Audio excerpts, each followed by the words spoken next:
All right.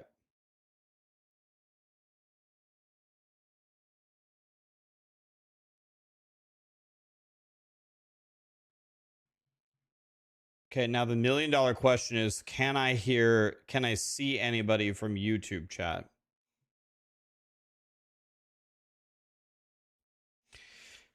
Testing 1, 2, 3.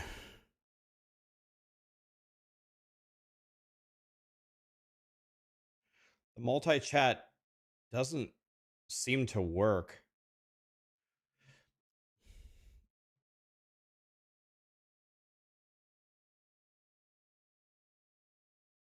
Okay, well. Let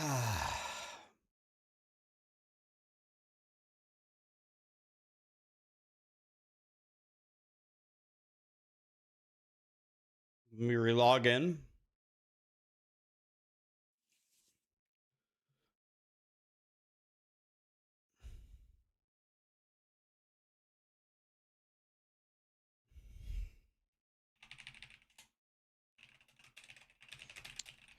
Relogging back in here, guys. Managing your stream just got a whole lot easier. God, it doesn't feel easier. Feels worse.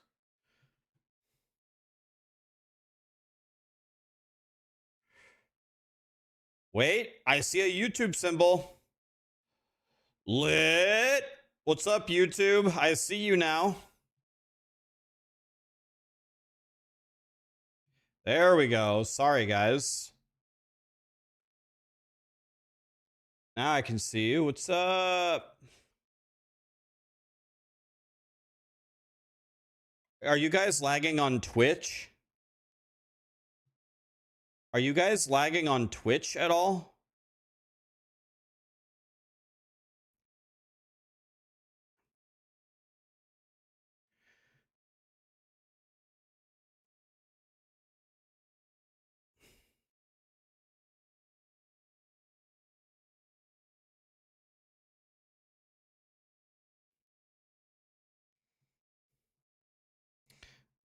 Okay.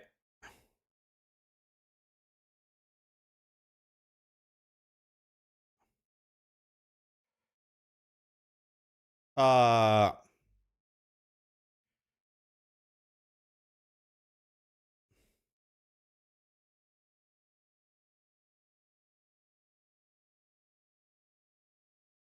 okay. So let's try this. Let's let the YouTube stream go for like 10 minutes, 15 minutes. Let's see if it's just a YouTube issue, because I'm not lagging at all and Twitch is not lagging at all, and I did not change any settings. So it might just be YouTube's having a meltdown right now. Yeah, it's not my internet either. I have 1 gig internet, so it's not my ability to upload to you guys either. So that's not it. YouTube's okay and you refresh the browser. Okay, if you're on YouTube, try refreshing the browser. Yeah, okay. Everyone's saying if you refresh, it works. Okay, please refresh on YouTube, guys. Jesus. Okay. All right.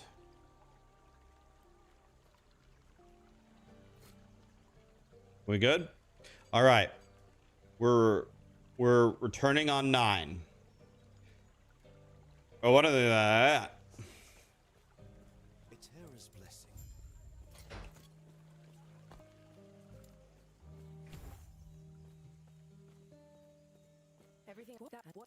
Stay safe.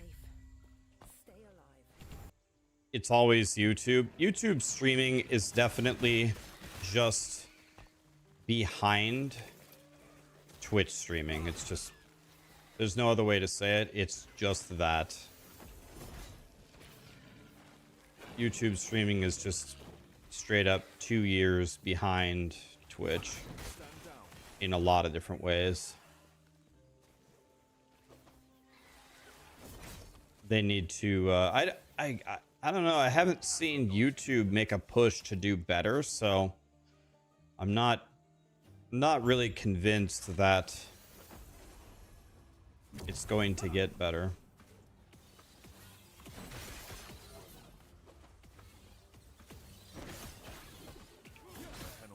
I don't think it will get better.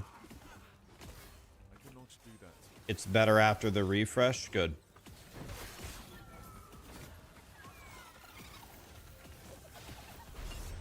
Okay, I actually want this.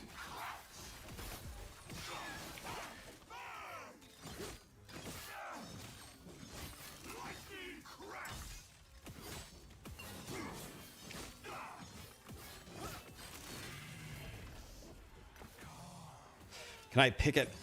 Come on, game. Help me, game. Help me, please. This is increased fire damage, and I'm going to do fire damage, so this is good. I cannot do that. I cannot do that. I cannot do that. I cannot do that. How often do I eat fish or seafood? Never. Why is my guy auto running? What? I didn't even know auto run was in this game.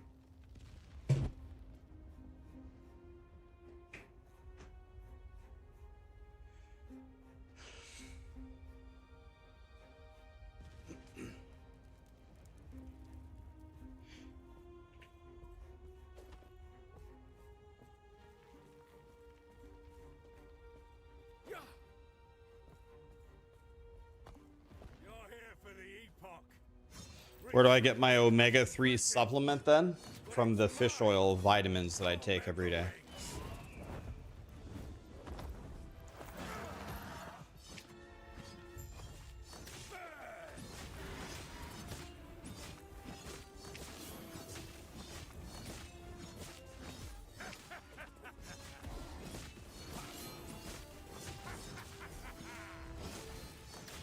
Is the title really true? I streamed every single day for 6 years without missing a day.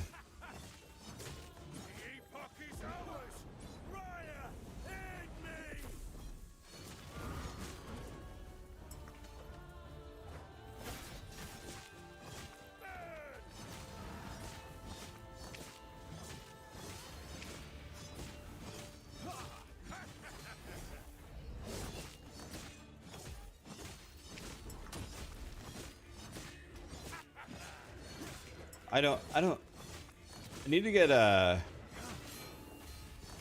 an overlay. I'm pressing roll and my guy just doesn't roll. It's actually very bizarre.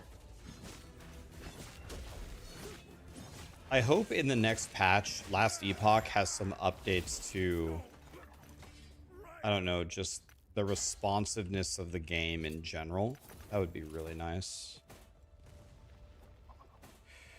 6 movement speed, 0. Easy switch. Went the wrong way. GG.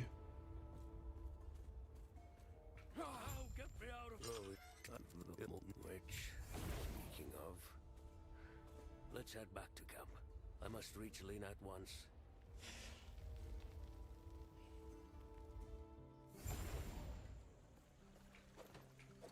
I cannot do that. He's been... You're back. Lena, I'm sorry to you too. Eterra's blessing. Prayers be with you.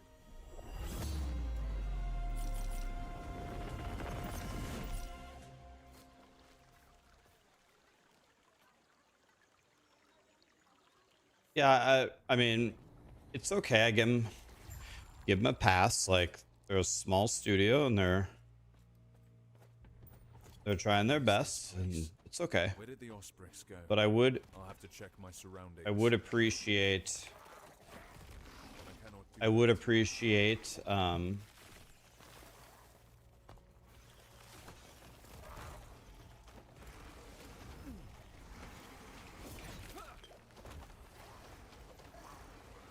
do that. a system update. That would be nice. And who are you? I cannot do that. I cannot do that. I cannot do that. I cannot do that.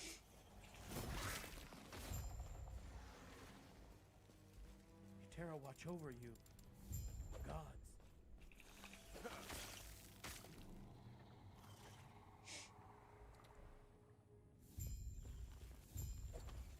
Yes? Gods be with you.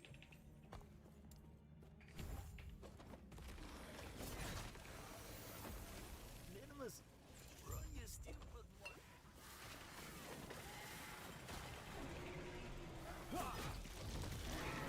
I cannot do that.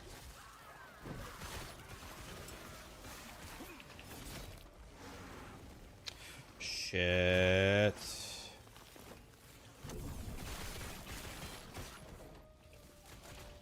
I cannot do that. How much coffee do I drink?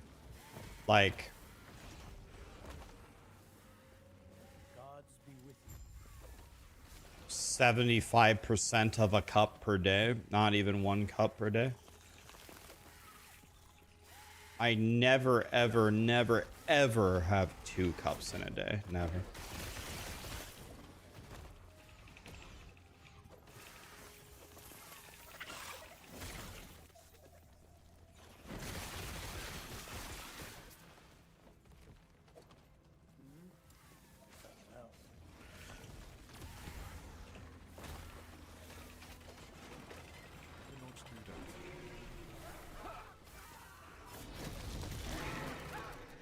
Well, I cannot do that. I cannot do that. I cannot do that. How do I upgrade my gear during a speed run? What you're supposed to do is you're supposed to like craft on it and stuff, but what I usually do is I just run in a straight line and I just go with what I've got. I cannot do that. What brings you here? Eterra's grace be with you.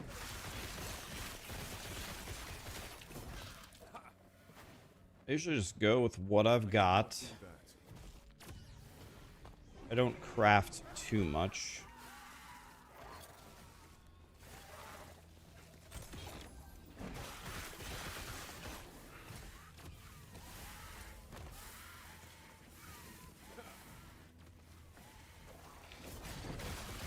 Black coffee is the elixir of life. A lot of people would agree with you on that. Keep them off me.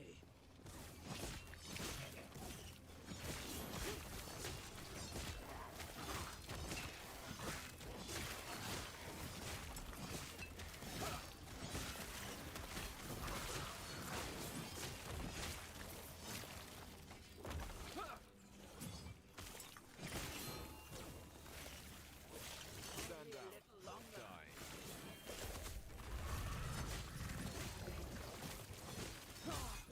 I cannot do that.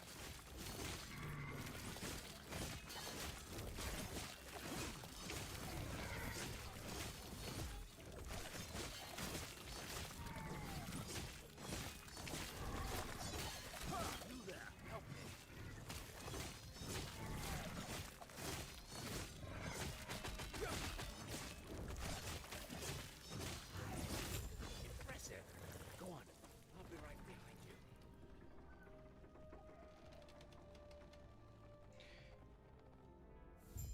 You drink 1 to 3 120 ounce cups. 120 ounces? Isn't 120 ounces like a bathtub? You drink 3 bathtubs of coffee a day?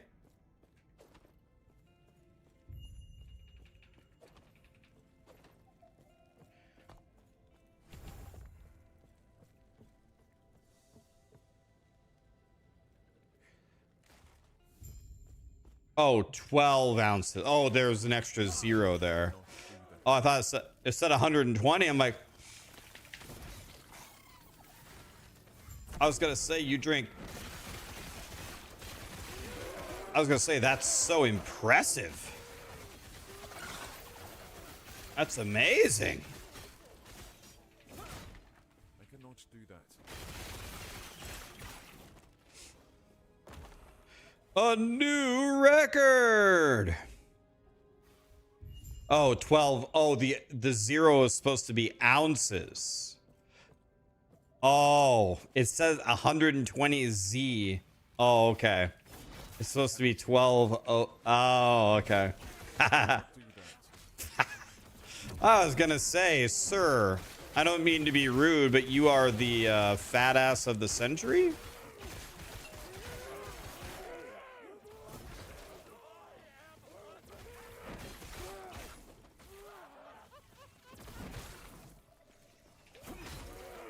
The good old triple bathtub. I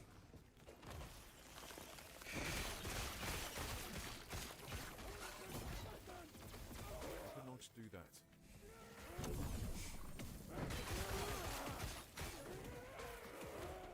I cannot do that. I cannot do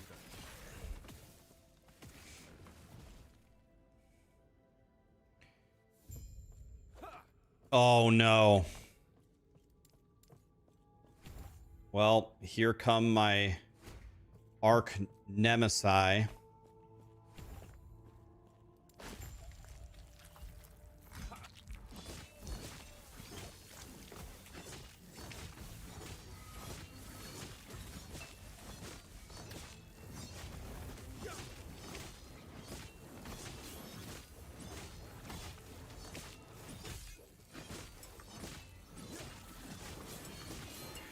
The key is to start the shield on all of them.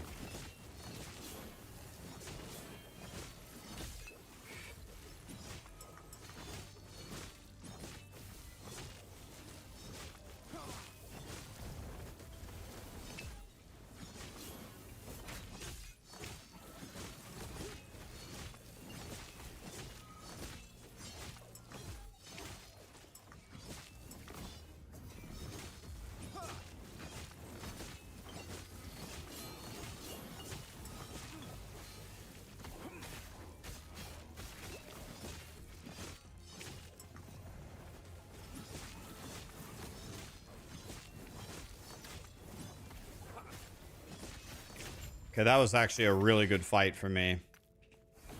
That was really good. That was a really good fight for me. Hammy, I please stop him. What? Go on then. Goodbye. Bah.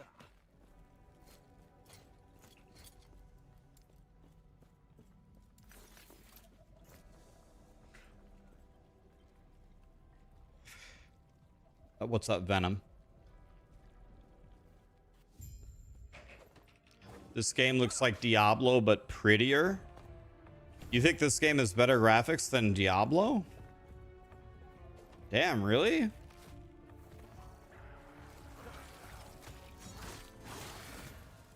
I'm not sure I would say that. I'm not sure I would say that, but I think the graphics are pretty good in Last Epoch.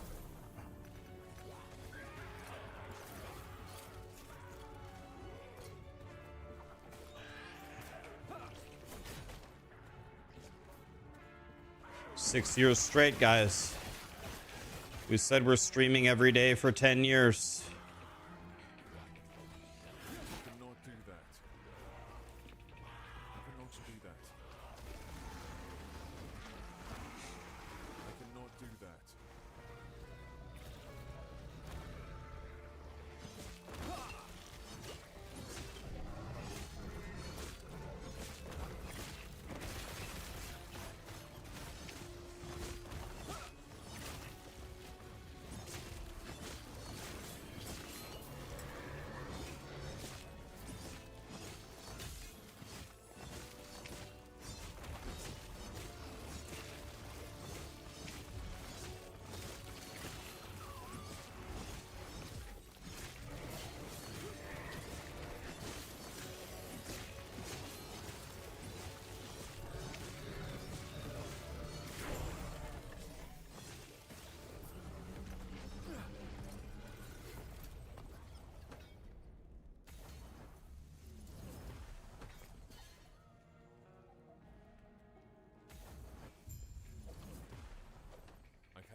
What am I gonna make for this character? This guy is gonna be a javelin paladin.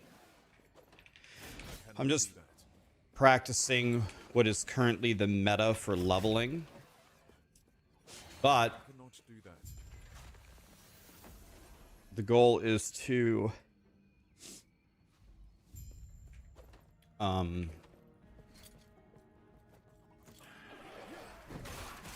cannot do that. I cannot do that. I cannot do that.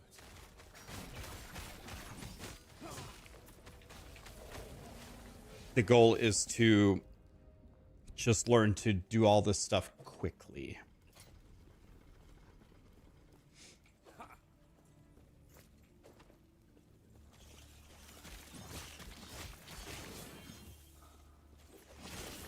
My goal with this build right now, you see those little orange swords floating around everywhere? I want to generate as many of them as possible. And I generate them by either killing enemies or hitting bosses or elites. So, more of those that I have when this boss spawns, the more I'm going to be able to insta-fry him.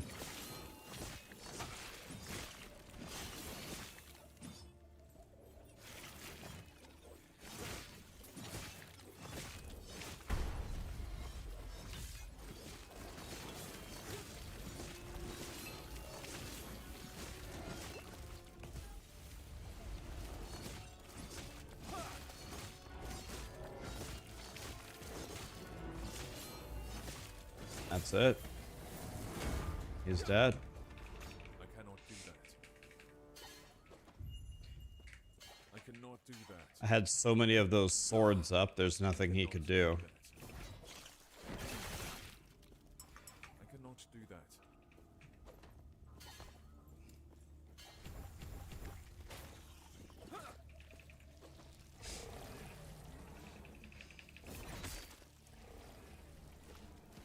I cannot do that.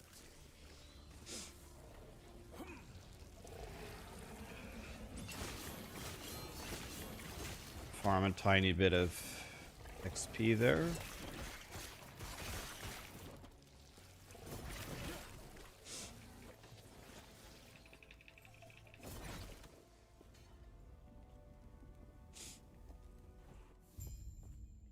Okay, let's have a good fight here.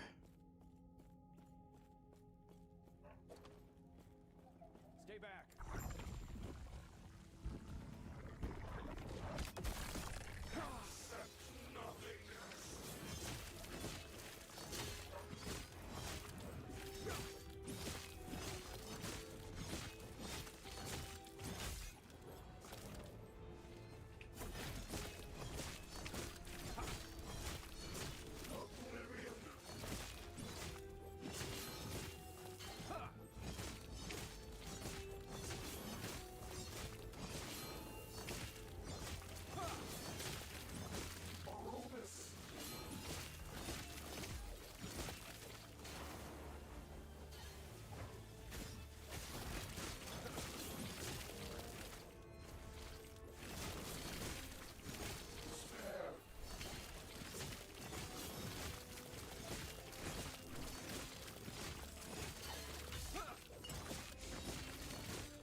The void gave him such power. If only it hadn't taken his mind as well.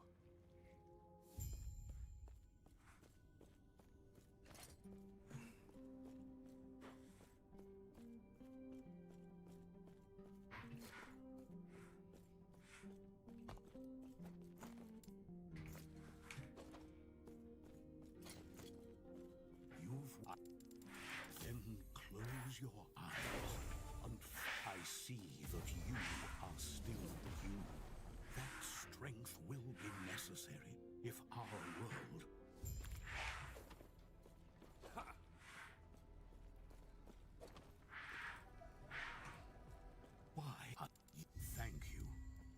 is an old passage to the surface.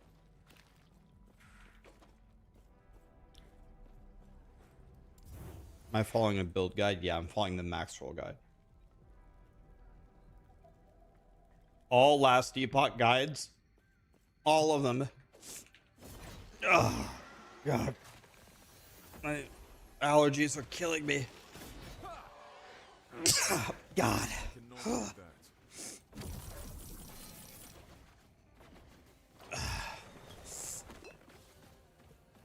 Oh, God.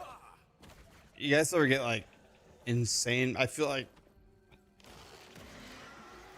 these are the faces that John Mayer makes when he plays the guitar. Now I know why he makes them. I cannot do that. I cannot do that. The sinus pressure. It's just insane.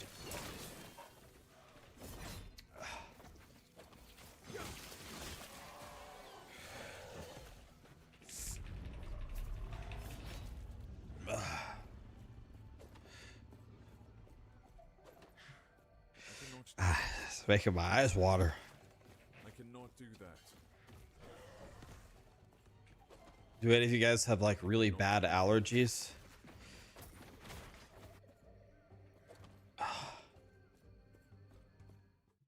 The Countess had a philosophy. Let me pause it here for a second.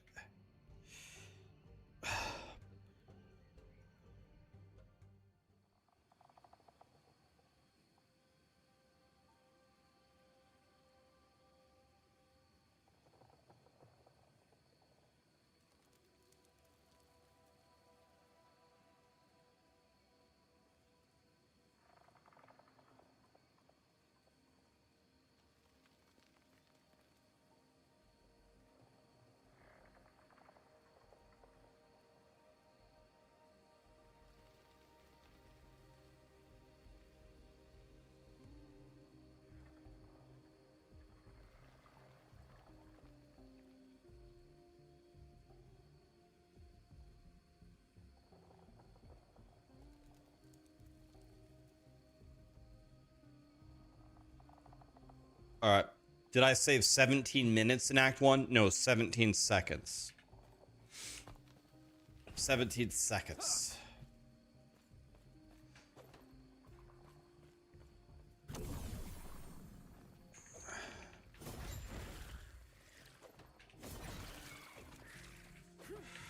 cannot do that.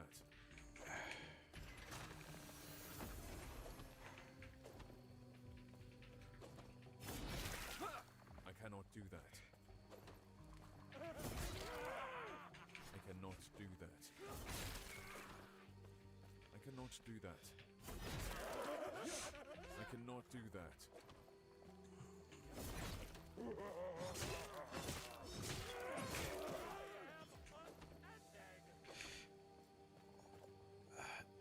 I do have an air purifier. I need to bring it in here.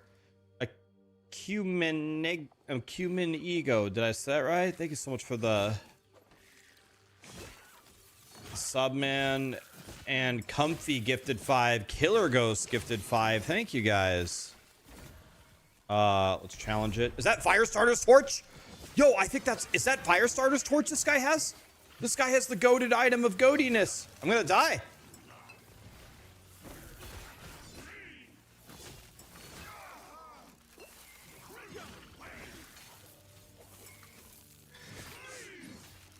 I think this guy has a Firestarter torch. Why is this guy so tough? I don't understand. Why is this guy so strong? I don't know, last Epoch. This guy's impossible to fight. I was already in the middle of my dodge.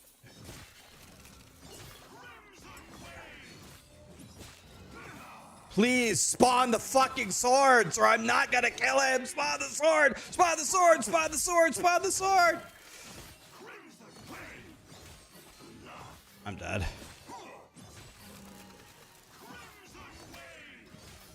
Please. Please, sword. I got 2 swords.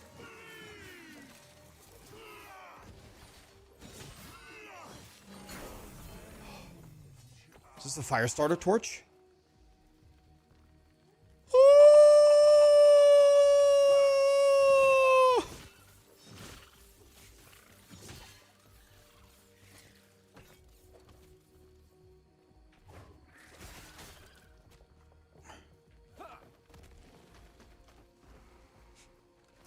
Isn't this the goated item of goatiness?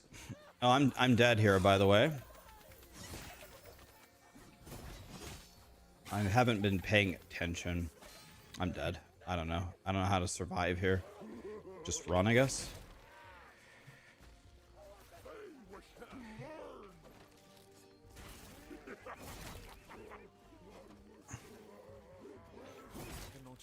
Run! Run!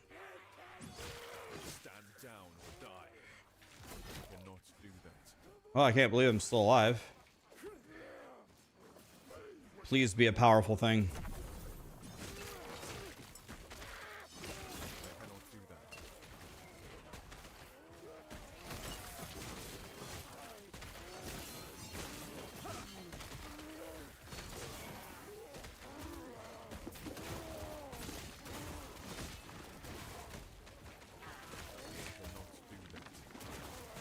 Let's just go.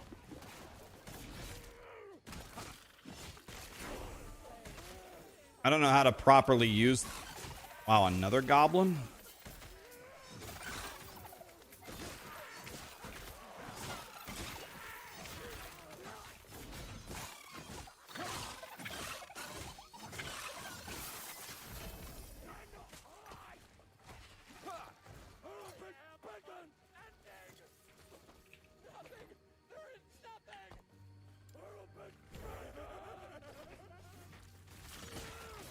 Well, I took 20 times as long in this zone as I normally do.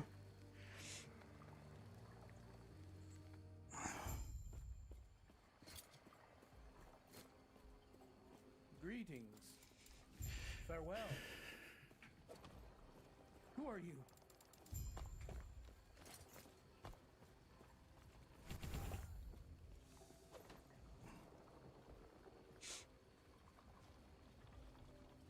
What games do I play on my days off?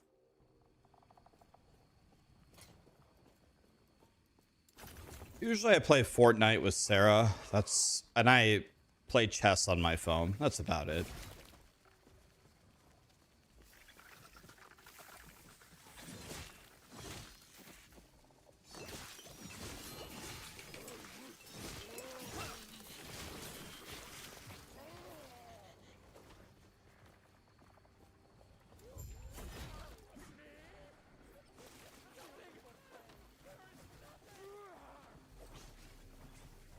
Do that. I cannot do that.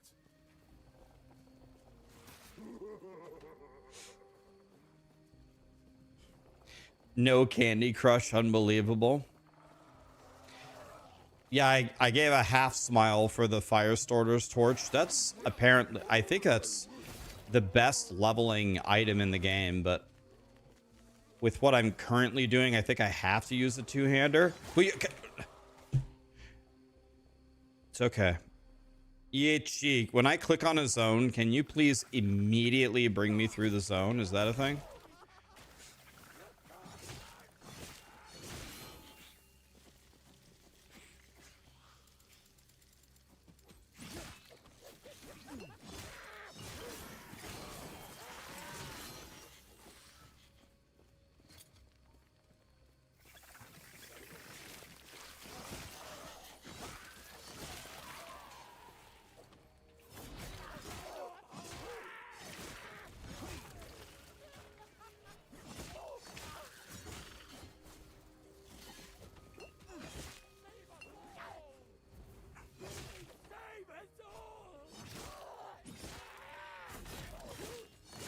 And my guy, I don't know, my guy is just actually way too weak to be here. I guess having 200 health here is just straight up not good enough. let's just. I don't know. Let's just get rid of it. I don't know. My character that I'm making is way too bad. I'm not doing anything with my guy. So I need to actually craft on him and make him not a fucking piece of shit. Like, there's no way I should be taking this amount of damage. I shouldn't be taking this amount of damage at all. Like, I'm probably, I don't know, like 5+ levels below the zone. And my guy is actually just unplayable. He's just an unplayable piece of shit. Does no damage. Can take no damage. So I have to find a way to get some more XP and get some better gear. In the beginning, there was darkness. Only the terror, myself. No, can't use any twink gear. No. You have to start with nothing.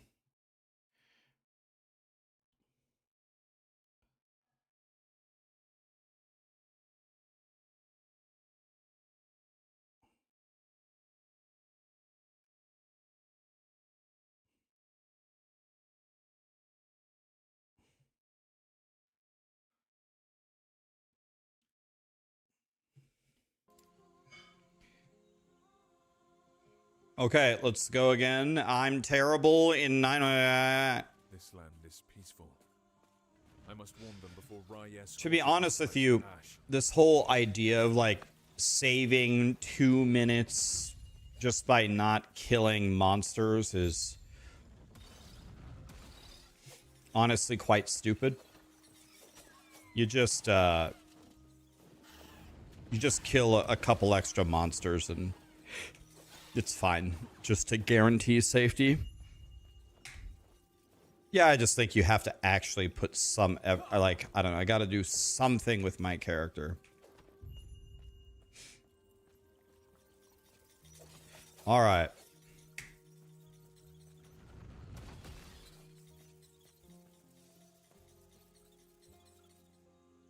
So I want to be level 3 before I fight the first boss, so I can get hammer throw.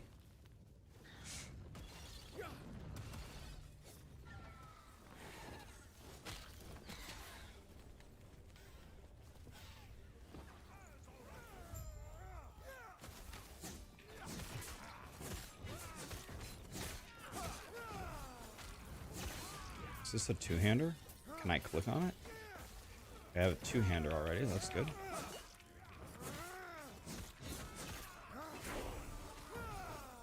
When you arrived, come. Okay. Watch you fight. So let's get to level 3 here.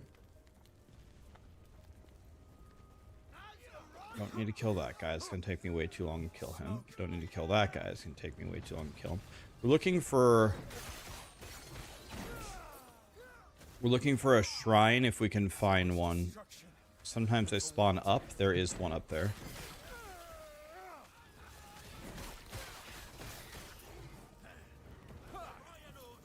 That is exactly what we didn't want. A gold shrine. That's exactly what we didn't want. We wanted a shrine that actually gave us some power for the boss, not gold. So that was pretty much worst case scenario. There's level 3.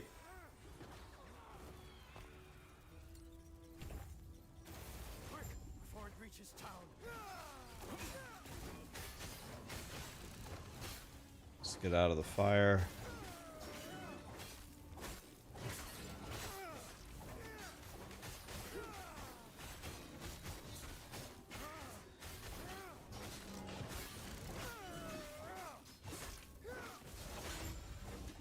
Well done. We're almost there. I'll see you ahead.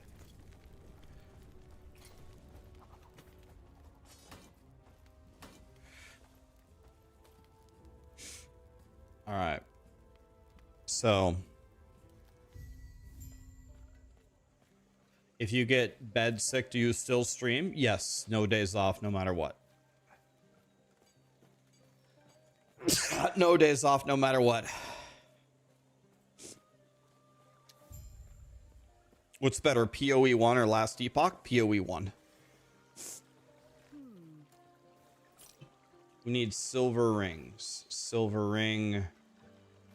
Chance to ignite is godly. Right.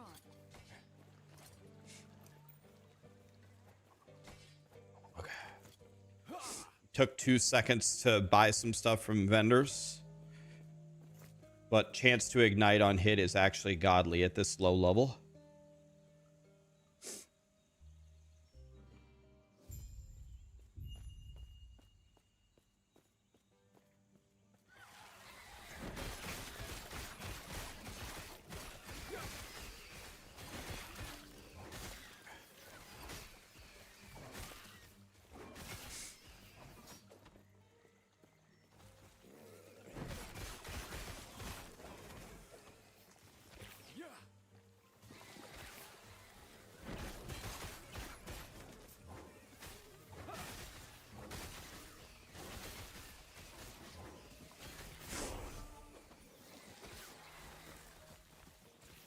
Okay, I'm level 4.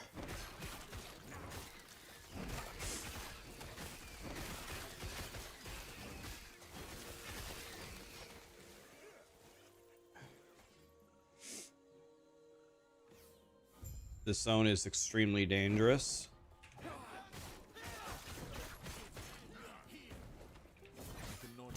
Drops gold. That's exactly what we didn't want again. That's twice that we got a shrine. Oh, we got champion angel bobs. Probably dead here. Yeah, I think I'm dead with the champion angels.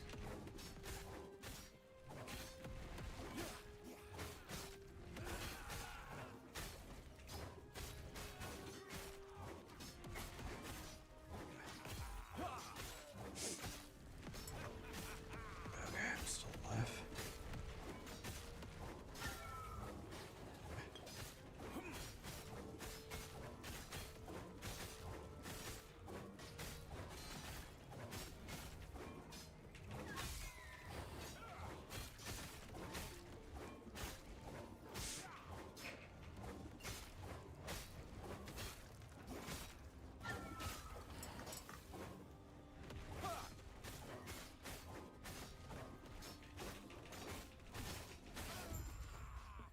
Short spear of glory.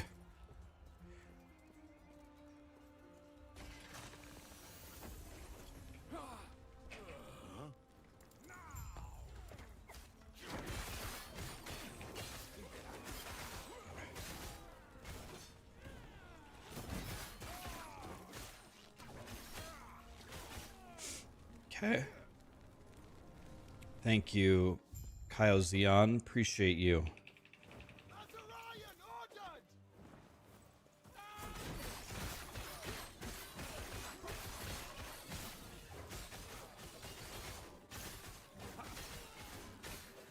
Okay.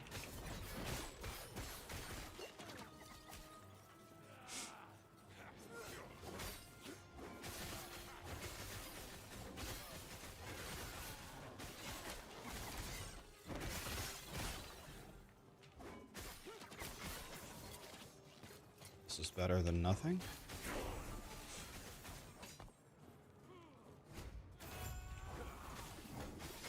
We're going to try to keep the damage on the boss at all times. Keep the damage on the boss, and hopefully everything else just dies of natural causes.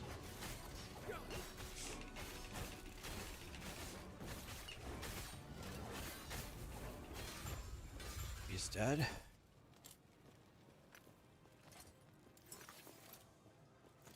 Okay. Check Discord. Okay, I will. 1 second. This. These guys are dangerous.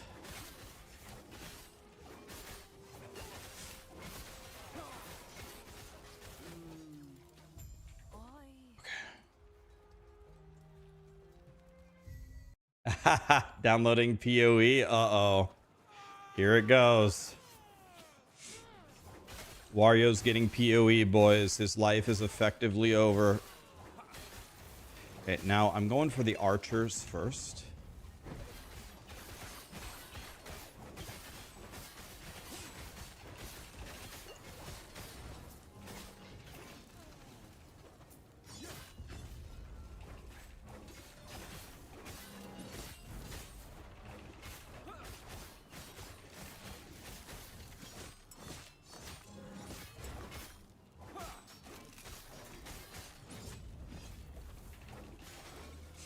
Super good fight.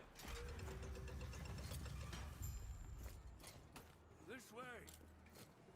You're here to protect the sun. The drink. All right. Tread carefully.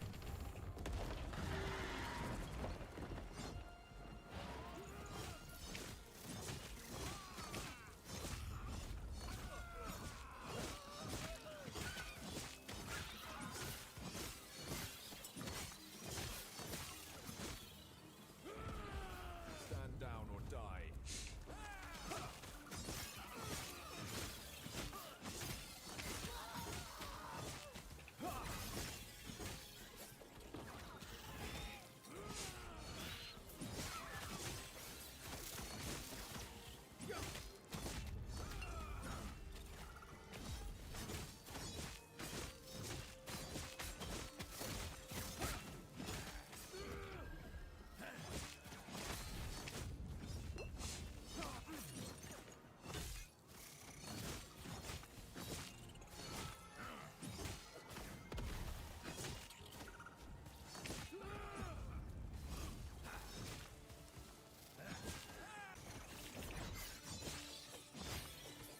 I cannot do that.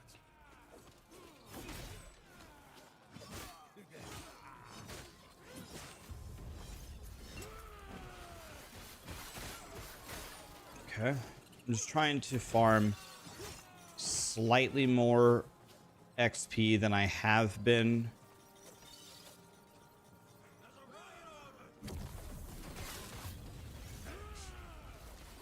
Because I've been so weak.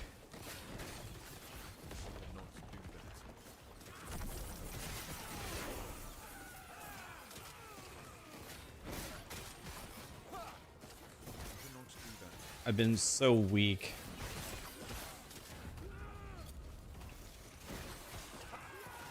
Cannot do that.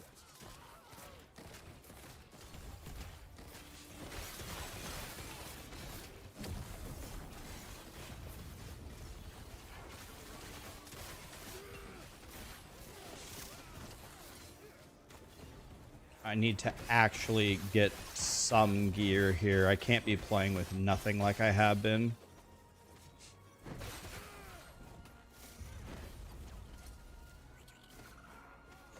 So I'm going to be losing time here for sure, but I'm going to be much stronger. I cannot do that. The question is how much time am I losing?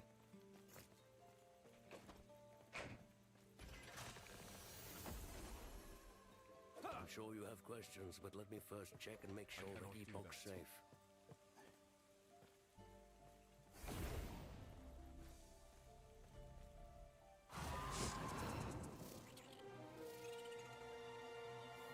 So the main thing we want to know is, does this guy have a silver ring? Doesn't look like it. If he did have one, I didn't see it.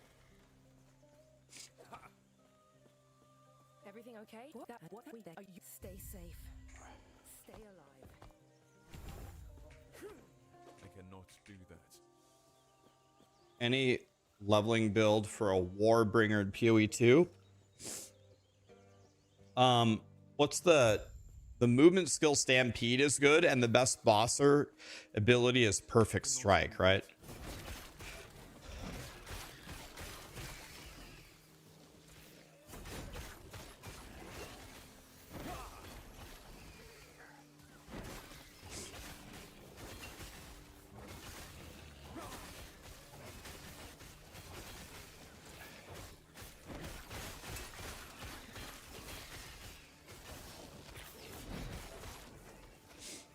I cannot do that.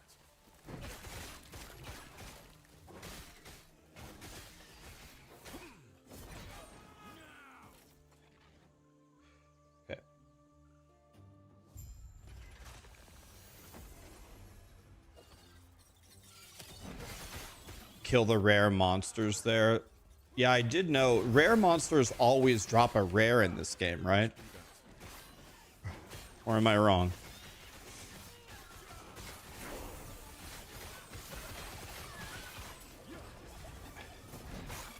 Give me fuel, give me fire, give me Debba Jebbaza.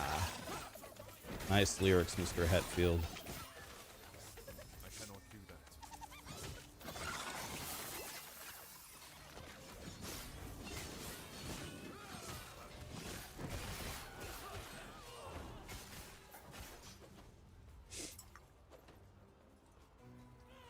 You streamed every single day for 6 straight days? I don't mean to be rude, man, but screenshot or it didn't happen. Not sure I believe that. Do that.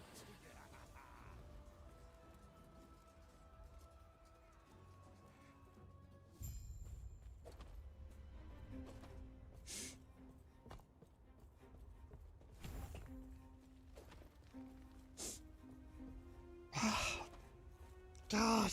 You're here for the Epoch. Reaching me was impressive, but it's mine. Core member wing.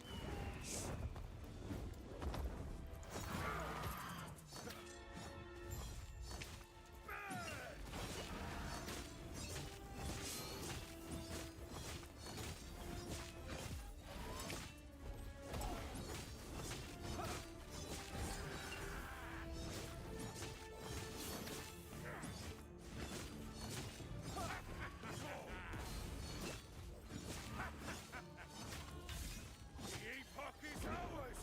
Raya, aid me. Cannot do that.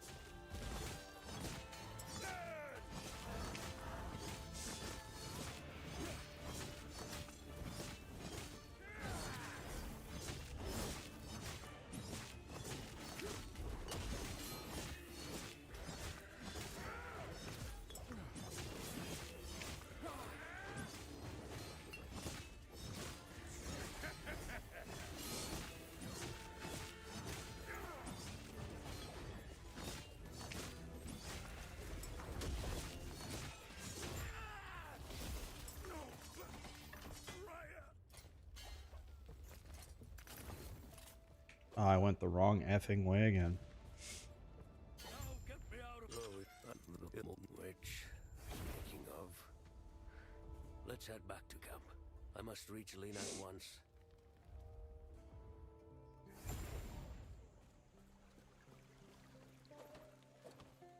I cannot do that. He's back. He's been. You're back. Lena, I'm sorry to you too. Okay, I actually saved. What's best for us all? I saved. With the Epoch's power, I'll finally be able to. 17 seconds. Believe it or not. Okay, I have heard that this zone is What is worth. this place? Where did the Ospreys go? I'll have to check my surroundings. Do I like Last Epoch? Yes. I would not stream the game if I didn't like it. I cannot do that. Yes, sir.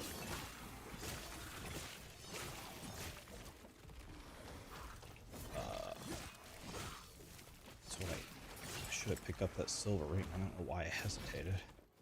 And who are you? I cannot do that.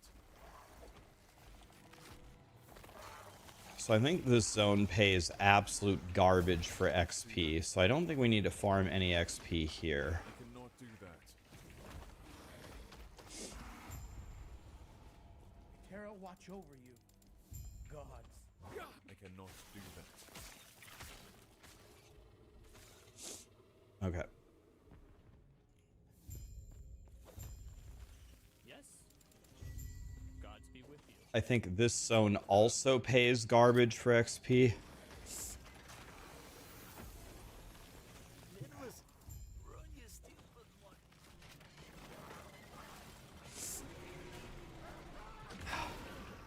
It's insane how miserable I am from allergies, man.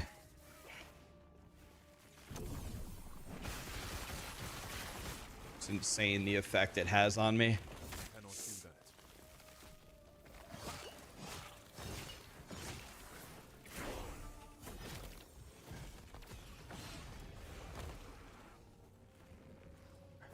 Gods be with you. Stay safe.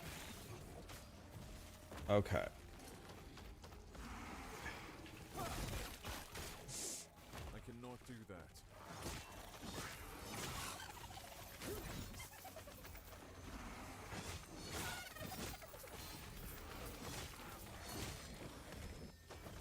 After that guy, I don't care. It's not the right kind.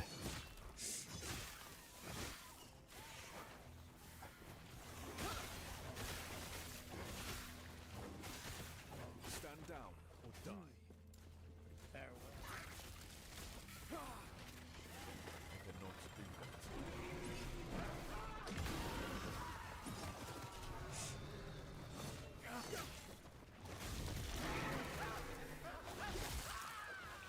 cannot do that.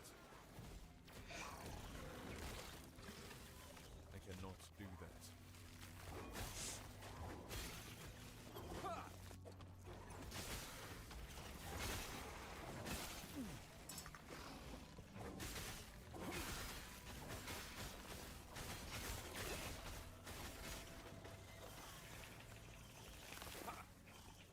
I cannot do that. So all this is okay.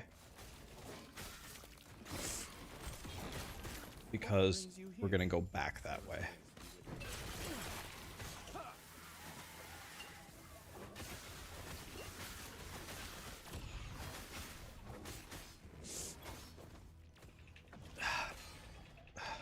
I cannot do that.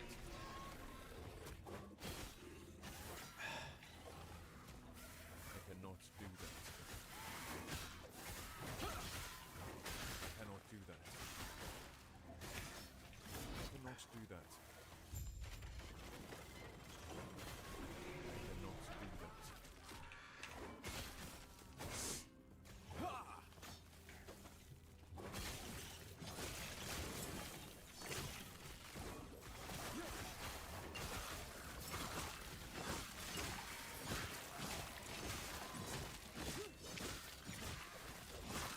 Keep them off me.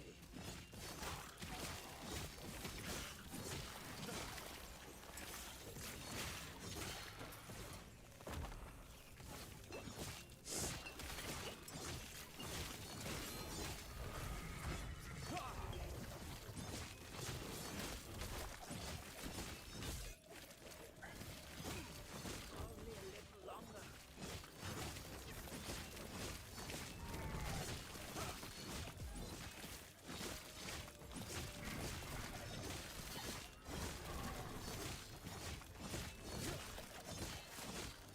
It's a really good fight. Go on. I'll be right behind you. May I ask you a question? Yes. You may ask me a question. I see. You, I have the gods have long left this world, but their memory will You may. comfort. Increased fire damage or...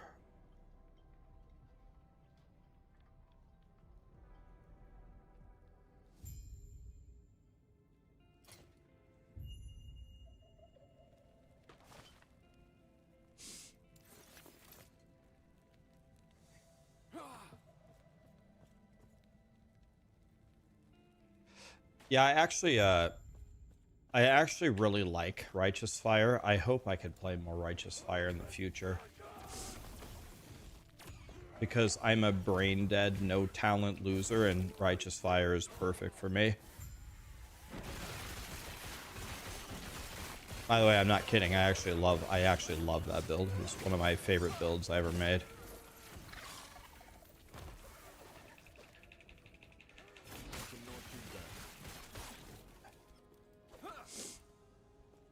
What's up with the title?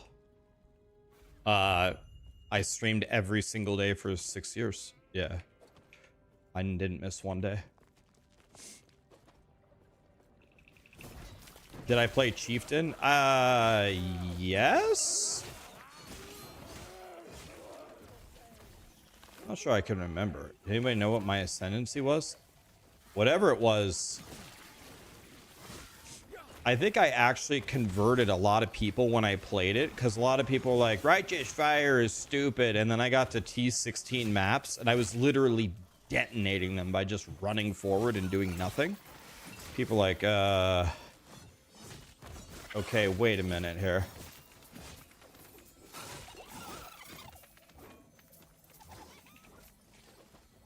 Like, wait a minute. Rax's character actually is cooking everything? I was like, hell yeah, I am.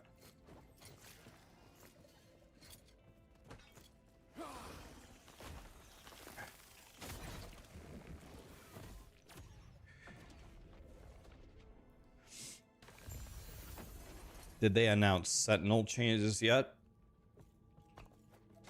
Let's shatter this. Hopefully I can get the ignite.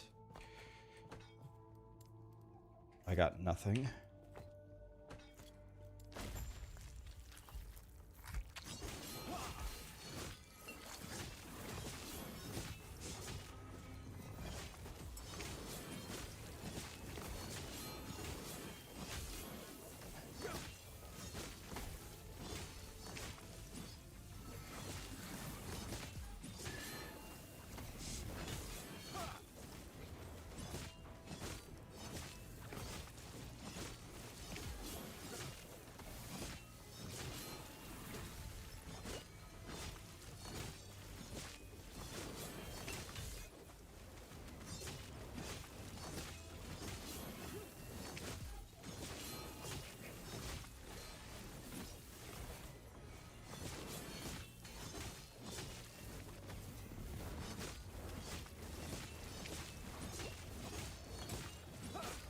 Man, this game is so much easier when you actually have some gear on.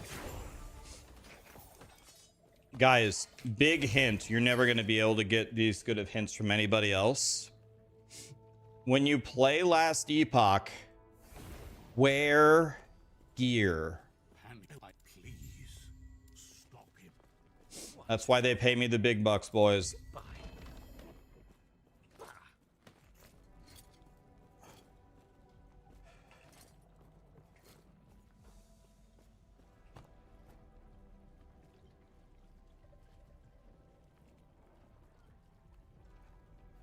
Thank you, Mo. Appreciate you.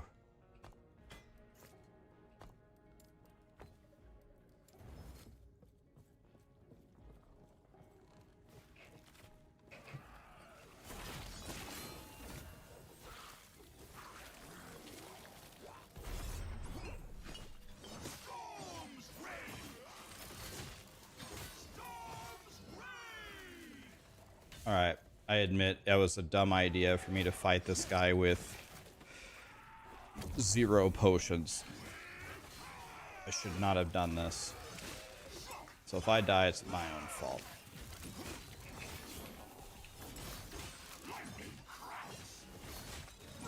Mr. Ice Beetle, the boss is over here. Can you assist, please?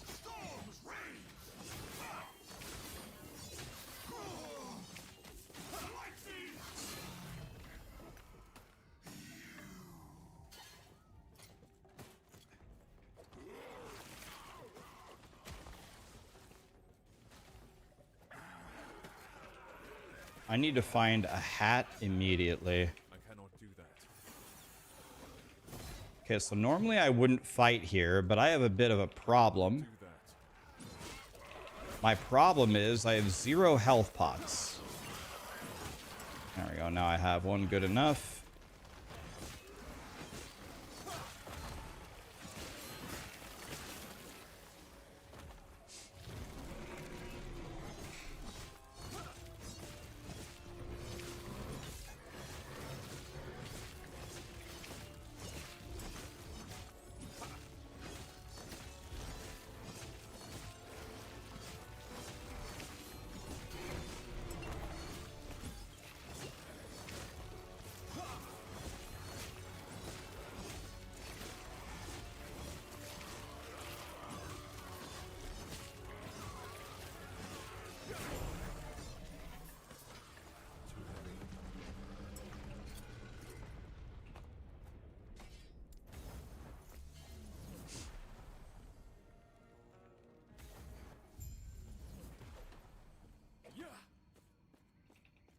cannot do that. I cannot do that. I cannot do that. I cannot do that.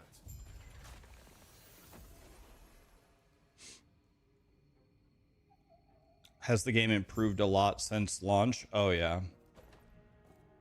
I cannot do that. I'm about to start a cult based on whatever he just said. I cannot do that. Finally. Somebody taking some action here. Am I gonna watch Gazzy? Yes. How long, guys? Is it in 22 minutes?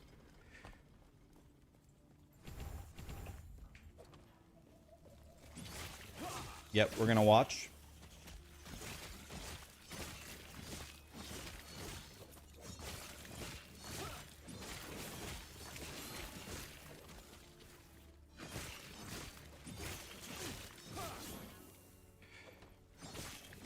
Wait till you guys see my boss damage on this next guy.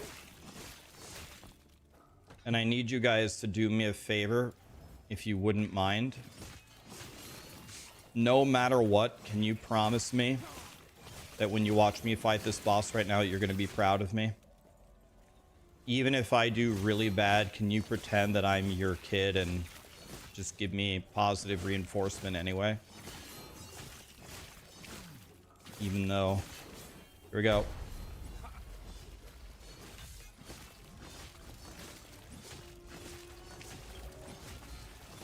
Oh yeah, my main thing is igniting and he's Fire Boy. Maybe it doesn't do any damage to him.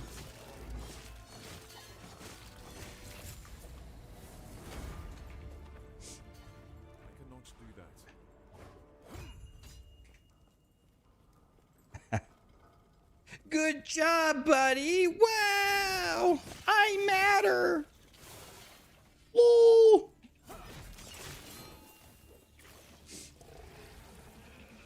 I matter, guys. Oh, Goblin. This guy's screwed.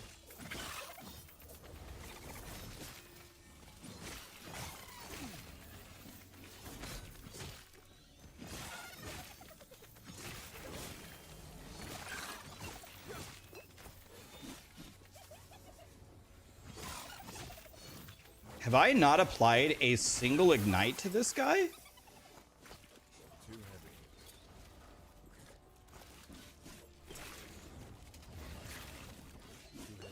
Oh my god, dude.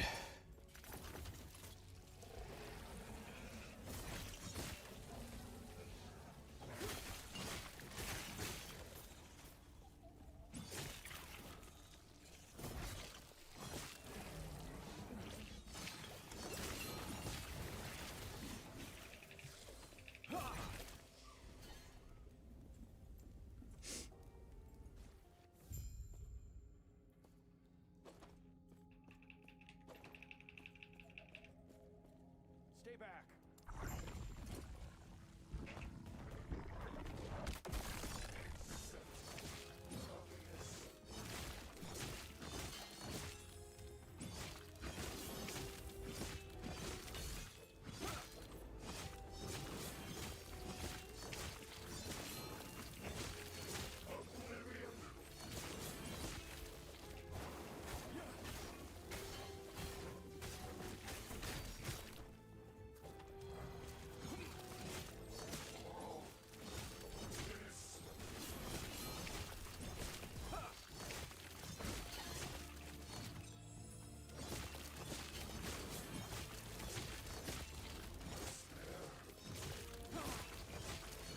What?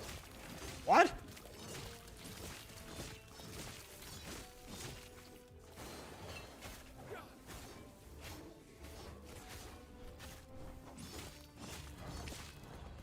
Oh my god, dude. Could you do any worse moves? Just let me kill you.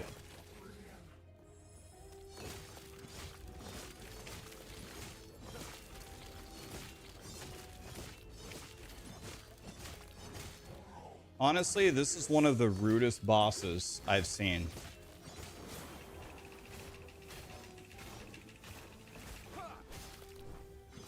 This guy must be like insanely fire resistant. This guy must be insanely fire resistant because no matter how many ignites I built on him, it did no damage to him.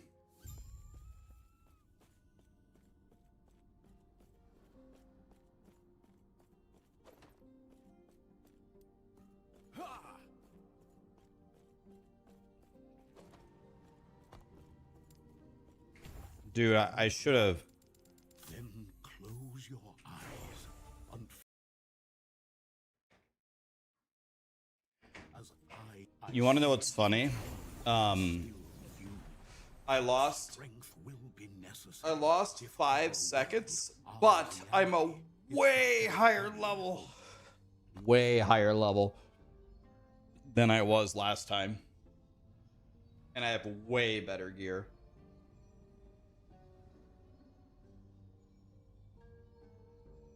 Yes, and now we have Holy Aura that we need to turn on.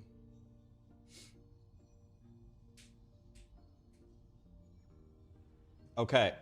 Last Epoch interview now, guys.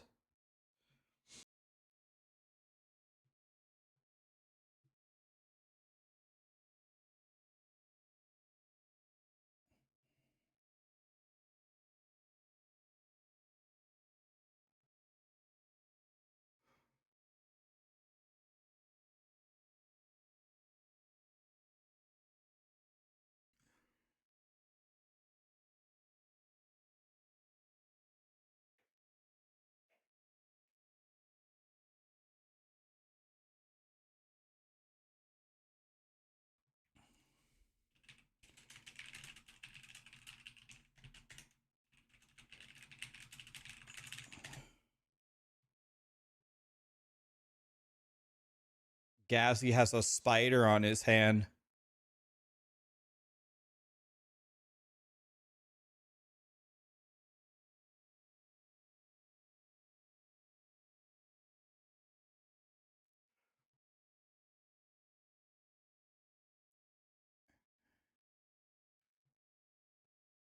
Okay.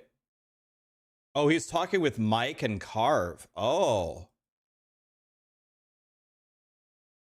He's no,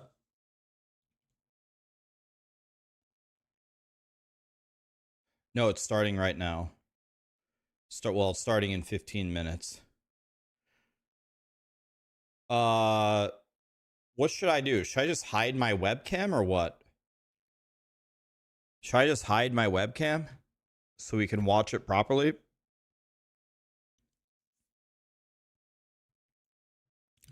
Or maybe I go top left? Eh.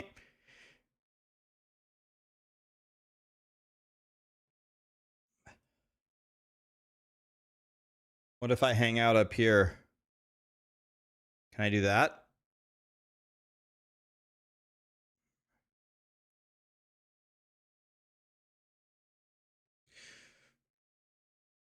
I guess we know it's last Epoch. How about that?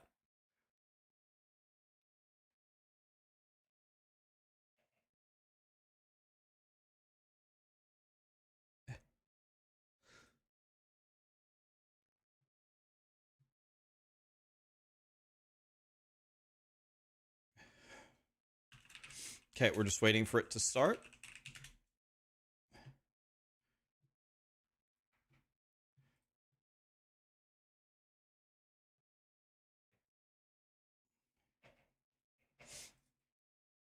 This guy's good.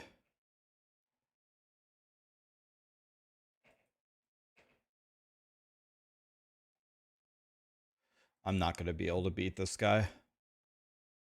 He knows the theory.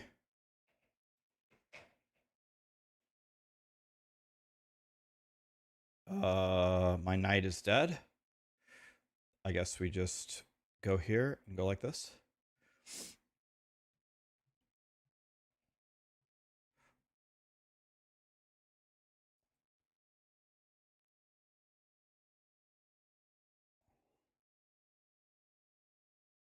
This is deadly. Something like, okay. We just win a piece. Yeah, this now we went from completely losing to winning now. Now we're completely winning. This is an option. Let's go here. Let's go here.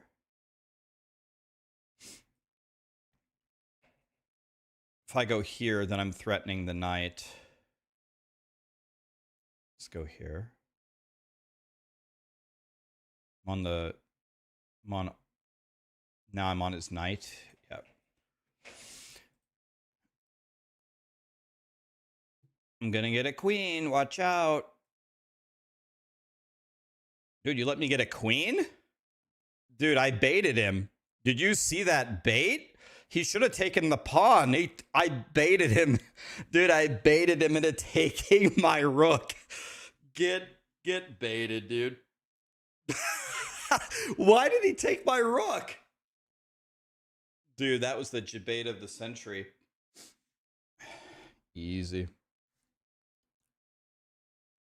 Okay, be right back 1 second, and the interview will be starting.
Oh. Oh. I just got such an ab workout sneezing 100 times in a row. Okay. Starting in 5 minutes, let's mute the music and turn on the volume. Tell me how the volume is, guys. Tell me if it's too high or too low.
Can you guys hear it? How's the volume?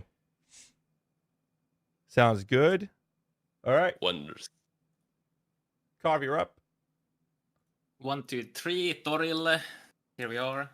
Toril. Too loud, too silent. Any Finns in chat?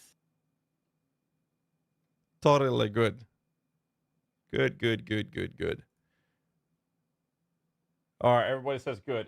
A bit quiet. Wait, who's quiet? Twitch chat saying good though. Carve a bit quiet. I'll raise him up then. Try again. And then Carp. suddenly I'll move closer to my mic and I'm gonna be super loud. It's gonna be great. Is what it is. Part of the job, right? How's the volume, I think guys? we got everything. Carve is one of the best POE guys just wanna players jump ever, straight and into it? now he works for EHG. Yeah. He won the Twitch All right. Rivals for POE when they let's make a had little it. quick He got intro. first place. He won a year of Doritos, and Hi, they everybody. never paid him Welcome his to Doritos. my interview with last Epoch devs Mike and Carve. It's been a while since I saw you, Carve. That's what ExileCon, I think. Yeah. Yeah, it's good to see you again. And Mike, we've had a couple of interviews in the past already. So welcome aboard, everybody. So how you doing, Mike? Doing great, feeling good. It's I always love doing these, so excited to see what we get some spicy questions in here, and we've got some good stuff to share. For sure, for sure. And Carve, how you doing? Yeah, I'm good. Pretty excited. We got some good stuff to talk about. Yeah. So. Photon sent me some images here in the Discord here that we're going to be showing. Quite excited to show these, actually. Yeah, there's probably more images to be coming later that we just didn't want to dump immediately here. So yeah. All right, that's fair. That's fair. All right. Well, we have about 1 or 2 hours to basically put you guys in the furnace. So I'm just gonna go straight into this. And you guys have been spammed. I've been spammed. Everyone's talking about it. I'm gonna get rid of the elephant in the room, and that is obviously the scheduling. 2 days after you guys are launching, POE2 is coming out. What's the take here? Like, what's the how do I read this room? Because everyone's kind of upset about it. Yeah, we're disappointed along with everyone else on this, and we're just focusing on our season 2 right now, and just building the hype and excitement for what we've got coming out. That's our big focus right now. That sounds good. Yeah, we got good stuff coming in, so it's worthy to get excited for. So. Yeah, I'm not disappointed, but that didn't answer the question at all. I mean, I've been trying my best not to spill the beans. I want to know if they're moving the date or not. Oof, very exciting. Thank you. Well, let's go into. It's hard not to say anything, though, isn't it? I know. I'm just sitting here with a grin on my face. People asking questions. What about this? What about that? Yeah, and I'm like, that sounded like a no. Well, we haven't gotten access to everything, that was the which I most think is good. And I've been trying not to explore answer. too much of the in-depth stuff. So, on launch, a lot of things will still be kind of fresh for me, which is going to be very fun. So this interview, we're going to be focusing on basically class rework and balance. So those are the main overlaying themes of this interview. So that's the questions we're going to be following up for the rest of this interview is going to be with that theme. And I'm going to start off with number 1 in my little list here, which is about meta shakeups and how you guys are intending to tackling balance in general, both in terms of timelines, such as, only having changes on every launch or mid-seasonal changes, and also asking if the idea is to nerf outliers at the top or rather exclusively bringing underperforming builds up on par. Yeah, it's it's a combination approach of basically everything you've got there. So we really want to take those builds that are crazy outliers, because there's a few of them that are a little wacky what they can do, and bringing those down into the realms of reality. And but we are raising the floor on a lot of builds right now. So there's a lot of new stuff coming in that's going to make a lot of builds that were not working, not having a great time. You get to end game, you're trying to push through some of the more difficult content. So bringing the floor up on a lot of builds is really important at the same time. Getting everything into that like 80% to 100% range is I think it's the goal in general, yeah. And we're not really interested in the mid-season changes yet. So we are still focusing on that, getting things near the start of the season as much as possible. Fair enough. When we asked the community, don't even remember when it was, about mid-season changes, they were pretty against it, for a good reason. It's like, imagine playing something really fun and then it just gets nuked out of orbit because it was just too good. So we generally try to avoid that as much as possible, and then only do it like buggy interactions and whatnot. So yeah. That's but what comes to the nerfing overperformers versus just buffing everything else, this patch, the floor is going to come up because we have new stuff that's going to give you new power. So obviously the maximum amount of power you can get is going to go up, and then the gearing, like the plateau of how quickly you start having issues upgrading your gear, is going to last longer because there's going to be so much new stuff to help you craft. And obviously, let's say just random numbers. Let's say you have 1,000 builds, and out of those 1,000 builds, there's like 10 that are like just like 1,000 times better than everything else. It's a lot easier to target nerf those down while buffing the rest a bit versus trying to bring everything up, because that would also buff the overperformers. Because when the games get as complicated as we have, if you buff something, it's most likely going to affect something else too. Because we have like stuff like triggering other abilities, and if you buff an item that is used in like 10 builds, then every build is going to get a buff and so on. So That's fair. I remember former class lead design Adam Jackson for Diablo 4. He used a hand gesture and basically said they want to have builds within this frame, and they want to bring builds above this line down to this frame, and builds beneath it up to that frame, and have basically everything existent exist within this parameter of build performance. And we have other games like POE, for example, who are perfectly fine with builds basically just being really bad. And then they want to try to have a kind of a healthy frame in this hand gesture moment here, with a couple of outliers every meta shakeups that are performing a bit better. What is the approach of that kind of theme moving forward with Last Epoch? Are you okay with builds being underperforming, or do you want all of the builds to exist within this parameter? I mean, I think it's a good way of describing it, and I think in a perfect world, everything would be in that range, where like there are certain things that need to be more stronger, and there are certain things that need to be weaker in order for like you feel like when you're making good decisions in the game, and you're like, hey, I figured out a way to make my build stronger. Something has to be weaker for that to be true, and so there's never nothing. Getting everything to the exact same level is a fool's errand, and it's never going to work. It's never going to happen, and we don't want to. But yes, getting everything into a closer range where like the lower performing ones are still viable is ideal. We know we're never going to have, like, if someone wants to try and take some build that is, I get in trouble when I say this because I say some ridiculous build and someone's like, I'm going to make it work. But there's always certain things that are just so ridiculous that you're just not going to make them, it's just not going to happen. That's fair. Yep. All right, so we're going to move on to the next question, which is kind of a big one, and it's about defenses. The first one we're going to cover is balanced approach comparing health versus ward. And we've been existing in this pendulum, swinging back and forth. We had this huge life meta, and then it swung back to ward meta. Then we was back to life meta, and then we're back in ward again. So what's the approach of available toolkits and balancing the differences between health and ward moving forward from here? Yeah, we might just end discussing this topic for the rest of the podcast. Yeah. If we,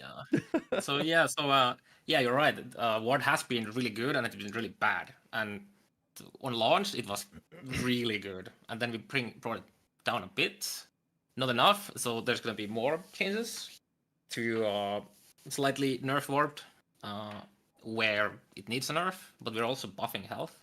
I think the first thing would be that like nowhere. I think we gave you a picture of one of the nodes for Acolyte. The putrid? I can bring it up. Yeah, that one. Yeah, so that one specifically, you get ward when you hit a target that is afflicted by Spirit Plague. So that is just, whenever you hit something that has it, you get ward. With 3 points, that's like 12 ward per hit. And with some cool skill interactions, you can get a lot of hits per second.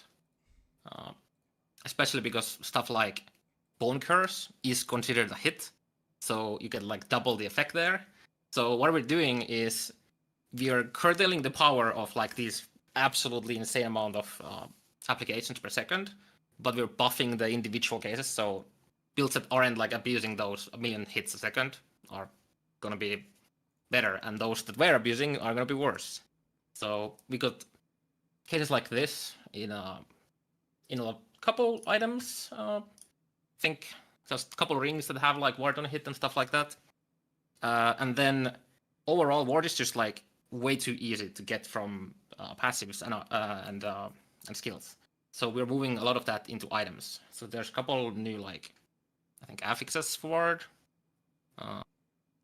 So it takes more gear now to get that. So basically, the power's moved more away from the passive, the free access, and moved into gear progression to build it up. And just if everyone's clear, this one up here is the current version of Putrid Recovery, and the one down here is after the changes on the bottom here. Yeah, so numbers going up. It's a big buff, right? It's quite extensive, yes. Unless you were hitting like 100 times a second. Then Unless, it's, yeah. then Something it's you not. always have to test in As every as game for- is As for health, your attacks per second. health was basically all tied to gear in most cases. You get a decent amount of passives and whatnot, but then we have like these crazy items like, you know, the Stout Idol that has a double health. It has increased health and it has a flat health. So I think we removed the flat health from there. Yep. And then, because it's now we're nerfing the health builds there. So what we ended up doing is we're buffing some of the health gonna be like the more Vessel of available. Strife, right? From Julra. Is it? Yeah. Oh, that item might specifically have been nerfed a tiny bit to compensate. God damn it. Yep.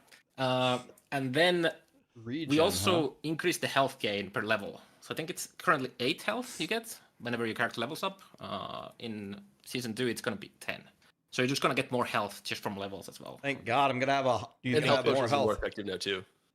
Okay. Do you guys think that this is going to be enough to get like a balance between the two, so you don't feel like you're scuffed for playing life or the other ward instead? Do you feel like they're going to be pretty balanced with this, or how's the confidence in this? You're going to see health builds especially in classes that are good with it, and you hopefully also seeing ward builds for those classes, especially like Mage and Acolyte, because they have a lot of support for that, so they should be good with it. As for like the ultimate, like I've seen a lot of talk about we should just cap ward to be like a percentage of your max health or something like that.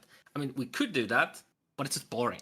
It's just I completely it's agree. just boring. We'd rather try to slowly Stop. balance it so they're both really Don't good put and cool. a ton Maybe of some hybrids where you limitations do on both your game. and That's stuff the like wrong that. move.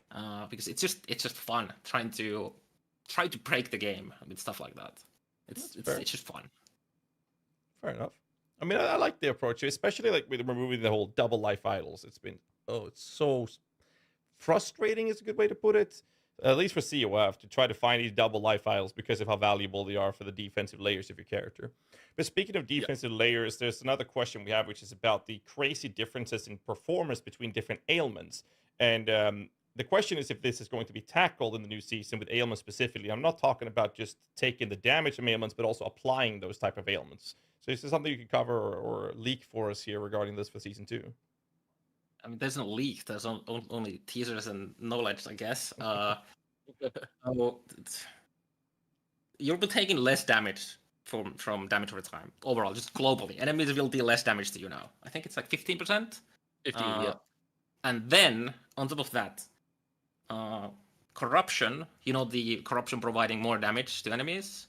That is half as effective for dots. So if they, grant 200% more damage, they only get 100% damage for dots. So why is health regen so I've been doing strong some then if rounds they're talking nerfing some Last Epoch dots? creators that mainly make content for Last Epoch, and Sagan Survives is a content creator that I was talking to that had a question specifically about damage over time that you take because of how reducing the dot damage taken in higher corruptions has become such a mandatory stat. So the changes you were talking about, lowering the corruption impact on that specifically, is the solution to that problem. Am I understanding you correctly then? Yeah, right. So we could just introduce more different mechanics for you to reduce dot damage, but then that puts more pressure on gear, which you already have a lot of pressure on gear for damage mitigation, because we're scaling like the damage and health of enemies with corruption like at the same time. So they end up doing more damage before they die from your damage. So it's very heavily lopsided to just investing into defense in the end game in Last Epoch currently. Fair enough. As for some of the elements that players do, so specifically 2 elements tied to Sentinel. So Electrify, which is like the holy lightning damage over time, is getting a lot more support for Paladin now. I think you might have a couple pictures of that somewhere. Yeah, we do actually. Yeah. It was just so buried and like impossible to get things that scaled with it, and it had like a couple uniques. Yeah, it had like a couple uniques that were basically you had to use them. They're probably still gonna use some of them. I think we nerfed some of them a tiny bit because we made it just more accessible to actually scale Electrify as a Paladin now. So we introduced a new affix, which I think spawns both on helmets and body armors, which is just electrify chance with lightning skills. And then on the Paladin passive tree, there's some more electrify support, as well as a new, like an actual scaler. There's a new node that provides you more lightning damage over time based on your crit multi. So if you have like 300% crit multi from gear, so this is the crit multi on top of the base. So the base crit multi isn't calculated here. So if you have like 300% crit multi, that's I think 150% more lightning damage over time. So maybe there's some hybrid hit without lightning builds out there. Who knows? I think we've got a picture for that one too, actually. Yeah, we do. The Judgment of Storm. Yes, I have. Is the node? Yes. Here's the electrify example. Judgment of the Storm. This is for the electrify support for Paladins. Yeah. Which has a threshold node. A very important point out. It's a threshold node, which we kind of want to see more in Acolyte, by the way. Shock chance, lightning, rest, shred, and electrify chance. And the threshold is you'll deal more lightning damage over time, multiplicative with other modifiers per 2% added crit multi above the base 200. So that's how you bypass the base. Then say we added support crit multi above that is what's adding to it. Yep. And somebody in the chat asked if this affix is only for Sentinels, and yes. Sentinel, well, Paladin more specifically, because it's the ailment is like the holy themed, so that's why it's very heavily tied to just Sentinel and Paladin specifically. Does that mean that the electrify modifier would only show up on Sentinel specific items? Yep. Yes, that affix, the electrify chance with lightning skills, is only for Sentinels. Just like you have like plus level of skills for individual skills for different classes on like body armor, relics, and chests. So then I would assume that if you get the craft shards for that modifier, you can then put it on non-Sentinel pieces as well. But you will never drop a non-Sentinel piece that has that modifier on it. Like you won't crafting it. No, it has to always go on Sentinel. You cannot get that mod on any class other than a Sentinel. Can't even craft it on it. No, yep. no. Okay. Same thing. Yeah, same thing for other. Yep. Like because when you craft, and then the other ailment is something that people know exists, but it's basically just a the stat that you have for some builds, and that's time rot. Yeah, an image for that too. Yes, time rot is actually a ailment now that you can make pretty crazy. We didn't want to just make it like every other ailment, which would be uncapped, which caused a lot of the problems with balance and just tech issues. We're not gonna probably go into too much with that. But that meant we had to have like unique scalars for it, basically, because like uncapped ailments, you get like pen, you get damage, you get duration, like how many you can apply as soon as possible. So since time rot is still capped at 12, we need to find basically more multipliers for it that allow you to scale the damage of it. So one of them is time rot chance with void skills. And this does not account for the chance on individual skills. So this is like the global stat. So if you have a lot, like Warpath, let's say, had like 100% chance, that wouldn't apply for this. So this is just globally from like passive skill trees, sorry, not skill trees, gear like idols, or in this case again body armor and helmet, because we made an affix for that. And then we have slow, because that's very thematic. Time rot, it's a time based, right? So we have slow, and then we have the lowest of, I think it's attack, cast, and throwing speeds. So you have to invest in all of those three stats, and it picks the lowest as the multiplier. So there's you can get this to do some crazy damage now. Previously it was just basically a debuff for some abilities, like Erasing Strike does like more damage if enemy has 12 stacks of it. But now you can just make time rot actually do damage, which is pretty exciting. No, for sure. I mean, so this one's attack speed, really time rot and slow, and it picks the lowest. In the previous interview with spreading out some of the power from the Sentinel in general to create more of a balanced approach to it, right? And this is one of those changes to allow the time rot to be more of a competitive damage approach, right? That's my understanding of it, at least. Yep, and you will be able to see. You will be seeing time rot builds in season 2. Yes, you will definitely be seeing them. For sure. Let's move over to another question, and that Time is, Rot S well, tier? actually, before we move over to the question, I do want to talk about damage over time and ailments. We've seen the time rot stuff, electrify. Are there any other changes to existing dots like frostbite or poison, for example? I don't think we have any actual changes to any of those ailments, but as we create more items that support those ailments, they can get better. Like bleed probably has the most amount of support from different ailments. But that's also because it's available for basically every single class in the game. We have the electrify that is very tied to just being Paladin. We have frostbite that is basically mage, primalist, and now we're slowly adding some of that into rogue with some of the changes. But yeah, fair enough. There isn't any actual ailment changes to them themselves this patch. All right. Not the base functionality of those ailments is staying the same, but there are other things that can affect those coming. Okay. Gonna be exciting to see. Moving over to the next topic, it is monoliths, which is kind of like the main theme of the season, essentially the end game, right? So end game is being heavily focused for this specific seasonal launch, and I guess the question, or one of the small questions we can start with here is, will we have player agency control over manually juicing individual monoliths? Like examples could be like scarabs or deliors in PoE, for example. Is that something you guys are planning to do? Thank you, Boiler. Yes. Yes. Care to elaborate? Do you want to take this? Yeah, I can talk about this. So one of the main key features of this patch and this whole season is woven echoes, and those are specific activities that you know what they're going to be. You can see what they're going to be. You physically place them into your timeline echo web, and you can make new paths opening up with them. You can connect nodes that you're like, oh, I don't want to go through this one. I want to go around it. You can make paths around it now. And they are itemized. So they are things that you are going to be finding out in the world. And as you find them, you'll be able to be like, okay, now I've got one of these in my pocket. I can go do this whenever I want. And you can start it. It sits into the web. So it behaves, it respects the distance from the center modifiers and corruption modifiers.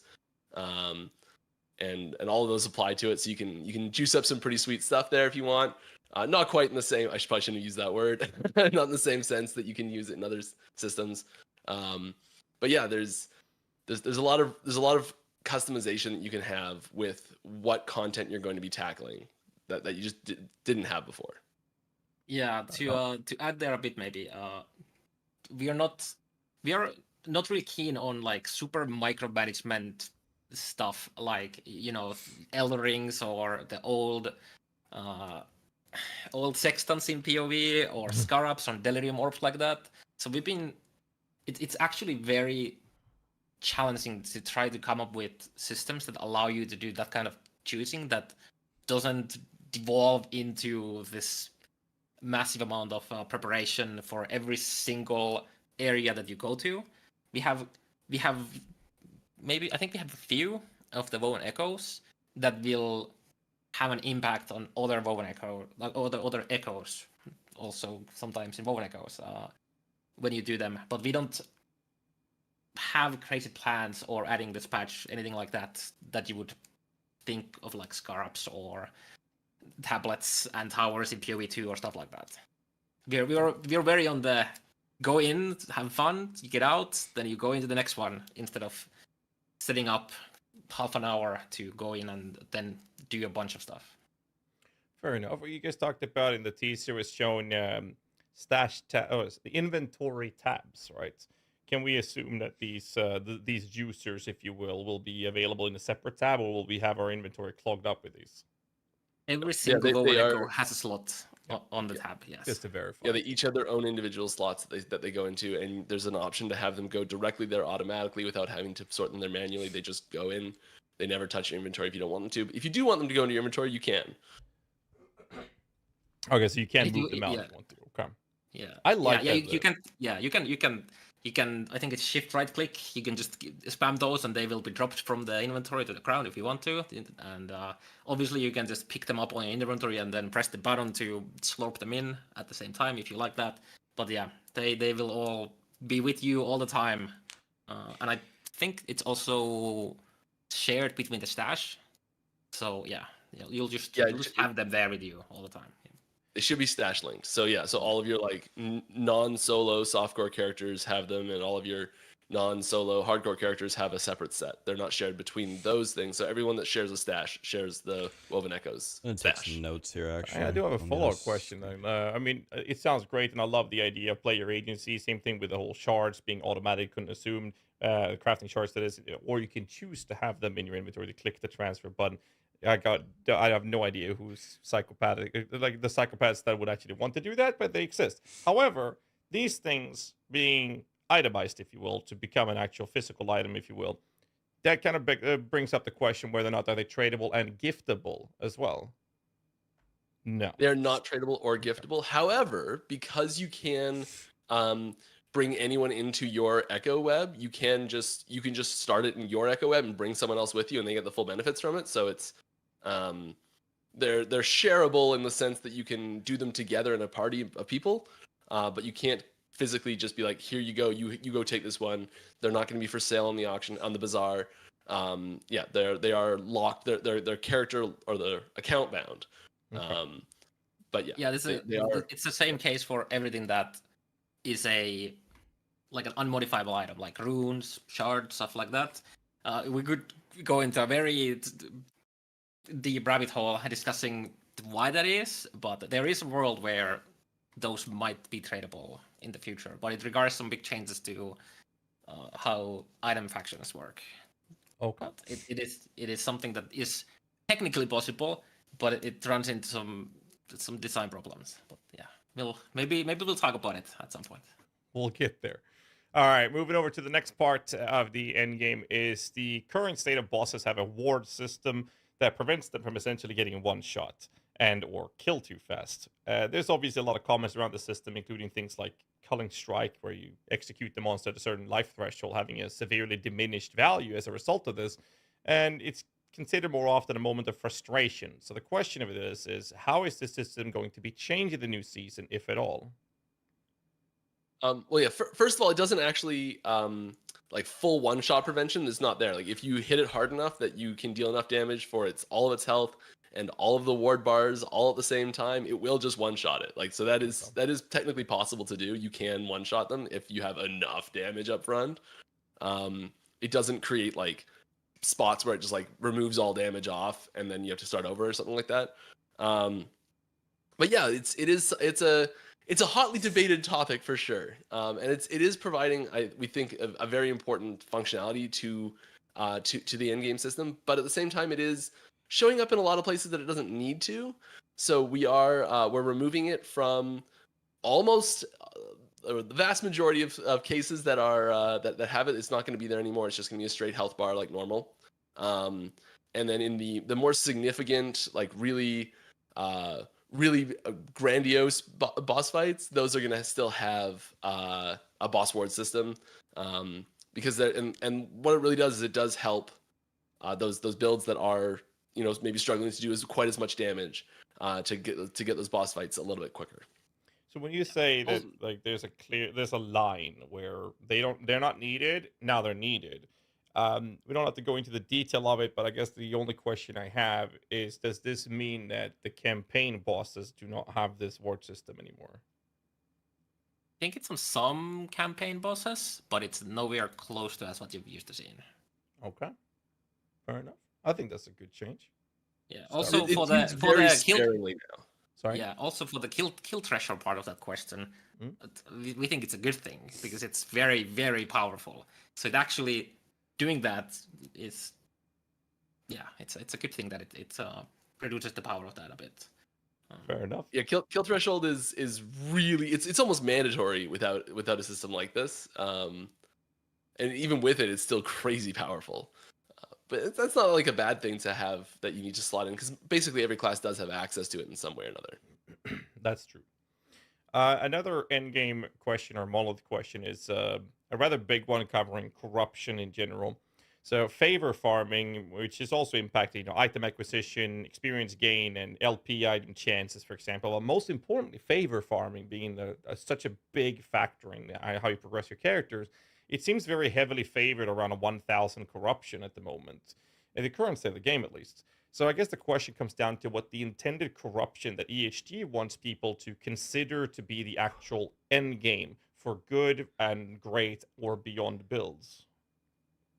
Before Mike goes on a rant here, one thing that we didn't say about the boss ward is that it also just decays faster now. Oh, that's even better. Thank you. Carver and I debate this. We were prepping for this. We actually got into a bit of a debate on this topic ourselves. So it's something that is, it's not always cut and dry on what the best idea is. And I think as long as there's like crazy, like extreme outlier builds, there's gonna be it's gonna be a bit of an issue. And bringing those extreme outlier builds down is probably the most important part of balancing this, I think. Did they say that the so boss? Where would you say a good end game build? What is the considered end game corruption level from ESG standpoint? Then I would say if you have a build, you go ahead. Sorry, go. I'll go. Yeah, if you. Yeah, like I was about to say, it's very hard to quantify that because there's so many things that you can do with your builds. And if you make nothing but bad decisions with your builds, it probably shouldn't be able to do a certain amount of corruption. And we want there to be options for people to also make bad builds. Because if you can't make a bad build, you can't really make a good build because everything's the same. As for, let's say that you have the decent understanding of the game and how to make a build. If it can comfortably do like 300 corruption, I'd call it a successful build. The amount of, with so many topics right now in my mind right now. So when we're talking about the favor farming and whatnot, we already have diminishing returns starting from, I think, is it like 300 corruption, then 500 corruption, and then finally on the 1,000 mark, the benefits you get from each point of corruption for experience matters a lot less. Yeah. So and then there's the question of, okay, should at some point there be nothing anymore? And the only thing that matters anymore, like when corruption arises, the only thing that goes up is the difficulty. Because if we were to do that, now we are setting a very specific threshold that means viability for every single build in the game. If it's at 500, there's a lot of viable builds. If it's at 1,000, suddenly there's a lot less viable builds. If it's at 2,000, so we'd rather I don't want to say not punish. We rather reward people for being able to do higher difficulty, but it's just a question, like there's a balance of how much should they be rewarded for, and that's why we do have the diminishing returns. Maybe those should be higher. Maybe the corruption scaling should be faster than it is right now. There's a lot of questions around this. Just ignoring the balance, there's a lot of like pure design questions here that needs to be answered before you get and decided on before you can get proper decisions made there. And we have people we debate this a lot internally. So yeah. It's also about, there's an important factor here about the time it takes to get that corruption as well. So at some point, if it is a like what paths you have to, how fast you can increase your corruption, and how long that actually takes of gameplay time. Because we want you to stay challenged. We want you to stay. That's the important thing, is that you are still being challenged as you're advancing the difficulty of content that you're like able to do. So you get more powerful, but you still get challenged because you still have more challenges to take on. And having that curve feel good is really important. That's fair. I mean, my next question was to talk about the time requirement in moving from normal monos to corrupted ones. But before I touch on that, I want to verify one question. In the current state of the game, the Apparat, the big endgame pinnacle boss, is something you unlock at 300 corruption. Now we're being told that that fight is going to be made slightly easier, and the power creep, power scaling of character is going to go up a bit as well. Like the very ground is going to move up, the bar. With these things in mind, are we going to still see this first initial version of Abaroth being at 300 corruption? That's not changing. Yeah. Okay. Yeah, that's not changing, and it's still gonna be there isn't many like nerfs to it. It's still gonna be a challenging fight for a lot of people and builds that aren't like super optimized. It's still gonna be a difficult fight. Yeah, bringing a homebrew build to Abaroth as you've just finished 300 corruption is going to be a very significant achievement to be able to do. Right now, most people are hitting 300, trying Abaroth, and being like, I'm nowhere near powerful enough. I've got to farm a bunch of 300, and I'm actually going significantly above 300 before I'm able to do Abaroth. And so you're still going to be probably still going in immediately after completing 300 and immediately unlocking it. If you're not on a heavily optimized build, it's still going to be very, very significant accomplishment to be able to complete it right away. It's also a very interesting discussion that we originally had the Abaroth access. I think it was at 500 or 600 corruption, and we got a lot of feedback that it would be fun to be able to attempt the fight much earlier, even if the difficulty of the fight isn't quite correspondent to when you have access to it. So if Abaroth took like, I don't know, 600 corruption, it would take you a bit longer to get to. You would have easier time fighting it, because if you can do 600 corruption, you're going to have a lot easier time fighting Abaroth as well. But we wanted, and that's also why we provide you like 10 Harbinger Eyes for testing, like attempting it. If you really want to push yourself and try to learn the fight already immediately at that point. So. Okay, that's fair. So what about the time requirement on your very first character? There are catch-up mechanics in your ults, but the time requirement in moving from normal monos into the corrupted versions on your first character, what's the changes happening there, if any? I think the only changes for that come from the Weaver tree. I don't think we have any other changes coming, but you can specialize Weaver tree a bit so that you can get there faster. Not by much, but it's already pretty fast. If you just push one timeline with the mechanics that exist in game, like Glyph of Envy, and then you use the catch-up mechanic for the other timelines, it's surprisingly fast already.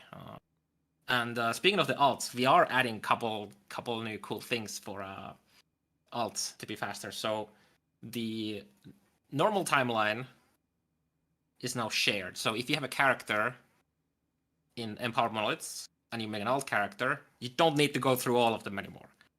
You just go do one of the 90s, I believe, and you go straight to Empowered again if you want to. Oh, that's nice. And then, Thank God. And then the other one is we had items to push corruption faster, but let's say that you have that one character at 1,000 corruption. Yeah. It can feel a bit daunting to think, okay, if I have like this crazy gear prepared for my next character, and you just want to go, fight actual harder corner with that. It takes a while to get back to the 1,000. So one of the Woven Echoes allows you to catch up corruption from the highest corruption in the stash. So if you have one character at 1,000 corruption, and then you make the alt, once you complete that Woven Echo, it gets to that corruption that the other character was. It's also really big. Wow. These are good changes. That's very big. That's very big, yes. And that's something that you can farm on the first character and then use on the second character still, because it's shared across the stash as well. Nice. The only play mode that doesn't have that is if you're playing solo character found, because it's a like actual full individual character and stash with nothing shared. Yeah. But solo account found, and then just no challenges past that. Yeah, it is stash shared. So yeah, everything, as long as the two characters have the same access to the same stash, then they will have this mechanic working with them. That's fair. One of the questions we have in the list is the massive amount of extra content included in the new season, and the question was about whether or not capping corruption scaling had been brought back to the table, but we kind of already covered that part, so I'm just going to skip that one. And instead bring up another question, which is from another Last Epoch creator called Lizard_IRL. And he was talking about the idea of the expectant approach that ESG has to the game. And the question goes as follows. And that is that a lot of us are rather interested in hearing this. It is to circle back to a commonly asked question from the past, and that is to ask what the expected DPS threshold EHD wants players to reach to handle X amount of corruption. So essentially what I'm trying to get at here is it seems like the expected endgame approach is to make the normal version of Aberoth be a fight most people can handle, or if not all people can handle this. So I guess the question to come down to actually get a proper question out of this rant, with me rambling on, is there a DPS threshold that you guys want people to achieve at, say, the Aberoth fights? And the short answer is no. We don't have a really fixed DPS that we've like gone and measured, like, oh, this character with this type of build can do this much DPS or anything like that. We don't strictly like just measure DPS and compare that from build to build as a balancing metric, really, because there's lots of things, lots of secondary effects that builds do, like abilities they have access to that can really change how they perform in different situations. So like if, as an example, I guess if a boss is applying slow to you and your build, because you've gone full glass cannon, full DPS, and you don't have a way to cleanse that slow, you can't really complete that fight effectively. Maybe you're like, okay, I have to go rethink my build a little bit, and I've got to take some DPS away, and suddenly a DP, so you have like a way to get cleansing into your build, and suddenly this build that has less DPS is actually better overall. And so, like, strictly just DPS doesn't tell the whole story. And it does, I guess it is something that we can use to like get a view of some parts of what the build can do, and it is probably the most important part of what a lot of builds can do. But once you get into really, really heavy late game, defenses and utility become more and more and more and more important. And so we don't really want to put a number out there to say like, this is what we expect your DPS to be at any point. And we don't have good tools for our players to measure their DPS strictly as well. So it's especially character to character comparison. Yeah. Target dummies being in the game, like, just a little side question to that, is there any ideas, or are you guys against the idea of adding like a DPS meter check on the target dummies? Is that something you guys would consider? It gets suggested pretty frequently. It's not something we're interested in right now. Okay. Moving on to talk about the portals, which I think is a really cool way, or a nice way, to provide a key sync, if you will. I think that having a currency sync of the different currencies is very important in ARPGs in general. And but it does bring up the question of how valuable running the actual dungeons will be, because the portal will just take you straight to the boss room. For example, Jewel, right? If you go through a different doors, you get to choose, right? This door allows you, the boss, to drop X amount of extra exalted items, and this one says, well, now you're going to drop extra glyphs or whatever. So the question would be, are the portals going to give you a random set of these, or you're just bypassing and the boss will just give you less loot as a result of you skipping the dungeon? No, the portal does give you, it picks a random door. And I mean, how often has anyone gone to a door and been like, I'm going to see what the other door actually has, and like go back through the maze, the other one, and check it and be like, no, the first one was better, I'm going to go back that way again. Like, no one does that ever. You get to the door and you're like, yep, ironically, I guess that's what I got. But so not yeah, for we that are reason. We are the portal charm does pick one of them randomly for you, so you do still get those. On hardcore, I pick the door that gives them less damage, and I check both doors. Rewards for the whichever one gives the boss less Also damage important on hardcore. that it does that, I don't because check those it for the modifiers are also buffing the boss. Yes. So follow-up. We actually had a bug. We had a bug Yeah. Where they weren't applying. So using a portal charm to go fight dungeon bosses was actually the optimal way if you just wanted to kill it, because it was easier because the mods weren't applying to it. So yeah. And we are bringing like random things into the dungeons as well. So like there are you like a loot lizard can spawn in a dungeon, and like so there are things like that can happen in there as well. So my follow-up questions is more than about the actual value of running it.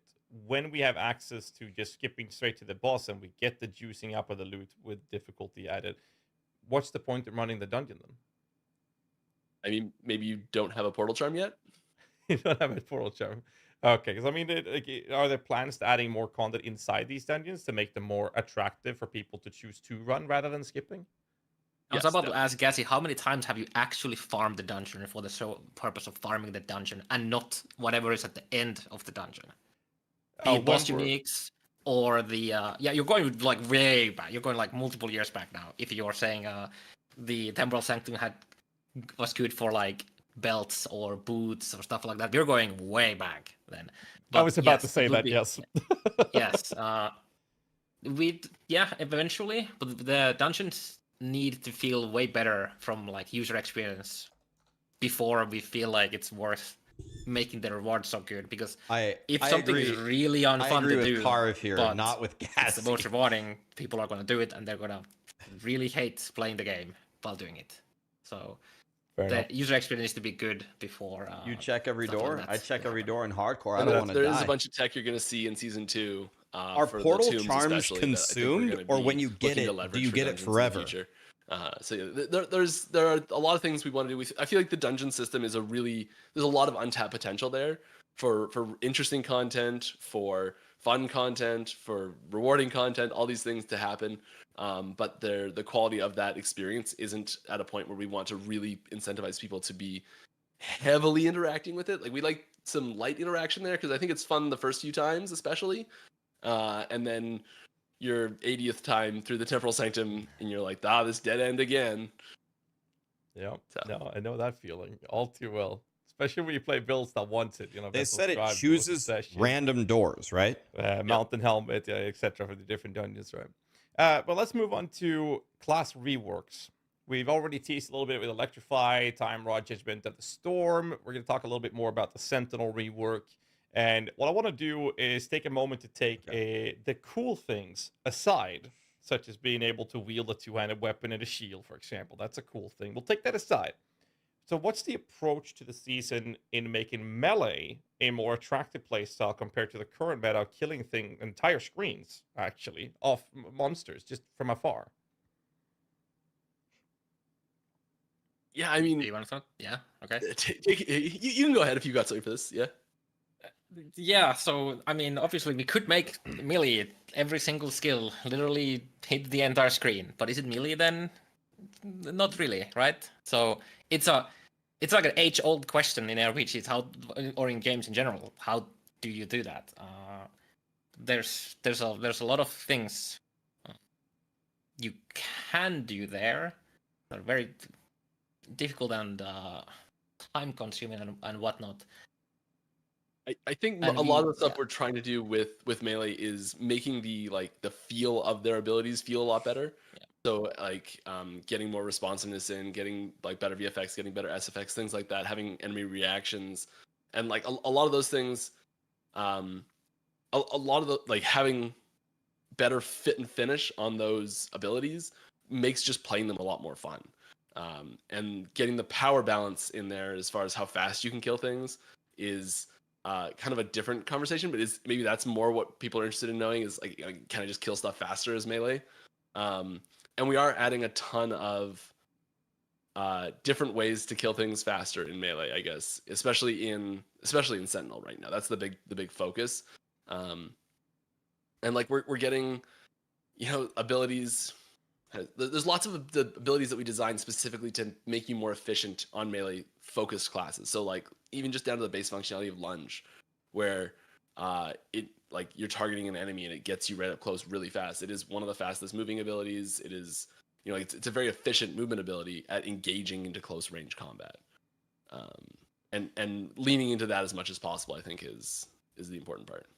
So it's also very difficult to have a global something globally for melee that doesn't bleed into non-melee. So if you have, let's say that you have enemies near you deal less damage, well then every single ranged build will just go into melee range of enemies because now they deal less damage to it. So it's very difficult to do something, especially for classes like we don't have a class that is just melee. Every class can do other things. For example, Sentinel, you have minions, you can do throwing, you can do spells. So it's very difficult. What minions does Sentinel have? Buff the one side without accidentally bleeding into others. Obviously, we are looking into ways to do that, but it's very, very difficult to find something that works very well.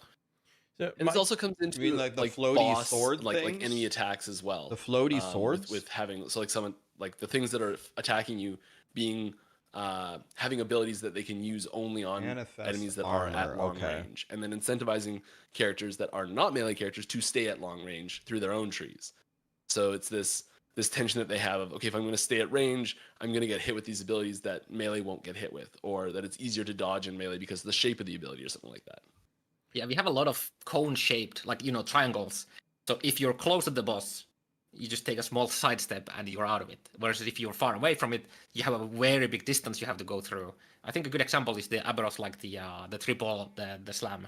It hits front and then to the sides. If you're right next to it, it's very easy to dodge. If you're very far away from it, it's pretty hard to take away from it. So yeah. We had a question from another LE content creator, Perry the Pig, was talking about beyond the melee playstyle with the introduction of Uber Arbor. The question was about having tools for melee players to utilize when it comes to positional important fights such as endgame pinnacles, like the new Aberoth fight. So you're saying that with the way the abilities are designed, it is beneficial to be in melee range, which is more lucrative or beneficial for melee players in general, that they don't seem to have the need for any specific new tools to mitigate damage. Is that what I'm understanding? We're always exploring ways to actually do that, but a lot of it comes from enemy ability design. Yes, there's a lot to that. Yeah. So Mike, you mentioned there being tools added to making it more effective in terms of the power scaling in melee, because you talked about SFX, VFX, all those things, making it feel good.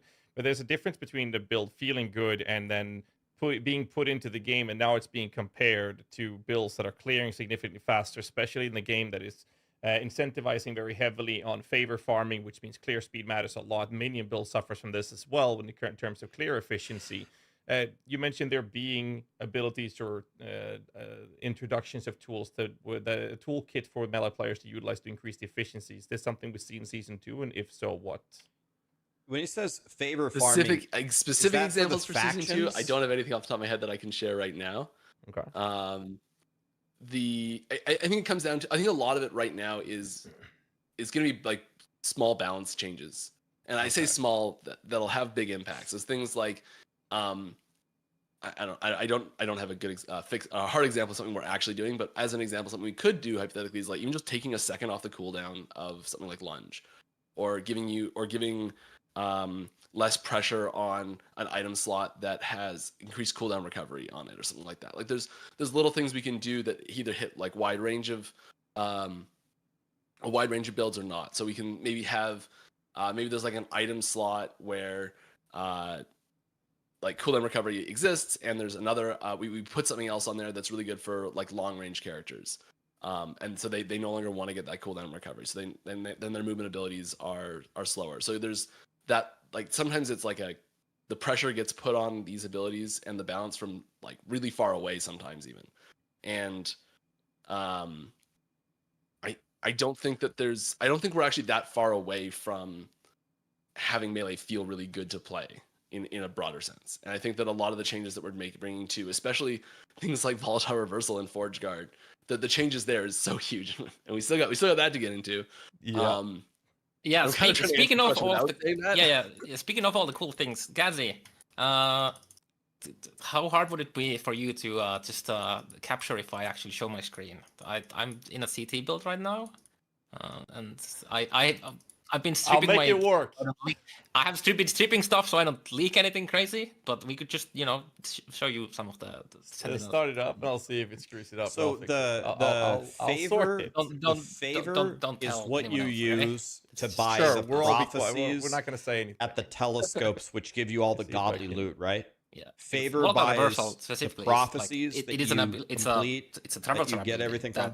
Doesn't regard a target. I've done all this. Like I just have to remember exactly how everything works. It doesn't been a year shield since like I played I'm this. sure you can. That's how I got my to not have 4 LP gel cores. But it is a mobility skill for Sentinel, which is gonna help. And it has some other cool stuff now, because we totally reworked what the reversal is. So yeah, that's fair.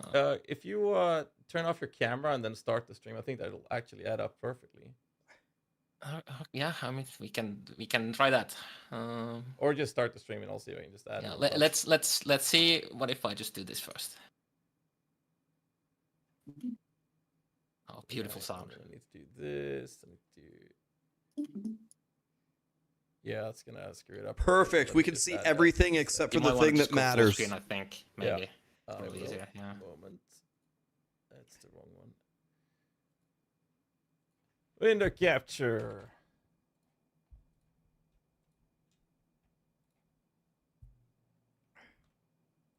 Quick, before someone stops us. Yeah, I had to like take all of my idols out so I don't, leak anything. Okay, And your screen is now full screen. And then I had to replace some of my items to not to just be the base set items because so you can Anyways, okay, so World Reversal is now a combo ability that first it jumps forward in time, and then when you use it again, it goes back, and it does some melee attack on both cases. I think I'm just gonna unspec this so I can show you the default. So the first, and then if I do second, it just slams backwards where I was. So it's pretty cool. It's pretty cool, and you can do some interesting stuff with it. For example, Devouring Orb has some cool new tech here, where you can consume all other orbs. So, do I actually have it here? If I just cast Devouring Orb here, normally if you cast another one, it's just there, but now it consumes the other one, and it does more damage, and it's bigger as a result. So one of the cool things here is that you can bring them with you. With the and that means that you can like pile them up into like this one big pile of stuff, and then it does a lot more damage. Yeah. And there's other interesting stuff, like you can actually make it not be a traversal skill. It still has a cooldown, but then you can use other abilities if you want. And there's just a bunch of interesting stuff here. There's a so in the skill design, the base functionality, you have the first and the second one. So you have the ability to go back in time. So we can do stuff in that time period. For example, we can just provide you frenzy when you're between the first and the second. Mm-hmm. But if you want to, you can just remove the second combo altogether. So now you can actually just have it as a proper traversal skill that doesn't go backwards ever. And that removes the possibility of staying with the frenzies, for example.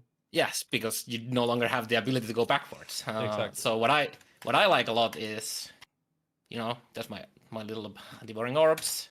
I put them back, and then we'll just there's some cool stuff there. What else? Yeah. You have so many changes here. Oh yeah, Sigils of Hope is no longer sigils. It's now Symbols of Hope. Symbols for of Hope. some reason. Yeah. And we completely changed the base functionality of it. So previously, you had basically three ways, since we introduced the unique. But for the vast majority of the time of the skill was, you cast it, it costs a lot of mana, and you have a duration for the sigil that give you some buffs. So now they just automatically generate over time. And then when you actually use the button, you get a defensive buff. And it consumes them. And then you wait them to get again. So okay. You see here, I have 5. It shows 5 on the icon here because I used it when I had 5, and now they just come back. Start ramping up, yeah. Yeah, and you can like influence how fast they come back. I think here. And there's some other changes in the skill tree here, but the skill tree, like the overlay here, looks pretty much the same. But there's been some changes. Like for example, the Divine Flare. I think you can kind of maybe even make it an actual build now. You remove the defensive part of it, but now you don't have to generate the sigils anymore to then use Divine Flare. Now they are just generated, and then you just use Divine Flare instead. So it also saves you mana like that a lot. Other cool things. Vengeance, the first skill you get. I think the skill tree has changed a bit. Yeah, okay. So you can now convert it to Void, which is kind of cool. Oh. We got a nice little scaler here that gives you Fistpen with your extra overcap physical resistance. And I think if you convert this also applies to the other ones. So if you convert it to fire, it goes to fire. If you convert it to void, I think you have fire conversion somewhere. Yeah, So that too. You can turn your iron blades that nobody really used before into forge weapons now, and the iron blades can also be kind of useful. And there's some other stuff like buffing your erasing strike here. You're smashing your face against Abby with your vengeance to get your damage mitigation from vengeance, and then you smack it with the erasing strike and do more damage. Yeah, don't let me stop you. Keep going. What else? You can just hover over every node real quick. Javelin. Okay. Here's big. This is a big one. So previously, in the past, when you combined the Siege Barrage with Divine Fury, which is just adds like new, the POE, D2 Lightning Fury. When you hit something, it just throws more stuff. So previously, these two did not work together. Well, that's changed. So now. Oh, dude, it does work. I'm playing that. You can throw a lot of lightning with javelin now. I'm playing Javazon. That's it. Show me that one more time. Good. Yeah. For the people in the back, needs to see that again. Yeah, it's pretty fun. That's it helps a lot. So now, I'm not stressed out. I have a midget on my nose. Javelin is and no, it's not an OnlyFans video. It's allergies. Spear with a shield. I'm not sure if I want to open my passive trees for you here. Yeah, right. That's a minefield. There's a lot of changes. Only people with allergies maybe we'll save that for future. Multi-strike can now shotgun. Great. Yeah, it can shotgun now, so you have some really good single target with Bladestorm now, which is that's beautiful. It turned the skill into an actually really good skill now. You're saying it was really bad, and now you actually made it good. Is that what you're saying? It lacked on the single target. Like you couldn't invest into making it a really good for single target. You could do stuff like smite proc stuff like that, but now you can actually make the skill do really good damage on its own. What else? Any forge strike so much stuff? I've got void. I think both Forge Strike and Smelter Spat are just better, basically. Better. Ring of Shields, yeah. Ring of Shields, this node that nobody ever took. I think you might be able to do something with it because Ring of Shield is a minion skill. I don't think many people know that, but it's a minion skill, and it had this fire damage for a time here, but nobody really used. But it might work now. We've done a lot of small changes around Judgment, because one of the things with Volatile Reversal was that it was providing a lot of mana if you build it like that way. So there's the Judgment mana dump build that you had to use Volatile Reversal to get mana back. So we capped how much mana you can actually consume without nerfing the damage. So it doesn't empty your mana pool like crazy anymore, which is kind of nice. And also it just does more damage. Well, that's a nice neat change. It's a lot of quality of life in that. Yeah, Shield Throw no longer has a cooldown as a baseline, which is kind of cool. It still has it so that you can only throw a shield at a time. So if your shield is still, ping-ponging between enemies, you can't throw another one. Okay. Well, now with 1 point, you can also do that. So you can't just throw them as much as you want. Previously, this node, I think, regarded going through a lot of points to even get there. And if you still want to play it with a cooldown, you can do that and do more damage. And then it allows also now can chain off you, so you can do more single target damage with it if you want. And you can combine it with you could just be like a hybrid of shield throw and then something else. Use it on the cooldown and whatnot instead of just spamming the one skill. So this is part of the throwing niche that you're kind of setting into the Sentinel. Yeah, there's a lot of, I think Shield Bash does more damage. Oh yeah, one thing that people have been asking for a long time is Rive with Void Conversion. You have that now. Nice. There's a lot of changes around here. So a lot of people love Spin to Win. What are the changes for Season 2 since we're opening up this can of worms? What's the changes to Warpath, if any? I don't think there's too many changes on Warpath specifically. There's some buffs here and there, I think. Because Warpath is already good. Yes. Especially if you're playing that's a Void Knight with the Echoes. And the masteries, I mean, just the changes to the passive trees are making it a lot better, regardless of how you play it, basically. And you were not able to show the skill tree. I'm probably already getting fired from showing this. You know, maybe I'll not get sued if I don't show them. But yeah, there's a lot of changes in the passive trees, and you'll definitely learn about them. So yeah. Yeah, we're learning right now. Like, I'm not gonna stop you. Anything else you want to show us? Maybe we just show the heart shaker like this too. It's Yeah. way cooler. Well, okay. Yeah. When I do this, I need to go check that I don't actually leak anything there. So I'm gonna close my screen now, and Mike can talk about heart shaker while I set up my character. No, I'm gonna hide it from YouTube. Yeah, do that as well. Just in case. Are there? Oh, it's too late. So 1 second. Let me hop onto a marksman real quick. There we go. You're off screen as well. Everything's set fine. I have a lot of DMs in my Slack. A lot of red. I bet. Thank you, by the way. It is fine. You know, one of my follow-up questions was about Sigil of Hope to get you talking about it, but you covered that already, so we're good. Oh yeah, I have idols here that I am not showing. Okay, so maybe when you're checking that, maybe we can have Mike elaborate a little bit on the part you said, Carve, where you said that Forged Guards is better. So I'm guessing my question would be Forged Guard and Manifest Armor. Maybe Mike could spill some beans on what Carve was meaning when he said they're better. I mean, so a lot of the stuff with Forge Guard mechanically, we were actually pretty happy with where it's sitting and feeling, and but because it did lose some damage numbers from Volatile Reversal, we have buffed up some. There's some like, hey, this number's higher, this number's bigger. So there's not a lot of like huge mechanical changes other than the one huge passive node. All right, guys, that has a lot of implications around allergy medicine.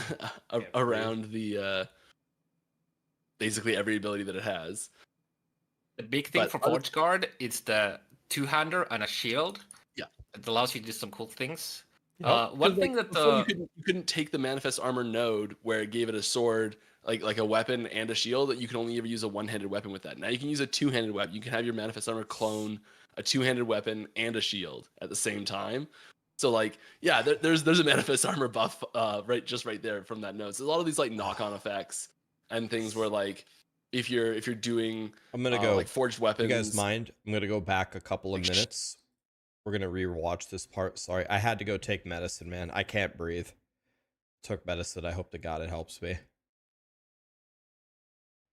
Let's go back. Let's see. Let's go back here.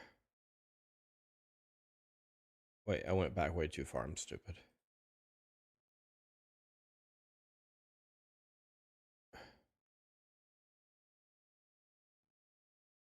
The Storm. We're going to talk a little bit more about the Sentinel rework. And what I want to do is take a moment to take the cool things aside. Yeah, such as being able to wield a two-handed weapon and a shield. Makes just sidestep and you're out. More effective for like long-range characters. So you know this. You can just remove the second combo. It's a big one. So previously saw the lightning thing. Fear with a shield. Lacked on the single target, like you couldn't invest. I think both Thor's Strike and Smelter Sprat are just let's go from here. Better, basically. Better. Ring of Shields, yeah. Ring of Shields. This node that nobody ever took. I think you might be able to do something with it because Ring of Shield is a minion skill.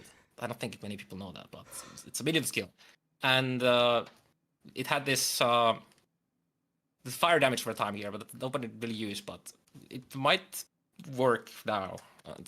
We've done a lot of small changes around Judgment, because one of the things with Volatile Reversal was that it was providing a lot of mana if you build it like that way. So there's the Judgment mana dump build that you had to use Volatile Reversal to get mana back. So we capped how much mana you can actually consume without nerfing the damage. So it doesn't empty your mana pool like crazy anymore, which is kind of nice. And also, it just does more damage. Well, that's a nice neat change. It's a lot of quality of life in that. Yeah, shield throw no longer has a cooldown as a baseline, which is kind of cool. It still has it so that you can only throw a shield at a time. So if your shield is still, ping-ponging between enemies, you can't throw another one. Okay. Well, now with 1 point, you can also remove that. So you can't just throw them as much as you want. Previously, this node, I think, regarded going through a lot of points to even get there. And if you still want to play it with the cooldown, you can do that and do more damage. And then it also now can chain off you, so you can do more single target damage with it if you want. And you can combine it with you could just be like a hybrid of shield throw and then something else. Use it on the cooldown and whatnot instead of just spamming the one skill. So this is part of the throwing niche that you're kind of setting into the Sentinel.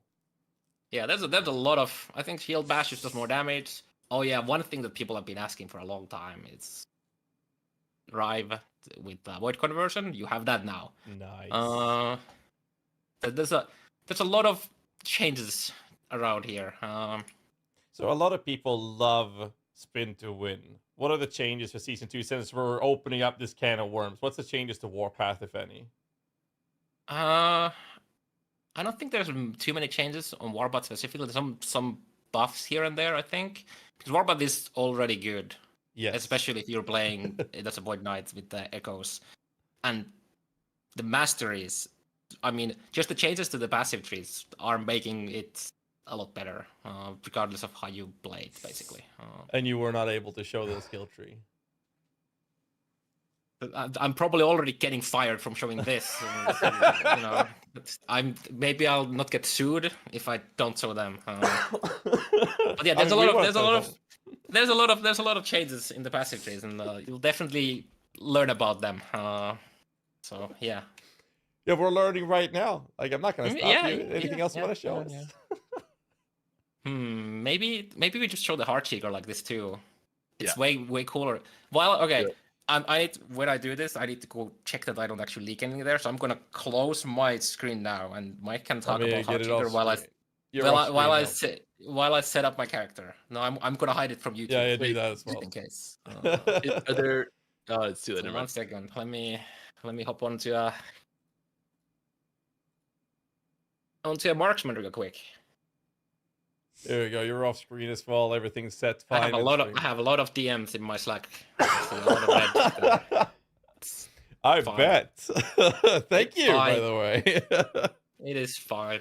One of my follow-up questions was about Sigil of Hope to get you talking about it, but you covered that already, so we're good. Oh yeah. I have idols here that I am not showing. Okay. So maybe when you're checking that, maybe we can have Mike elaborate a little bit on the part you said, Carve, where you said that Forge Guards is better. So I'm guessing my question would be Forge Guard and Manifest Armor. Maybe Mike could spill some beans on what Carve was meaning when he said they're better. I mean, so a lot of the stuff with Forge Guard mechanically, we were actually pretty happy with where it's sitting and feeling, and but because it did lose some damage numbers from Volatile Reversal, we have buffed up some. There's some hey, this number's higher, this number's bigger. So there's not a lot of huge mechanical changes other than the one huge passive node that has a lot of implications around around the basically every ability that it has. The big thing for Forge Guard is the two-hander and a shield. Yeah, it allows you to do some cool things. Yep. One thing that you couldn't take the Manifest Armor node where it gave it a sword, like a weapon and a shield, that you can only ever use a one-handed weapon with that. Now you can use a two-handed weapon. You can have your Manifest Armor clone. Oh shit. This is awkward. Okay, back in we go. It's just, it goes through the enemy and goes back and it hits again. That's nice. So one of the main reasons for this skill is that we didn't have a strong a single target, a physical based skill. We have the detonating arrow. We can't convert it to physical. So basically the only physical abilities are just flurry, puncture, and the multi-shot. And you can make multi-shot into a single target ability, but it's not really a single target ability by base. So that's what the Heartseeker is by its like basic design doing. All right. You can clear with it. For example, if you take this node, so we were talking about the chances on how many times it goes through an enemy. So we actually pre-calculate this. So if you kill an enemy and you have this node, for every additional chance it would hit the enemy, the additional time it would hit the enemy, instead puncture comes out. So if you, let's say that you had 10 hits, and you just one-shot the enemy on the first hit, you get 10 punctures just flying around to other enemies. So that's kind of that's basically the only node inside the skill tree itself that builds like AoE. Yeah. Oh yeah, I guess another thing about the basic functionality: if the target dies, it will just find a new target to hit with the remaining recurves. I think that's really important. So it doesn't just like vanish. It'll seek another one to do damage to. That sounds like the sickest skill ever. That sounds cooler than the Sentinel. You can shoot it. It's a very large like the range. recurve retargeting. Yeah, the retargeting is very long range. Okay. It'll just keep hitting the same. I want to target. play this. And then if it dies, I think the retargeting it's probably like half a screen or something. I don't remember exactly how far, but it's pretty far. Yeah. Okay. I mean, if we could probably go find out by going into an area with some normal monsters that die, then I can actually show this node too. But yeah, some other stuff. So obviously we have some just base, recurve chance. And then we talk about the volatility. So this is a cool node because this just sets it so that it'll never go below 66%. So this allows it to potentially go for some crazy amount of hits. Yeah. And then obviously we had to put a deck scaler there. So stack decks and you get more recurve chance. We got cold conversion, and we mentioned about the frostbite. So there's some frostbite support on Rogue there. You can convert it to fire, obviously. We have decent amount of bleed and poison support. Like for example, here you can convert your armor shred into poison chance. It kind of reminds of, I think Runemaster has armor shred to frostbite chance. So yeah. we got that there. Yeah, obviously we have the crit hit based stuff here, and then you can combine these. So you can go gold crit, you can go fire crit if you wanted to. For example, Dragon Song with the crits, or you could do Rhine of Winter. As you can see, they're proccing there. They're proccing a lot. They're proccing a lot, yeah. You can do some fun stuff here. You can make it into mana generator. The base mana cost. I have a bow that reduces my mana cost. I'm so excited for this skill. Yeah, it has a pretty low. It has a pretty low base mana cost. Obviously, you can increase it with some of the passives that Rogue has, but you can just also turn it into the mana scaler. There's some cool stuff here. You can change how the. I should probably put bow back on. As you can see how the visual pattern. Yeah, it changes the visual here because this was another thing we debated a lot. Is how should it look like when it recurves back? Because this looks really cool when it goes like that, but not everyone liked it. So that's why we just put it into a node instead. And it has a slow chance there, so it's not Who's entirely the stupid ass who didn't like theme, that? I really want to show you this, so let me. yeah, knock yourself out. I mean, it's fun. You got a handful of more questions before we're done. Just take your time. Don't worry about it. We got time. Yeah, we got plenty of time. Go for it. Just want to show you the page function right there. Leak. I should probably do specialized puncture too, even. I don't need to do that, but. So you see some punctures are flying off here. Christ. Obviously, this is pretty weak enemies, but this is a way to build it. God, I want to play this. And then I guess another cool thing. There's a unique quiver that I don't currently have here that converts puncture to cold currently in the game. What it does not do currently it doesn't convert the Bleed Chance from the Bloodthirst to Frostbite, but it does in Season 2. So you can do a Frostbite Puncture plus Heartseeker stuff if you want to. Feels good. So how are you gonna I make should show how the other? conversion here. How are we gonna make other builds compete with this type of clear speed? Well, to be fair, we are in like the lowest. Yeah. So here's the gold converted one. Oh, so when you don't have a target to hit, it's just gonna bounce back and forth where you aimed. Yeah. Okay. So you could actually stack up a bunch of arrows before a boss becomes attackable. Yeah, and then there's a fire. That looks You fantastic. Yeah, you can also turn this into a throwing ability. You actually show that on the trailer. It comes from a unique that I don't currently have. It's a triggered throwing ability at that point, isn't it? Yeah. So you don't actually throw it yourself. It just comes from the unique. But you have some interesting support here for throwing and spell builds. For example, the Dragon song that I was showing earlier. And this is interesting because this scales with how many times you recurve. So there's a reason for you to stack the recurve as much as you can, because you just want the buff to go as high as you want, right?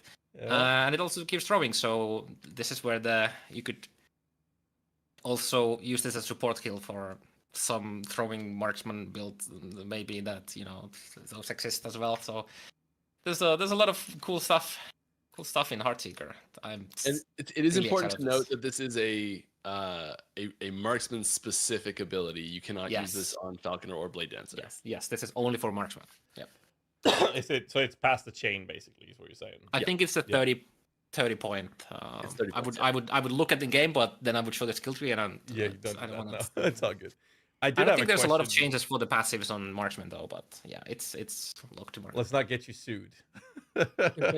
We appreciate the showcase. I did have a question though regarding like extra skills past the chain, right? We know there's one lacking for the Lich, and we know there was one missing for the Paladin. Is that still the case for Season 2? Yes. The only brand new ability for Season 2 is Heartseeker. And it's a doozy. There's Volatile Reversal is essentially a new skill because it's so heavily reworked. But yeah, the only new one is Heartseeker. We are still looking to I know what the we as a team, we know what the I love this build. Sorry, getting distracted by card playing. We know what the abilities that are going to go in those slots are going to be, and we have started working on some of those new abilities for future updates. That sounds amazing. I mean, right now we have like this electrical theme going on for the Paladin specifically. Would it be a far stretch to seize another type of minion archetype for that? I'd have to ask. I'm sorry, it's just me. I think we're going to be leaning more into the Holy Warrior side of the character than the Minion side, because we want to keep Minions more a focus on Forge Guard than on Paladin. So I think that's unlikely. Okay. The ability's not made yet. What happens in development room? Yeah, I got some ideas. Just hit me up. Yeah, I think it's time to for me to close this, to not keep Mike distracted. Sorry, my bad. All good. So, yeah, I'll close the stream. Let me get that out. Let's do it this way. There we go. We're back on track. Let me get this. So you got some more questions? I heard. No, that kind of covers that part. On the topic of minions, though, I do have a couple of mini questions lined up, so it's a pretty good segue into that one. Especially after seeing the Heartseeker as having, clear speed is obviously going to be depending on, the difficulty and the damage output you can do, of course, but the area coverage is clearly very, very vast. And this weeks back both to the melee question we talked about earlier, but also specifically melee minions. And the first question I have on the minion parts is actually minion AI can feel, or very often feel, a bit frustrating. So my question is if there are any plans in making them more aggressive to begin with. Yeah, so every minion right now is its own entity, its own thing. It thinks for itself. There's no hive mind effect happening here. And I think that in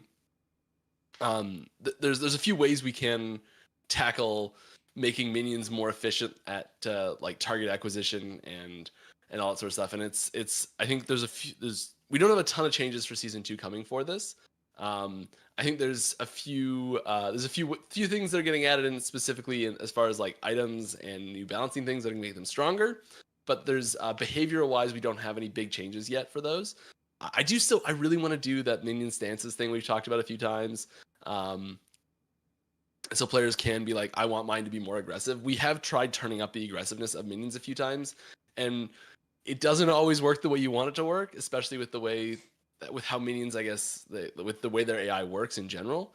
The other approach is making a hive mind of some sort, where something was like, okay, well, I've got 8 minions and there's 8 targets. I'm going to send 1 minion to every target type thing. Right now, and that naturally happens a little bit if the enemies are spread out, but if all the minions are the same distance, have the same closest target, they'll all focus that first target right away. And so yeah, we are really happy with the ability to target to force targets on with the A key by default. You can be like, okay, attack this target, and that does work really well. But we know a lot of people don't want to do that or need to do that, and sometimes it's nicer if they do spread out and attack multiple targets, and that doesn't allow you to be like, okay, spread out and attack multiple targets at once, because that's that coverage that you're talking about. So this is something that we are looking at still, but it's not something we have big sweeping changes for in season 2. Fair enough. Sorry, like I can continue a bit. So yeah. I think one thing, there's a couple cool things. Like Dreadshade now is permanent, so that's gonna help your acolyte summoners a bit. Okay. And then you know how you have a crazy amount of like movement speed for some minions, and they start sliding and skating. You know. Yeah. There should be some improvements to that, so they don't just like slide right across the enemies that they were supposed to stop to hit. Hopefully. What else? Mana costs on some of the acolyte, I think, skills are lowered a bit. Like for example, volatile zombie. The bear, the summon bear on Primalist, we're reducing the cooldown on the swipe a lot, and then we are giving it a like strength scaler, so the bear just gets additional melee damage from strength. I think it's like 1 per 3 strength or something like that. So, it's strength stacking Primalist. The bear might. I'm really excited to see what someone does with Pebbles set. Let's leak all the set changes here, but yeah. The Pebble sets might be pretty good there. Yeah. So there's some set changes happening as well here. There are some Sabretooth fixes coming too. They now swipe every time they leap, not just when they use their own ability to leap. There was some bug with Sabretooth that was fixed, and then we gave it a couple new nodes, I think. Yeah. So it's actually pretty good now, I think. Yeah. Okay. So I was still doing the rounds as I explained earlier, talking to some creators that mainly make content for Last Epoch, and obviously I have some mini questions which I kind of baked in, but one question that myself was very interested in hearing was also coming from actually RPG Aaron as well as Dreadful, and it's a 2-question part. So I'm going to start with one of them, and that is that the weaving back to melee issue, and that is that they feel lackluster from melee minions as well, that they feel lackluster in terms of clearing compared to range because of area coverage. And so I guess one of the big questions there is there going to be improvements on melee minions to allow them to hit a wider target with their attacks? Like basically, will they have bigger AoEs? Is what I'm asking. I don't think we have any specific changes to that.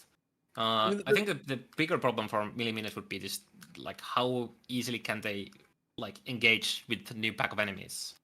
Like they don't have the run there, so maybe giving them some dashes on stuff like that is gonna help a lot. But like I don't think there's almost like any skill in the entire game, like a melee skill that is just like an actual single target. They all have like a small AoE. So as long as the enemies are close to each other, it does help. Okay. There are the little changes that we mentioned just a second ago with Bear getting swipe and Sabretooth getting better. The Fury swipes happening more often with its leap engagement. And so yeah, there are some little things, but there's not like a huge systematic change to like all melee minions getting more AoE or something like that. Yeah, we also just have, like Mike said, all the minions, like they're their own thing, and we have a lot of them. every now and then we'll find things to buff. So yeah, let us know what needs to be buffed, and we'll buff them in the future. So yeah. I got you. Another part of this question there is was talking to these creators as well, which I'm curious about as well, is build diversity when it comes to minions. Now we have the unique playstyle of Forge Guard with their type of specific minions. If you look at the Acolyte, for example, due to the strength scaling and power of the double shade play, Infernal and Dread Shade, we're now getting permanent Dread Shade. That sounds fantastic. But due to the power scaling of those, it's been very often more favorable to put them all, stacking all the power onto one minion, like an Archmage or an Abomination, more so than actually having an actual army playing for you in terms of actual performance. So I guess the question for Season 2 or beyond, are there any intentions in addressing the diversity problem of actual in-game performance of minion builds with that in mind? I remember at least a couple minion builds that were army builds, and they were absolutely crazy, and we had to nerf them multiple times because they were so crazy. So that it's a very fine line that needs to walk, especially for something like you have a minion that does everything for you, and you just run around and they just do everything for you. So yeah, that sounds great. That's what my warlock was. My Wraith Lord killed everything. We don't have any. It's like we are not targeting specifically so that single minion builds are better than the others. It just when people min-max complicated game, something is always better, and sometimes it's single minion builds. It hasn't always been the case. Yeah, it hasn't always been the case. So I would expect that eventually there'll be a minion army build that's gonna be crazy good again, and then we have to nerf it. So yeah. And this is not what we're seeing in Season 2. That might be something we'll talk about in the season. Yeah, I don't think we have.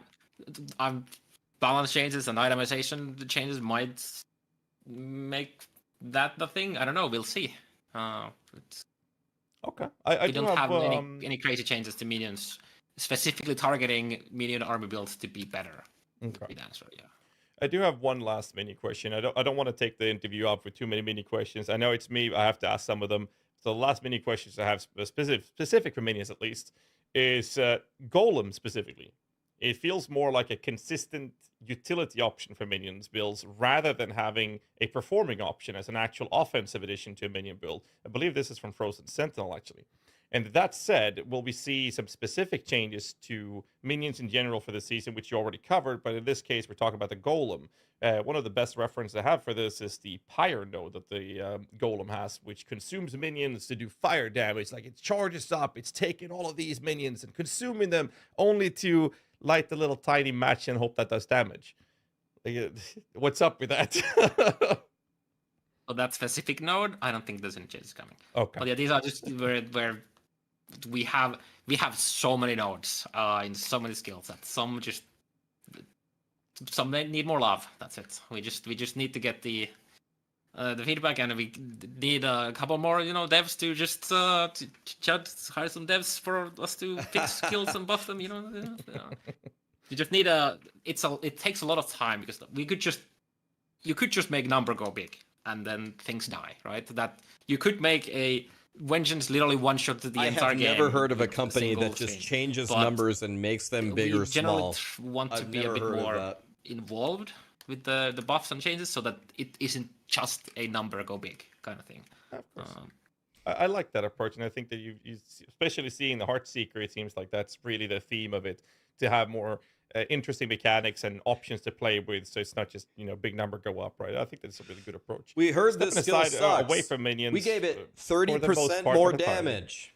In the trailer, there was images showing. One of them showed a lot of new unique items, and it was really cool. But there was one in particular that stood out for myself and a lot of people in my chat, and we talked about this. And it is Nest of Nightmares. Now we don't get to see much of it, but what we see in the teaser is a line of text saying, "Applying spiders on melee hits." Now, there's a wording in the game that says summon this, summon that, like the bee gloves and stuff like that. So we've already come to the conclusion this is not a minion stuff. But we really want to know, what is applying spiders on melee hits? Could you elaborate on this?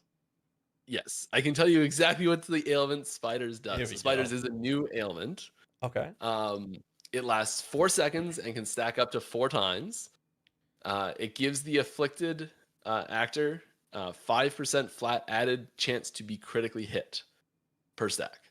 So it is 5, 10, 15, 20% chance added to be crit. So yeah, they- so So basically, if you've got 4 stacks of spiders on something, you only need to hit 80% crit to always crit.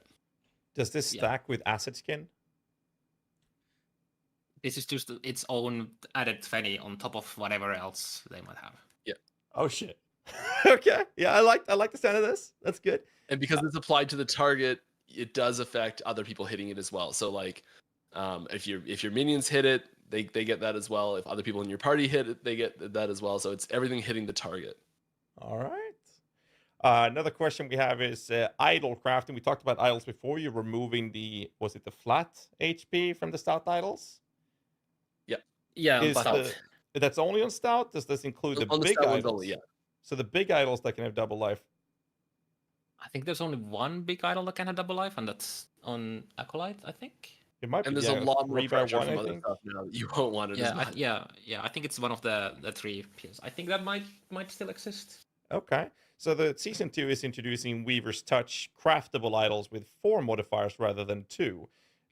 So I guess the question here is if you could share some information about what type of modifiers we can expect from this item slot, or are we going to sit and expect us to go for trying to Weaver's Touch our way into double life and armor and a rest roll, or is there any just more offensive scaling? Could you elaborate more on the modifiers we will see on these? Yeah, I don't think we can do specific. I don't have a list of specific ones here, but yeah, there'll be more interesting things rather than just like flat stats quite so much. So you'll start to see. I don't know if I'm allowed to say specific ones or not. Are we That's why I took them out from my inventory when I was looking at.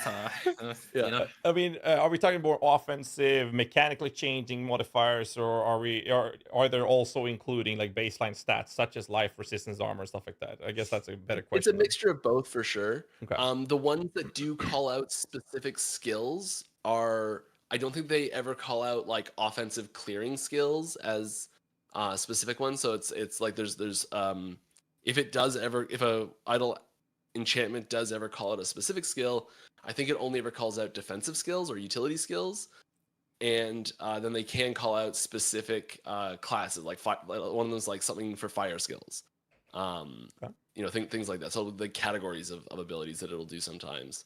I think the important takeaway about the idle things is that there's new power in idols that did not exist there before. Mm. I think that's a Hence the curiosity. Yeah. That said, though, when you say that the flat life and stout idols were removed, the follow-up question are there any improvements coming to the baseline idols that exist in the game now that we are not going to see double life stout idols? So are there any other changes happening to the baseline idols besides that? there is new power in idols that you haven't seen before. Okay, that's it. Yeah. So that's not just the those are Weaver's new- Touch. That's how I understood it. So this is baseline. All of them gets new added modifiers that can roll. Specifically, the size 1 and 2 idols. There's a bunch of new ones for that. Okay. Perfect. Next question we have is champion modifiers coming to the game, and we have 0 information of what type of modifiers they can be. Can we get some knowledge on this? Are you sure it's 0? I'm pretty sure I saw some of the trailer. I think. Yeah, we it's show a very lot of- minimal. It's borderlining 0 then. Those ones are generally more specific for they'll call out individual abilities really frequently. So those ones are they're frequently more specific and narrow and niche things that you're going to be getting out of those. So those are designed to be more specific. Yeah, Alright. I think the important bit here is that they are always sealed, which means that you cannot put any of the champion affixes into legendaries. That's the you can make set items with them because you can just craft the set affix in there, but you cannot make a champion affix into a legendary. So a lot of people have been having a different takes on this with which modifier was sealed. So champion modifiers are sealed, so they cannot go on unique items. Set item, craft shards can become an actual prefix or suffix modifier on the item and affix. But so the set item can be put on a unique. My understanding was that was not possible. Okay. Those So are with also set not item- going to be able to put there. Yeah. Okay. When a set shard gets applied to an item, that item becomes effectively a set item. Okay. And set items cannot be combined with unique items to make a legendary. Good. Then we got that cleared for everyone because so many people have had different takes on this. And I'm like, Mike said it's not possible. But what about the seal off it? I'm pretty sure that was champion modifiers. Let's just get that out of the way so we have that clearly stated here in the interview. Perfect. We are running really tight on time right now. But one last question before I want to jump into some Q&A. You can tag Mike, sorry, not Mike, but Wick or Photon in the chat here if you have any questions. He'll pick them out. He's already spammed me up on Discord with some questions. But before the Q&A, we have a question from yet another Last Epoch creator. His name is Frozen Sentinel. I call him the spreadsheet god at this point.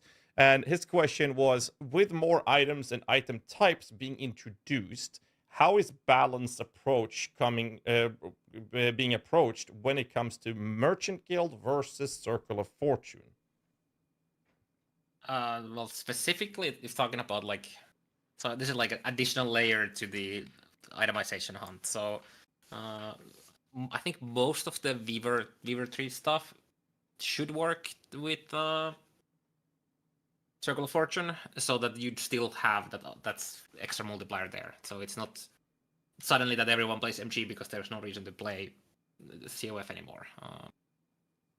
And there's some stuff in the Weaver tree that we'll get into another time that you can influence the item types you're getting a little bit better. And the COF does scale off of that as well. So they play off each other and it gets amplified as a COF player. Okay. So we know we have some new glyphs and runes. For example, the whole shifting the modifier tiers on the tiers on the modifiers can shift, right? Is this something we'll see not constellations, but prophecies for in Circle of Fortune? Is that something we can expect to see moving forward in Season 2? Or getting the new runes, the new crafting materials? One of the new runes will have a prophecy, yes. But COF... I'm sorry, my headset died. The Merchant's Guild doesn't... You can't trade... You can't buy and sell those things on Merchant's Guild anyways. But yeah, COF does get a little bit of a boost of one of them. Is get it back. Now I can hear you. Now? I didn't hear shit there. Can you say that one more time? You chat here? Because that's all that matters. I think so. Did I miss it? I think I missed it all. They're saying poggers. We can watch it later. Yeah, you were asking about the prophecies. So one of the 3 new runes will have a prophecy. Yeah. I think it's Rune of Weaving. But the rest the COF players will get more of those through just the COF perks and the other prophecies. Like if you have a rune prophecy, that could potentially give you the other new runes. But there isn't a specific targeted prophecy for Havoc or Redemption. All right. Since we're running a little low in time, I'm just going to dive straight into the Q&A. Again, you can type at EHG_Wick or _Photon for any questions. He's picked them out. So I'm just going to go from the list he sent me here. He's been picking the questions out. And the first one is, how do you plan to handle patches/bug fixes with the new cycle? Season. In the new season. Yeah, we're like... I don't understand. Like, handle them. We're roll them out as soon as we can. Hot fixes. I think they were meaning like nerfs. I'm sorry, broken. Yes. Yeah. Oh, it's Q&A. We'll do some rapid fire with them. Push them out fast and furious. Yes, for family. So the next one is about family. It's with minions falling further and further behind in the overall state of balance. Is there plan changes the upcoming release to help those archetypes out? Yeah, there's so much being shaken up by item changes coming this season that it's going to be... I wouldn't bring any preconceived notions like that into the new season. All right. Are the time rot nodes additive or multiplicative with each other? They are all 3 different multipliers. If you're talking about the rot creep. Yes, but within itself, right? With itself. Yeah, they're all multiplicative with each other. Yeah, the time rot chance is its own like a bucket of a multiplier, and then the other 2 are also. So you get 3 different multipliers there. All right. Will Arena Prophecies still appear if you have removed arenas with the new Weaver tree node? I don't know. The answer is yes. I think so. Yeah, but you can just block arena prophecies. I think there's a new lens coming in season 2 that should make your life a bit easier. Okay. Next one is, I feel like for ARPGs, the history is better told through end of chapter cutscenes. Any plans on expanding that front? I know we've talked about having better cutscenes in the game, and that's something that people have been pushing for a lot. Me amongst them, for sure. I think that those are improved cutscenes. Yeah, storytelling. It's a huge way. We've been talking about this for years about how like you can get the story from like Diablo 2 by just watching the cutscenes for the most part, and there's not that many cutscenes there. And you know, like I think adding in those would be really hugely beneficial. We don't have any major ones expand, because there are those little cutscenes we do have for them, which are great. But yeah, getting more, I'd love to have more. And as we add more chapters. All right. So here's another question, which is from Mike. It's a bit personal. I was very curious about this. I even wrote to Photon about this, saying, what happened to Mike? Like, is this good or is it bad? I don't know what is happening. And the question is, when are you releasing the workout routine and diet plan? You look amazing. You've lost a lot of weight. You look fantastic. And I was like, what is happening? I don't even know how to answer it or ask it. But here's the question. Yeah, thank you very much. It is all good. It is it is a lot of hard work and eating less and working more. Eating less. Working out more. It is, yeah, there's no secret to it. You gotta calculate how many calories you need to maintain your body weight and eat less than that and track them rigorously. And that's literally all I did. All right. It's definitely paying off. Thank you. Yeah, feels good. Just got the home gym set up. Nice. Next door, and starting to get into that pretty hard, which is great. Perfect. Next question is, can we be able to trade mats? We are not. You're not able to trade mats, and that's not something we're currently looking at doing. It's possible we could in the future, but right now it is nothing. No trading on mats. Yeah, this is the one thing that we mentioned earlier, is that it would require very major changes to how item factions currently work. Fair enough. Yeah. Any improvement / changes to localization coming? Yes. Yes. Yes. Yeah, I think that's it. Yeah. We want the localization to be good. Yeah. So yeah, it's always. We either just expanded it or are expanding the languages. I don't know. I don't know if that's out yet or not. All right. There's a lot of languages now. Fair enough. Will we be able to control somehow the Weaver's tablets via the COF Observatory Prophecies? There is nothing specifically interacting between COF and like the Weaver stuff like that. There are things that naturally just work together, but there isn't a very specific. You don't want stuff like that because Yes, if merchant you have skills something in COF that exists, says right? like you just get more of this thing, and then the Weaver stuff drops that thing, you get more of that thing from dropping it. All right. What about making it easier to actually pick up items from the floor without having to click precisely on it? Yes, that's a godly question. UI scaling's coming, so you'll be able to make them bigger if you'd like to be able to have a bigger target to click. Nice. So that's just loot filter improvements. That does Is not my help understanding with of the it? problem. No, like we're scaling the entire UI options now, so you can crank the size of everything, the whole UI up or down. Yeah. Player agency again. I said this before. I think it's fantastic. Yeah, I think here's also like a pickup radius, or like how far away you can click to pick up items to not run to it. I don't remember if we have any changes to that. It is something we discussed at some point, and I think it was overall just yes, we should do it. I don't remember if we did it. It's one of those. I guess we're gonna bring it up now and see if we can. If we didn't, for maybe the love we can. of God, that's good. I mean, that's also one of those. You can only make it bigger. You can never go back once you made it bigger. So it's a very touchy topic, right? It's not a touchy next question topic. is Make it plans for bigger. seasonal objectives. That's something we're very interested in down the road. Season 2 does not have seasonal objectives with like the whole thing. I think there are lots of great examples of that where there's like complete these bosses and finish this challenge in game, and you get this like cosmetic thing for the season to remember so you can remember having completed that challenge in the game. You look back at that season. These are all awesome stuff. You get achievements. We're interested in diving into that world. We don't have them for season 2 yet. We have invested time into making the game better instead of keeping you playing more from giving you free MTX. Basically, is friendly. It is something that we definitely want to do. They're really cool. We just have other priorities being on the game right now. That's fair. Is the Uber Aberoth fight accessed through the same method as the normal one? No, kind of. You need to kill a normal Aberoth to get Uber Aberoth. It drops a Woven Echo that you put into your Echo Web if you have a high enough corruption on it, and then you'll fight Uber Aberoth. And important to note is that even though it is in the Echo Web, modifiers or corruption does not affect the difficulty of that. It's a static fight, and you will have access to it way before than your character is ready to fight it. Yes. So similar to Diablo.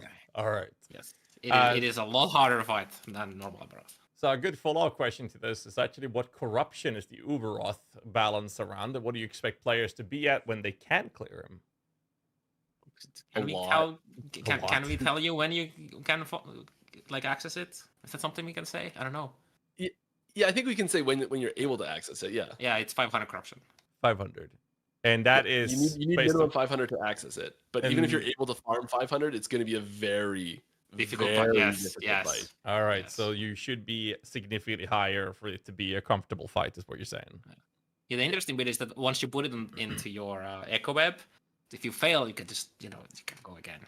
Ah, that's there nice, there might be some stuff like maybe not giving you the loot. I'm not sure, but we probably do need to do something there. But yeah, you can just keep fighting it. Okay. Next question is, can Woven Echo's items change the corruption of the Echo it is applied to somehow? There is one Woven Echo that does change the corruption of that timeline. We already talked about that one. Yeah, we talked. Yeah, the one that copies the highest corruption of that player. Yeah. So that's the only one so far that is fitting this question. There might be one more. I don't think there's any Woven Echo that changed the corruption of the Echo. No, because the corruption is the corruption is based on the timeline. So whatever the timeline's corruption is, the corruption is for the Echoes. Okay. Following this up, we have: can there be more sinks for rare materials? Oh, sinks, yes. I mean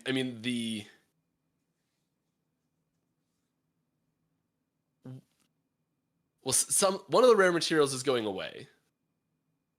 And the new ones that are there are, I think you're going to be wanting to use them up on your items, because I think you're going to get more opportunities to craft good items, because there's going to be more base types that are potentially awesome because these new crafting materials are available for you.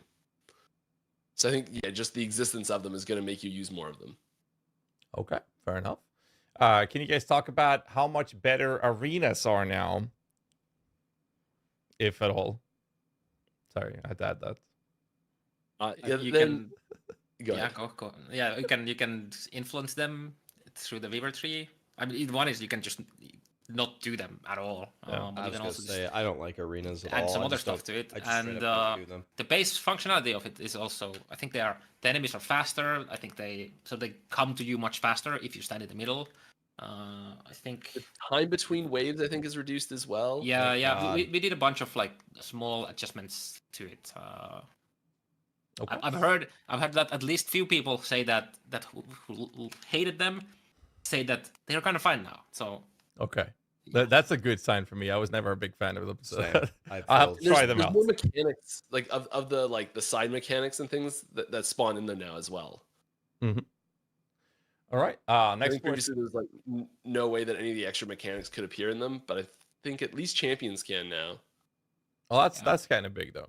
I think. If it's true, since you said think. Yeah. I'm 80% sure on that one. Okay. Next question is: can you guys talk about? No, sorry. Are portal charms consumables? Yes. I believe you guys covered this in the last interview. Yes, Yeah, and it's a good refresher is that you can trade any of the 3 existing dungeon keys in Machelka in Divine Era. I think there's a NPC there that you can trade up those keys for portal shards. So let's say if you only care about Temporal Sanctum, but you have a lot of the other 2, you can just trade them up for portal shards. All right. Nice. Is the damage taken increase from dual wield being changed? I don't think so. No. This is a very interesting, like, both the designing and balancing topic, because it's like, okay, do we want dual wielding to be like, so we have a sword and board, then we have like 2-handing, and then we have dual wield. Where should the dual wield fall in like that in the middle? Like, should it be doing the most damage? Should it be doing more damage than a sword and board, but be slightly tankier than with a shield or with a 2-hander? And I think we fell on that it should you just take more damage, but you're in most cases doing more damage. That's fair enough. Are Forge Guard minions robots? I have no idea what that means. That was the question I got. Yes. And no. Okay. Yes and no. They have feelings. I think I can make a robot out of Lego. My manifest armor has feelings, okay? I mean, that's coming from a true summoner perspective. I didn't know you were a real summoner. Why was this a question? What changed? I've been a summoner player since forever. What do you mean? Well, not always. Not always. We've seen how happy you were playing Heartseeker. I'm just saying. There we go. Speaking of Heartseeker, what level is it to learn Heartseeker? Was past the chains? How many points in? 20 for the base 30, class, and then how many points in for the marksman? 30. I think it's 30. I can take a look. I can confirm. I'm pretty sure it's 30. Okay, so around level 50 skill points in, which means Regards 30. Yes. Correct. Yeah. So the level then would be depending on how many skill points you got from the campaign, right? Yeah. And that kind of summarizes the Q&A. Before the little outro, 2 more things to cover there in the outro. I'm curious, Mr. Minion Lover, what are you playing as your starter for Season 2 yourself? Ooh, I don't know. It has to be Minions now, I'm just saying. I mean, does Falcon count? I could play a Bow Falconer. I don't know. Who knows? Falcon does not count. No. Okay. I think I'm gonna play Heartseeker or I'm gonna play something Sentinel, Void Knight, probably. Void Knight. What about you, Mike? I'm on it. I've been saying this for months now. I'm going full Heartseeker. There's no question in my mind. It is my favorite class has always been Marksman, and it's the first time we've had a new skill for it since it launched. It is Marksman for me. I'm playing Heartseeker. Fair enough. So the last question before the outro, we're going to wrap this up, is obviously the common question that we've seen on Twitter when we talk about Bex many years ago. You all know what it is, and that is patch notes when? When they're ready. Just don't give us a patch note 3 days before launch. So give us at least a week. You will have several days to read through all of the changes for sure. But I don't know. I don't think we can give you the actual dates. We asked. We're not allowed to say the patch notes date. I'm sorry. We did check before this. Okay, a follow up to that. When you say several days, can we as a collective then say that we would prefer to see them around a week before and not just a couple of days? Is that something that is more in line with what's going to go down, or we're talking literally a couple of days, give or take? I think we'll keep staying on the several. Okay. We just can't. We asked, but we weren't. We've already done too much damage anyways, you know. Okay. Yeah, come on, let's keep our jobs here. Avoid the suing process. We're going to wrap this up by thanking Mike and Carr for coming on for this interview. It's been a blast. Thank you so much for the, putting your job at risk and everything. Appreciate that very much. Next week, Friday, same time, I believe, right? You guys will be having a friend of mine, Talkative, try to talk about itemizations. I'll be sure tuning into that. Hope you guys that are watching will tune into that as well. And show some love for last Epoch, and very excited for the launch on the 2nd of April. Thanks so much for coming in, boys, and I'll see you guys later. Thanks for having us. Great time. Strong, thanks. Bye. strong presentation by Gazzy and EHG there. What did you guys think about that one?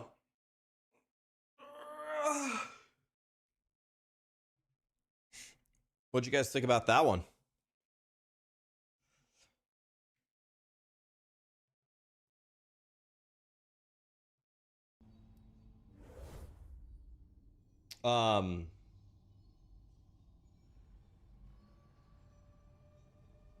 I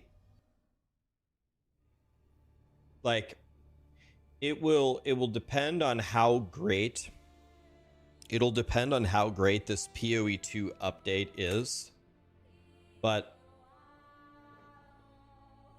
I think with the massive amount of positive changes that Last Epoch is getting, I think it might be a fair statement to say, I think if you matched up Last Epoch against POE2, I mean, POE2 is in early access, and Last Epoch's been out for more than a year, right? So they're in different stages of their development. But if I were to compare them one-on-one,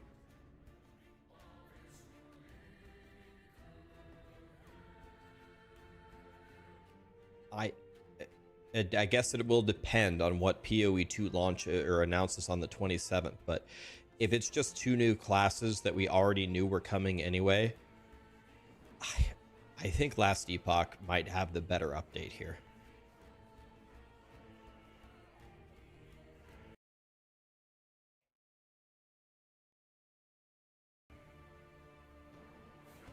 It's sounding very strong to me. And one thing I'm going to need to start doing now is I'm going to need to start speedrunning Marksman. Because that sure looked fun.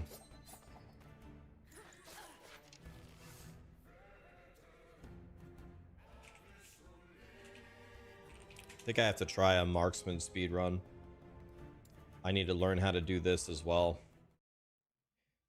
I might have to play Heartseeker. There was darkness. It's looking stupidly fun. I might have to play that.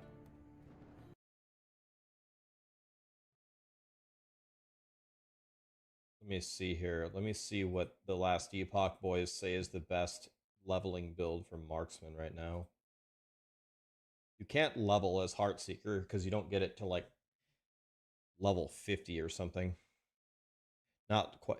20 plus 30 minus 15 plus however many you miss at the point at which you get it. It's going to take you a while. Marksman leveling guide. Let's see how good the Marksman ranks in leveling.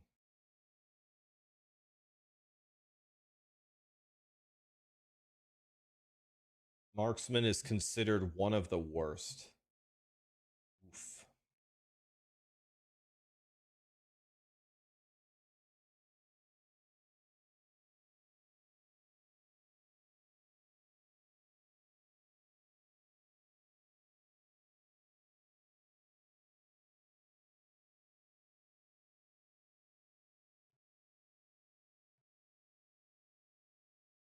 So we're going to use Flurry in the beginning. And then we're going to use Puncture.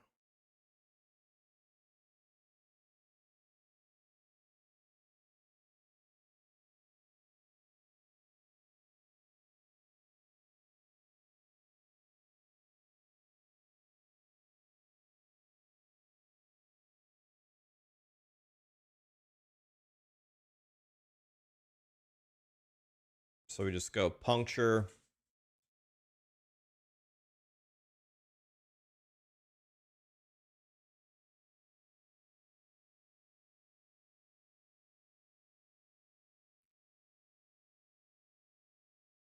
And then Shift and then Explosive Trap.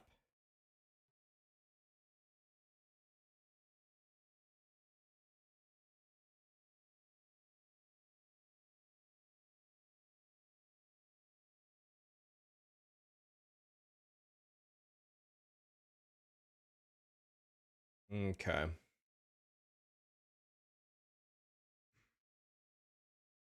And then we're looking for, if I look at the gear here, bow damage, crit, attack speed. Okay. We will auto bleed.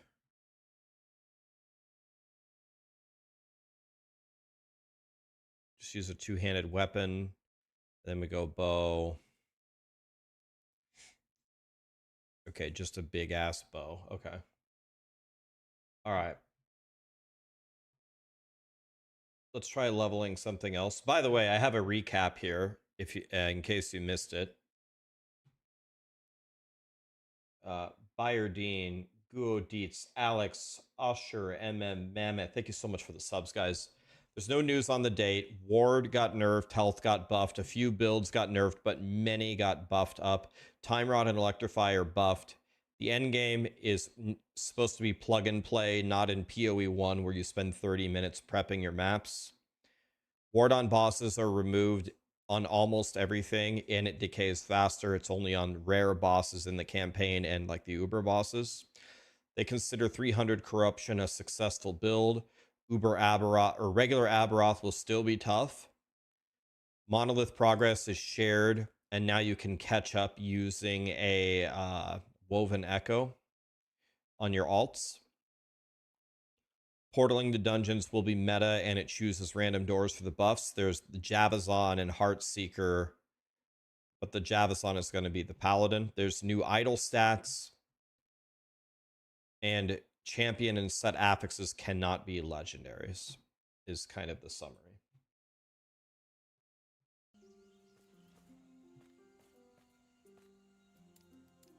Okay. Let's get live split back. All right, let's give it a try.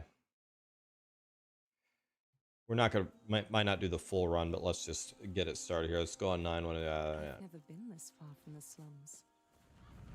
No looking back now. You're welcome, Ulf. How you doing, buddy?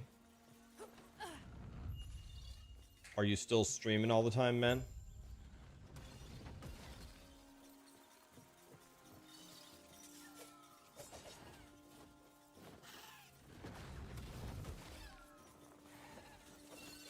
Okay, so we're going to use a two-hander for Flurry.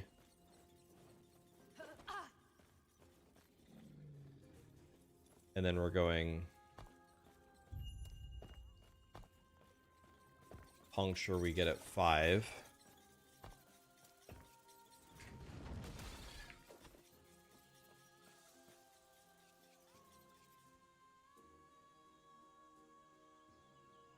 Blasting POE all day. Dude, I love POE, one man. I just killed I killed 7 of 7 Ubers this season. I'd never fought them before. My character was just way stronger than I thought he would be.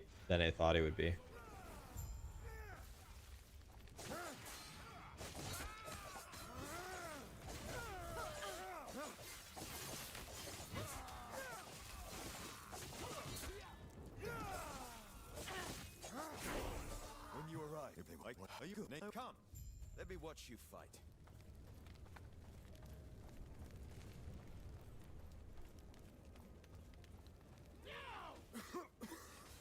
Oh, it's pronounced good. Okay, sorry.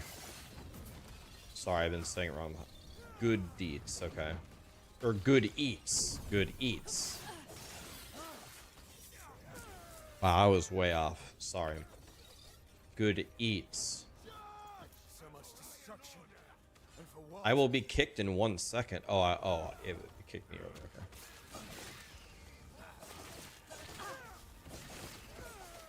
Silver ring. That's movement speed. Where'd you learn to fight? God, I love movement speed.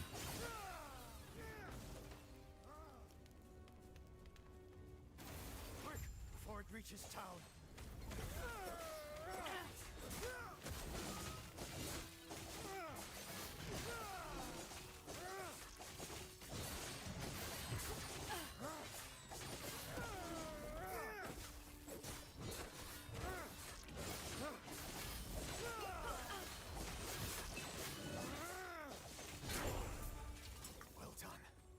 Almost there. I'll see you ahead.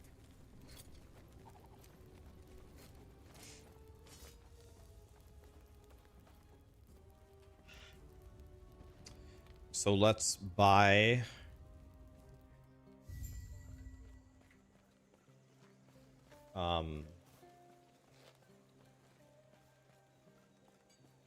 we need to buy a silver ring. And... a two-hander of some kind.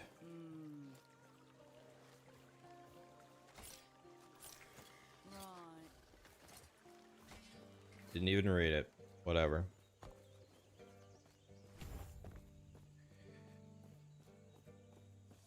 Oh, I didn't even buy the silver ring. That's how stupid I am.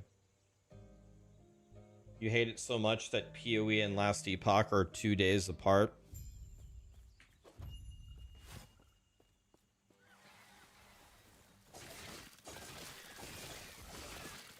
It's a strange decision by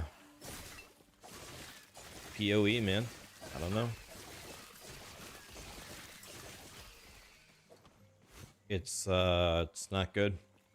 Not happening. Nothing good I can say about it, my friend.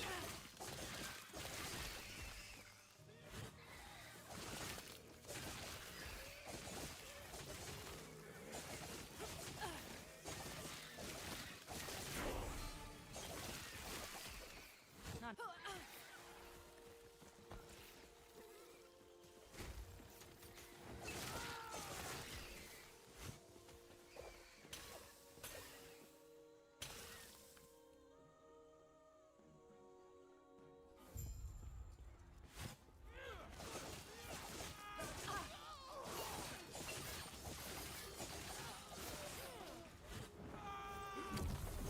Oh my god, I got a shrine for the boss.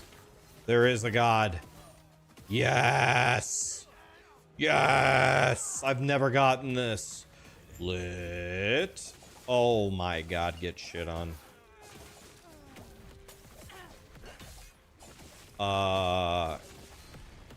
Get absolutely dunked, you piece of shit. It's for all the times you've killed me before. Absolutely dunked. Best case scenario, man. Oh my god, yes. God, I love life.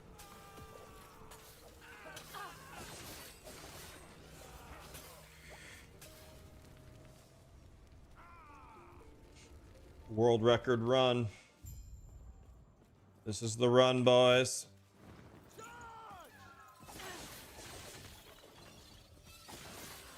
You can't just literally skip every single monster. But I feel like every time I do that, I'm in like such huge trouble.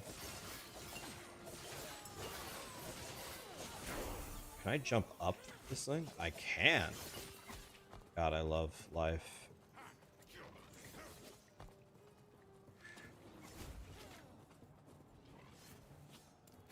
Let's do puncture.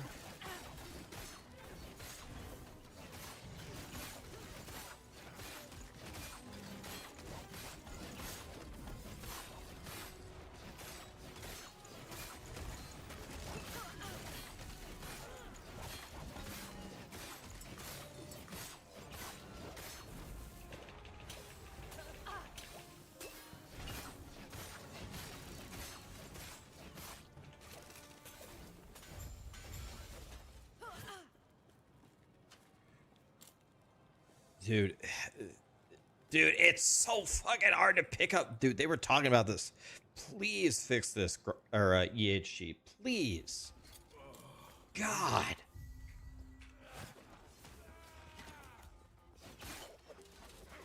So effing annoying. Not happening.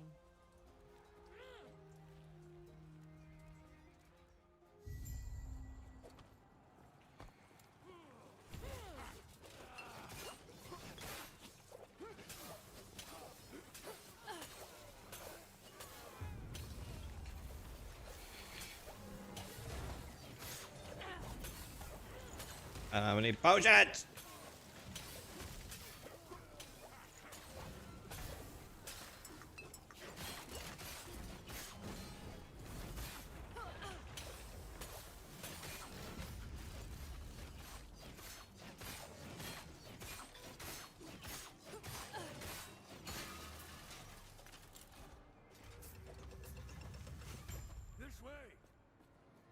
Yep. Okay. Okay, I could have got +5 physical damage. I should have clicked that way earlier.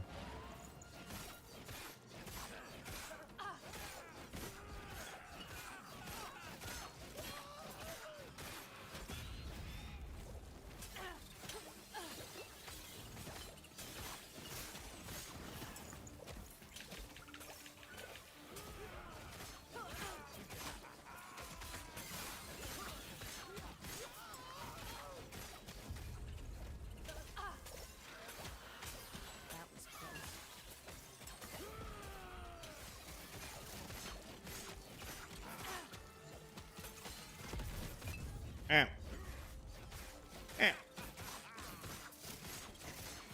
Make them bleed, boys. Make them bleed.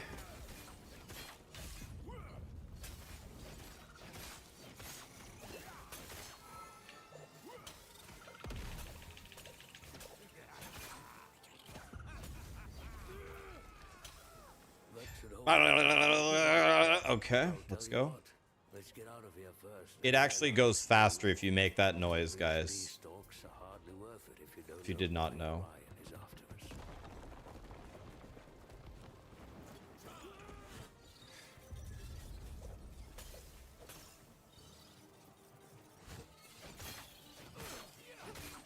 Not happening.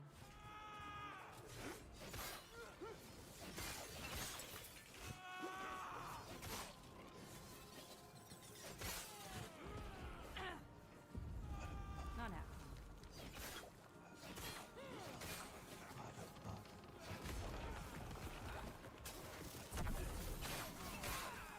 God, I love these shrines. Yes. Yes. Free XP. Yes. Not happening. God, I love Dick. I mean this shrine. Thank God. Yes. Not happening.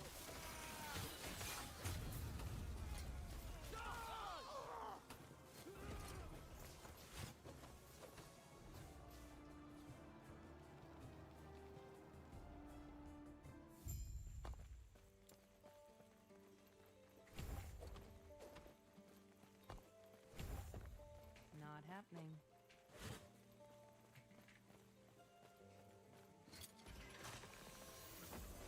This is lightning damage, fizz res. This is health. The one with the lightning damage and fizz res actually gives me more. Alright. Blessing. Prayers be with Can I has a bow?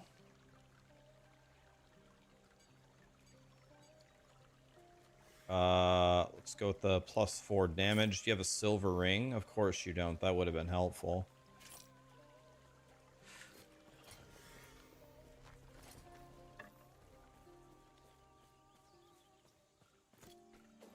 Everything okay? Okay, let's go this way. Stay alive.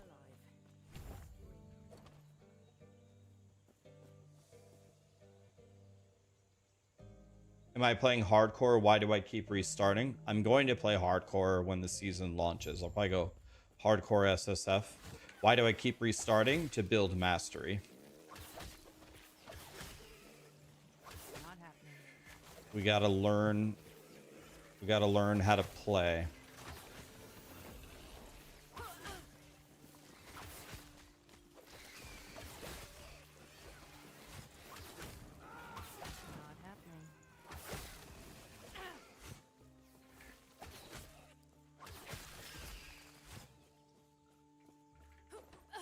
Not happening. Not happening.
The bleed chance is better. Okay, so I should have bought the other bow. Okay, that's good to know. I would not have guessed that. Not happening. That's good to know. Thank you. So I made the wrong decision there.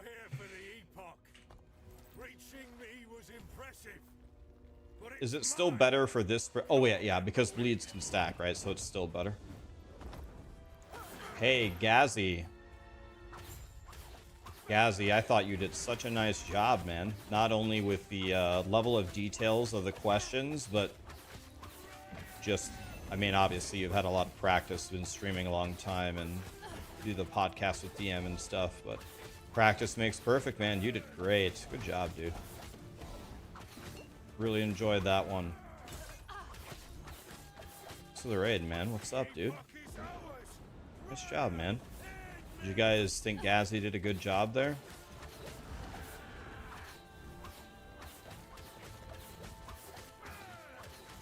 Nice job, dude.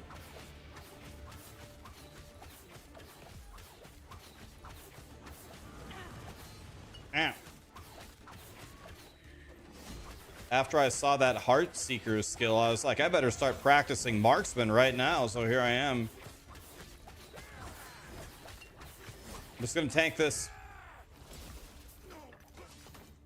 Sash of life. God, I love life. Or mine already has fizz damage on it. Speaking of, let's head back to camp. I must reach Your interview was much more specific than mine and Zizrin. Since we went first, I figured let's ask the high level questions, like what the hell is actually coming here, and then everybody else can ask the detailed questions. And I'm so sorry to you too. Boy, did you do that. Damn, Glod split? First time playing it? That feels good. Guys, we got a Glod on the first thing here. You've been watching me for a while now. You watch some YouTube videos. You come from a MOBA, Dota 2, and FPS gaming background. I don't fully understand all of it myself. I'm just following build guides. I want to really love and understand this game, but I just don't know how. I've never played POE either. Oh my god. Boy, are you in the right spot, whether you're here, or Gazzy, or any of the other godly content creators around here. If you want to love POE and you want to love Last Epoch, I'm very glad that you're here, because I love these games. So, I mean, I don't know, like, where to even begin, I guess. You said you're really confused. What confuses you, or how can I help you love these games? What could I do for you? You have questions for me? Ask them, and I will answer them. Family time. Thank you, Gazzy. I'll get you back. Great job today. Good job, dude. Thank you. Not happening.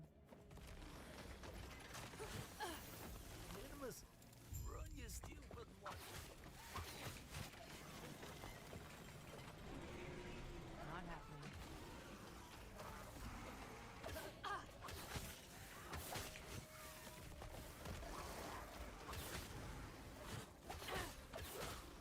Not happening.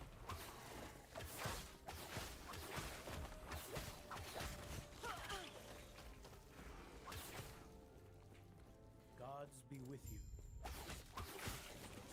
Not happening.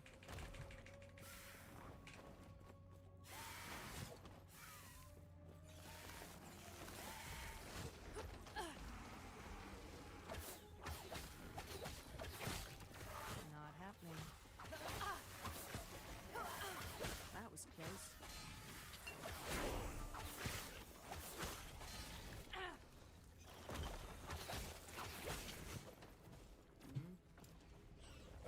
Not happening.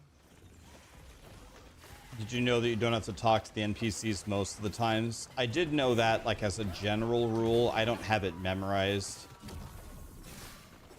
Yes. Yes.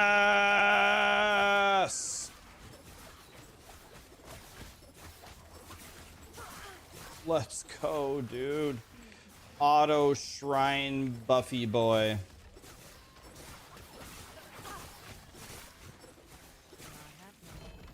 Glyph of Despair.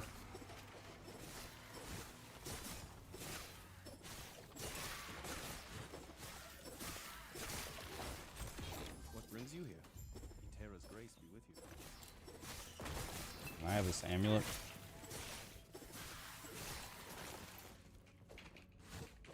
Not happening.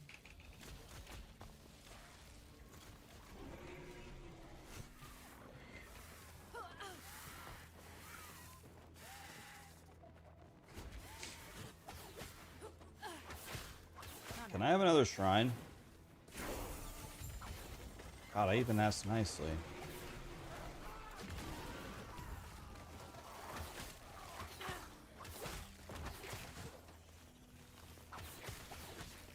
Easy. Too easy.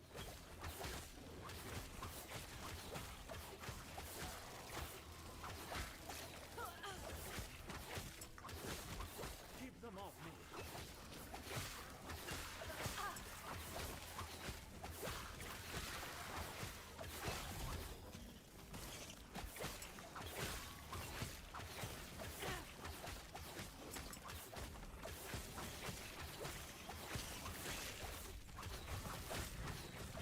Only a little longer.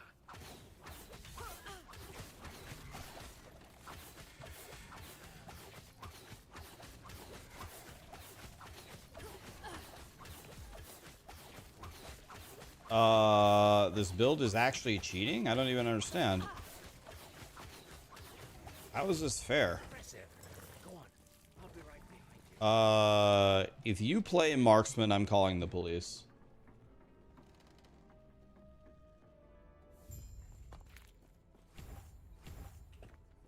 Last Epoch seems to be information overload. Oh, you're gonna hate POE1. The gods have long left this world, but their memory will give you.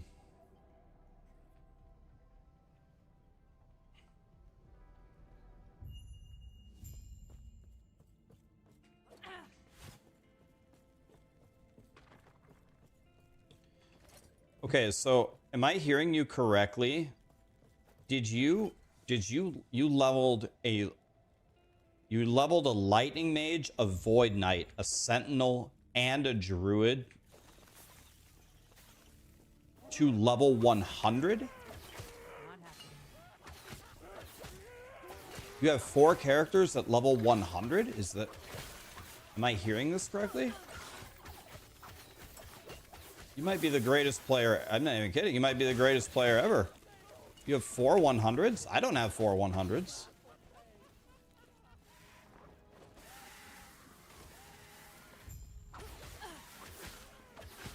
Can I have a potion, please? Thank you.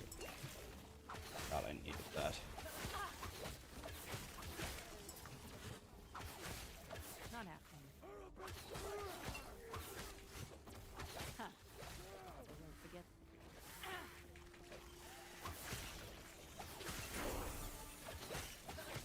Not happening. You have 4 100s, and after that, you just stop playing?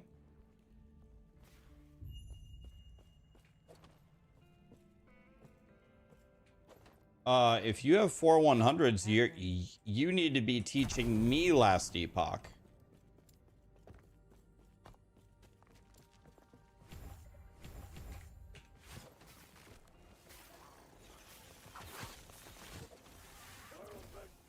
It is very, very, very, very, very, very difficult to get to level 100 in this game. I only have 2 100s.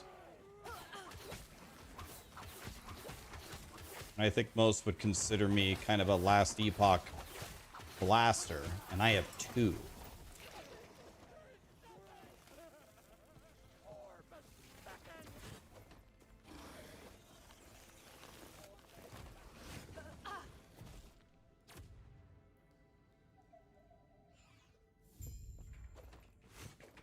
happening. It's gotta...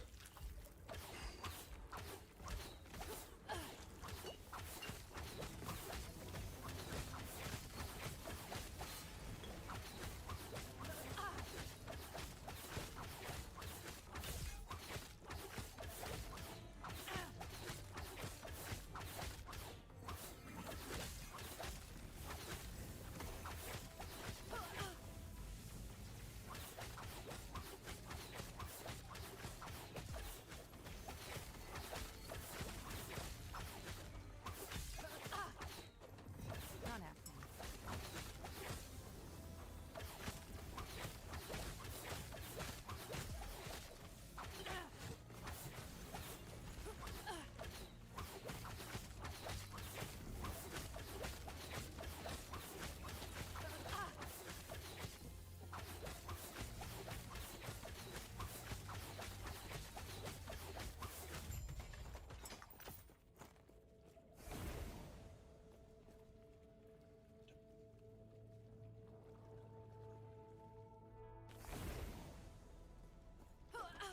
What? Goodbye. Panions, please stop him. Not happening.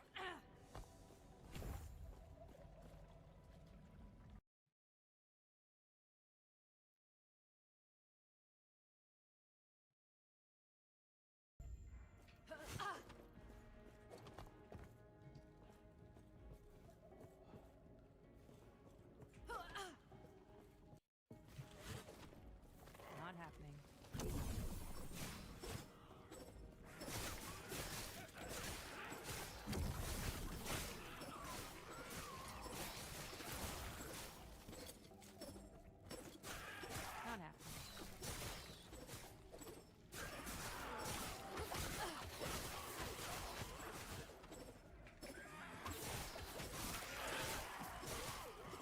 Not happening. Not happening.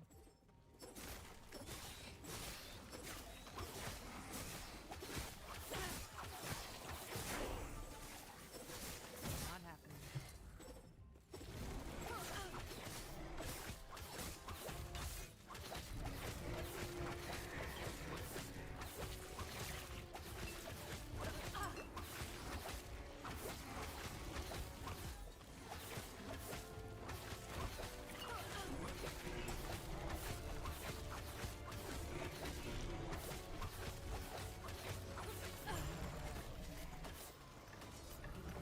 It's actually insane how strong this build is. I actually can't even believe it. Do I make my own last Epoch builds or loosely follow others? I'm so out of practice right now. Definitely on the start, I will follow whatever the max roll boys suggest. I'll definitely follow that, and then usually I change it. But I don't know this for sure. I'm not sure. So I'm actually guessing. So don't get mad at me if I'm wrong. But I think there's like a play test going on, and I'm guessing there's a lot of the max roll people in this play test. So if that's true, their introductory guides are going to be real strong. I don't know that for sure. I could be wrong. So don't quote me on that.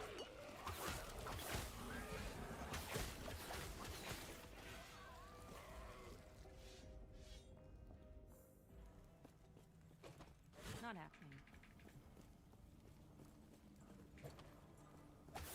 Easy. Too easy.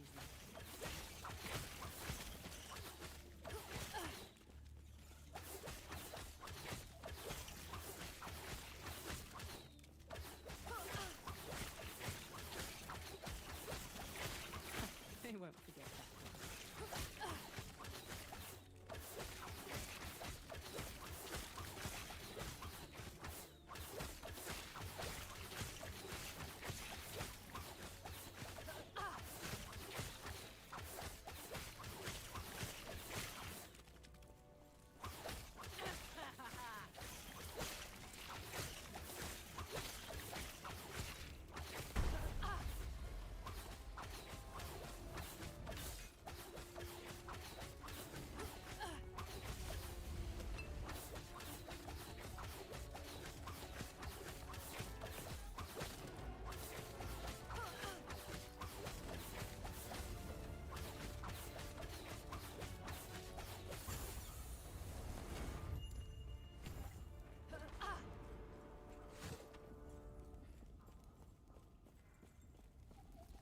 all of your characters are level 93. I mean, you played a lot, buddy.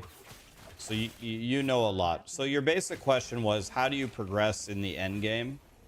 Well, I mean, there's even a lot of new systems coming. So the main idea is to buff corruption. So when you get into the empowered monoliths, I assume you've reached that from having so many 93s.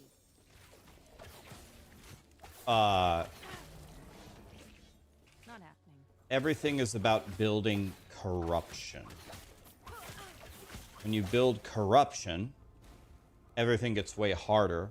There is a pinnacle boss, Aberoth, to fight, and then there's an uber version of that pinnacle boss at 500 corruption.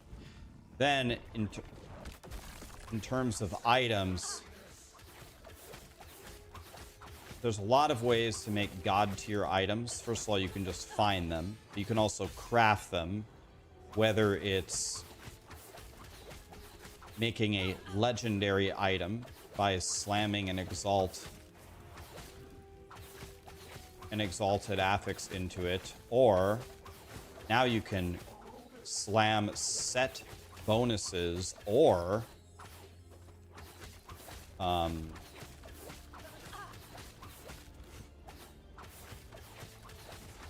new champion affixes into items to make godly endgame items. Then your other question was about just understanding mechanics or making build guides. There are tooltips in the game that will explain whatever you're trying to do. But yes, in general, ARPGs are mostly a knowledge check. They're not going to require the same amount of dexterity or button pressing or perfect timing as like League of Legends, for example. A lot of it is just knowledge. If you know a lot about these games, then you can be a god. And that just comes with time. Spend time in the game, learn as much as you can, and then you become a god. It's that easy. 3140, Jesus.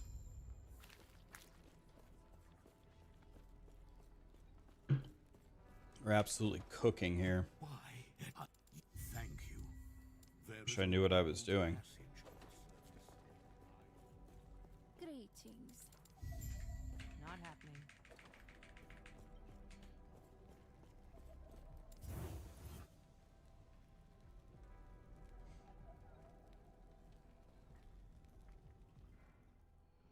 What's the lore of last Epoch? Yeah, a lot of people ask that. So, Bob had 2 epochs. He lost one of them, and now he's down to his last epoch. That's the lore. A lot of people get that wrong, but it's really not that complicated when you hear it.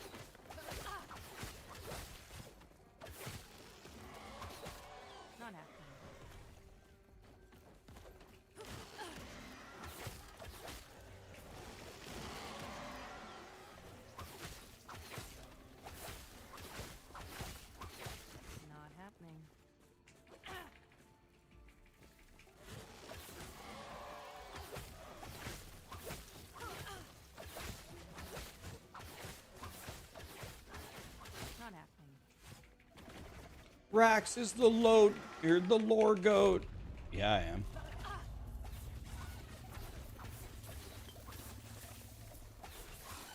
I hope those bleedies don't hurt too hard, Mr. Loot Lizard. I hope those bleedies don't hurt too bad. He dead. Got him, boys. Not happening.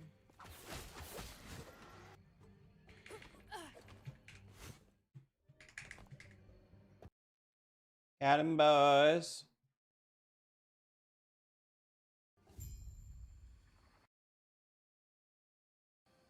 So let me see here. This is telling me to put 1 here. And then 5 into...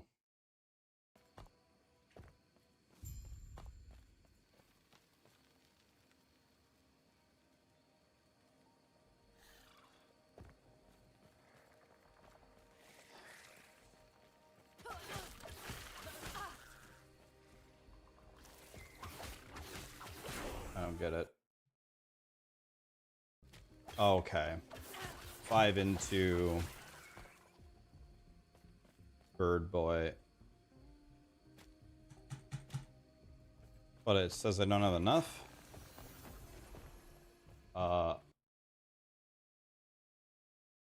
Jesus Christ, man.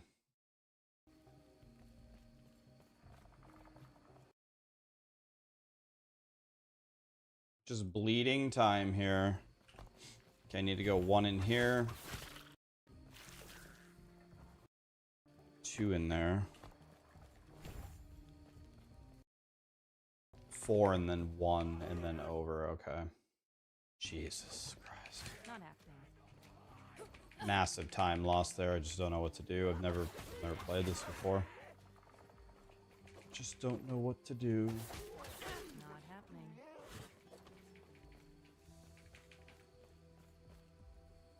Yeah, this run is lost now. Understand the mechanics.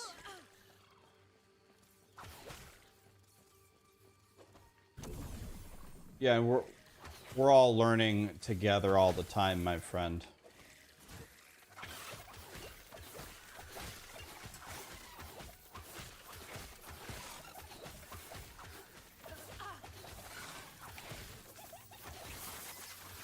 We're all learning all the time. We all suck.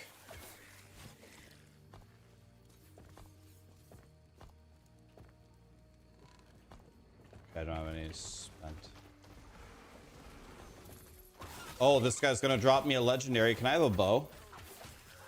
Can I have a bow? Can I have a bow? Can I buy a vowel, a B? Easy. Boots, Rune of Ascendance, and a belt.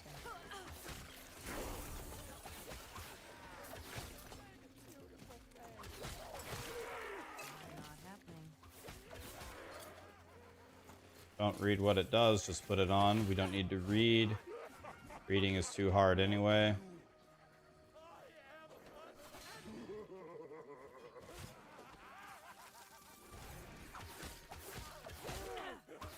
Not happening.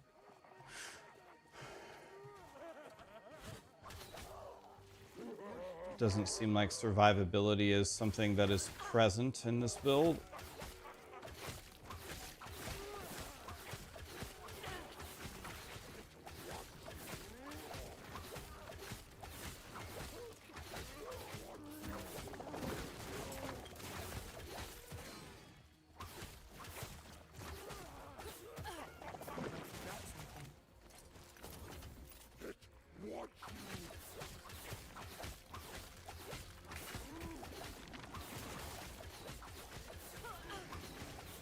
Okay, what do we have here?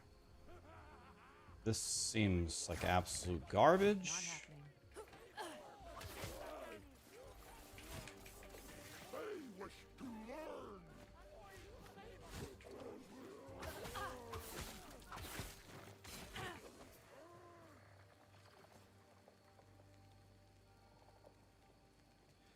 I might go Heartseeker. That it looks tempting, guys, doesn't it?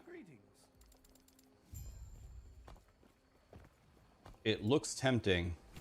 Who are you? Go on.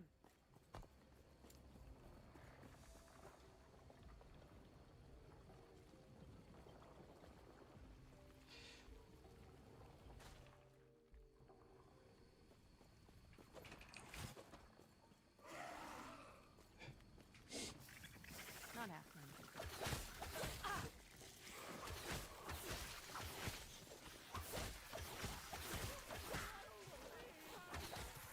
Oh, legendary Gababo!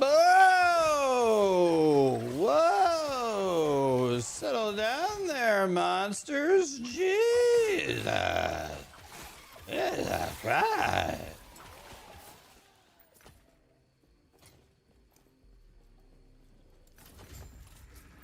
Hey, that's the ring I just passed on that I said was useless. All right, let's go, dude. Ooh! Oh, okay. So, How do you survive things in this game? Everything hits me for my entire health bar. Not happening. Press roll 150 times?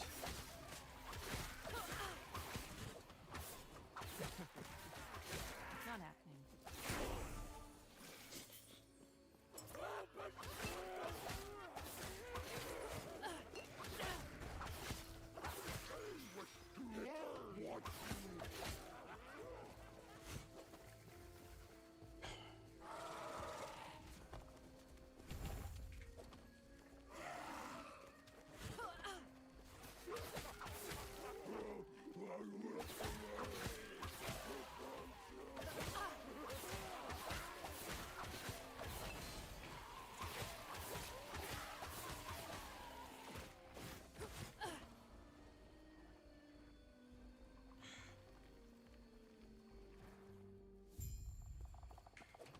Not happening.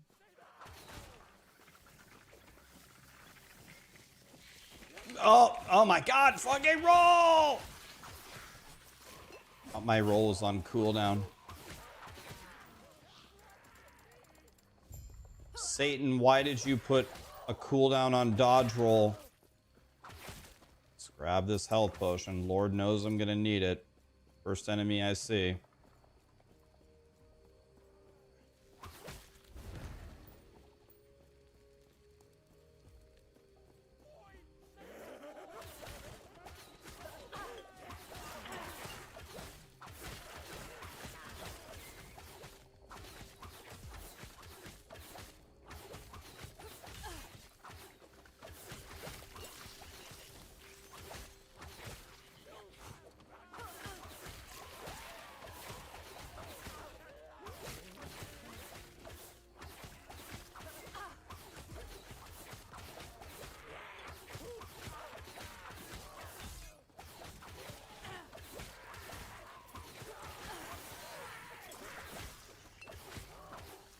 Not happening.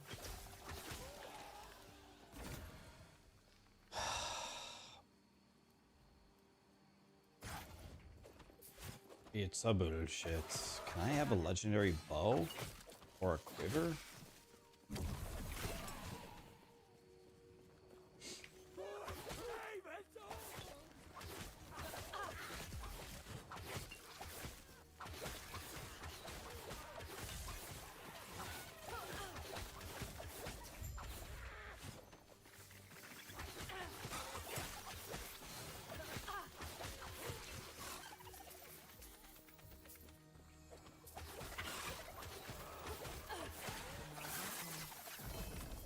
Might have to drop something.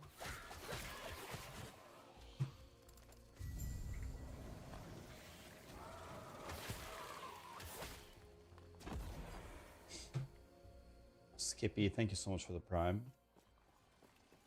Not happening. Shop.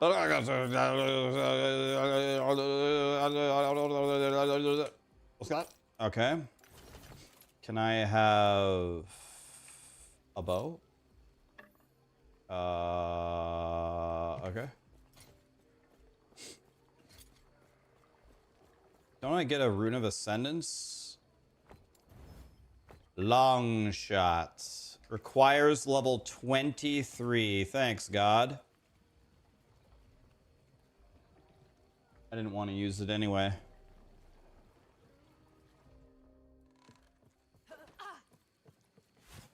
I didn't want an upgrade anyway. I just wanted something to sit in my stash that I can't use.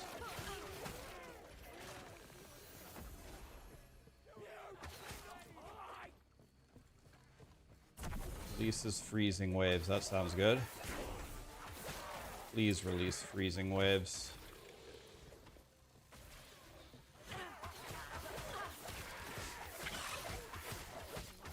Shit on.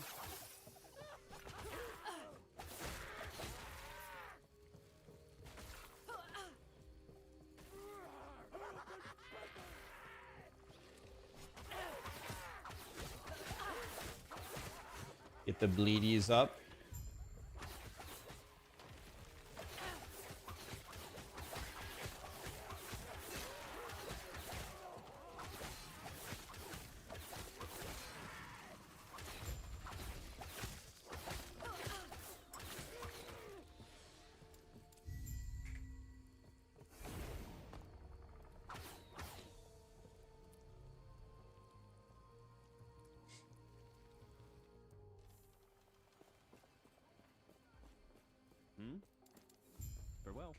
Not happening.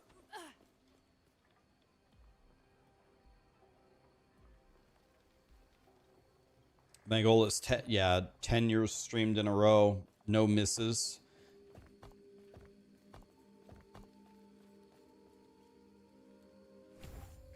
So,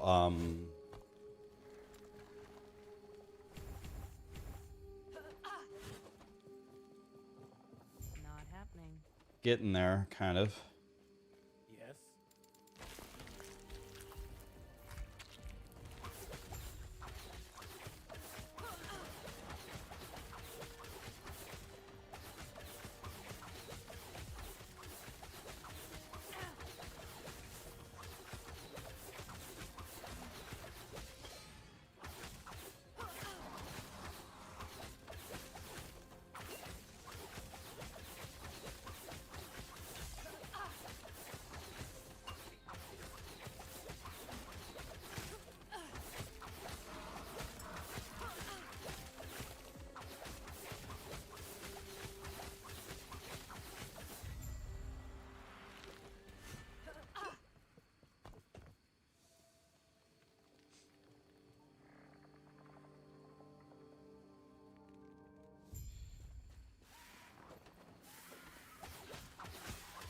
Not happening.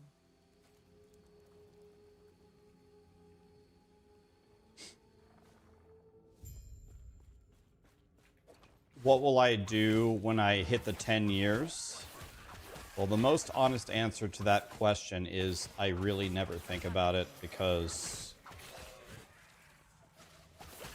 that's not, I really think that that's not the way to be. What I need to be focused on is having a good stream today. I need to be a good content creator this week. I think a lot of people dwell on the past or dream about the future way too much. If you lived every day and you just tried to have a good day that day every time, then guess what? After 50 years of that, you probably had way more good days than if you spent, well, I hope one day I can do this thing, but that day is not today, so oh well. There's too many variable. It's not like it's not good to set goals or look toward the future sometimes, but I like to think I'm a very present person.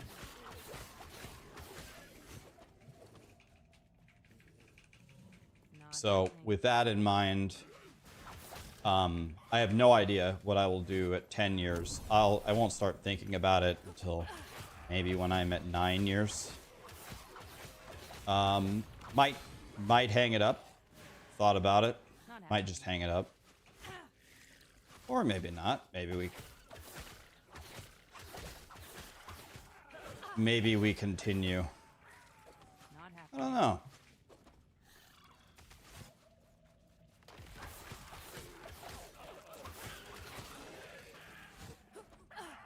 Not happening.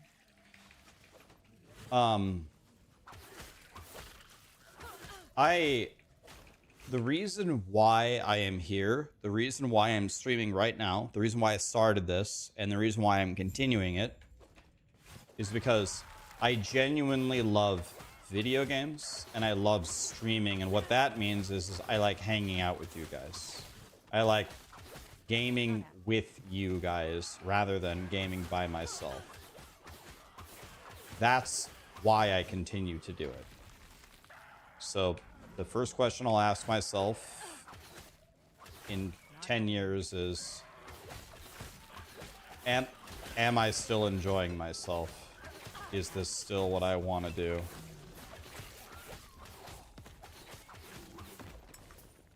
Could very well be yes.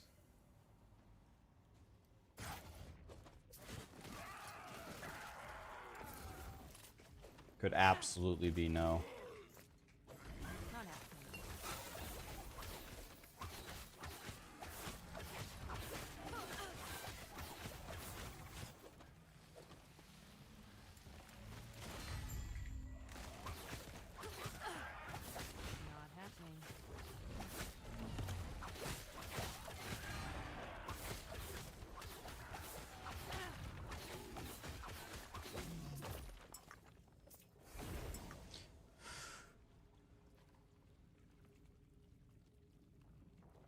Aaron Action RPG. Bro, what's up, buddy? Greetings. May a terror smile upon you. Did you, Aaron, what did you think of that presentation?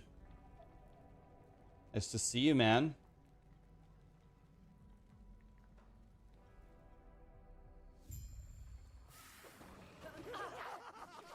Raxx's Heartseeker reveal instantly turns into a bow Andy. No, that's not what happened.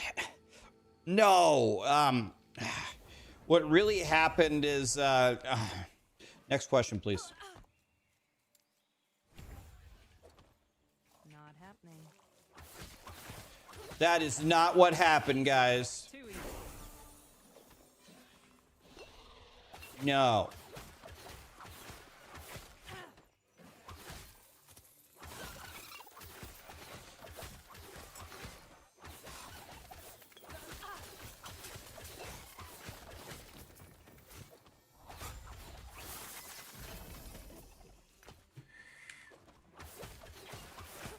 Not happening.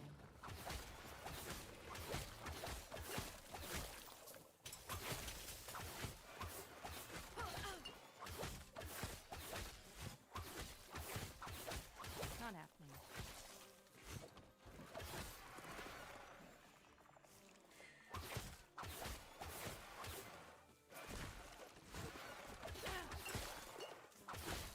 Not happening.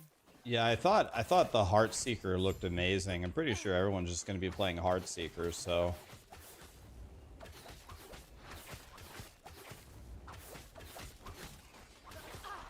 Sentinel rework is cool, but pretty sure we're all just going to be playing Heartseeker, right?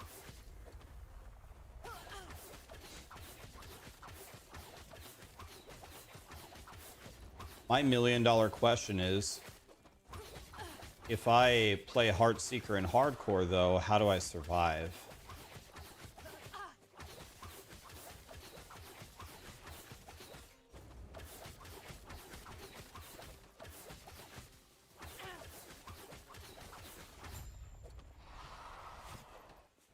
Not happening.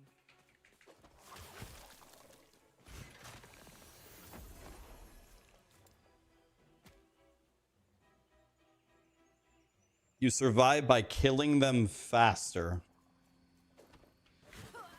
Yeah. Not happening. I was afraid that was the answer.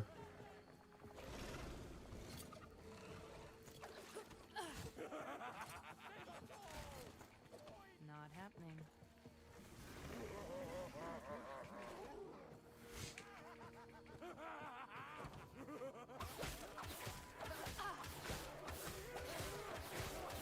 They were not happening.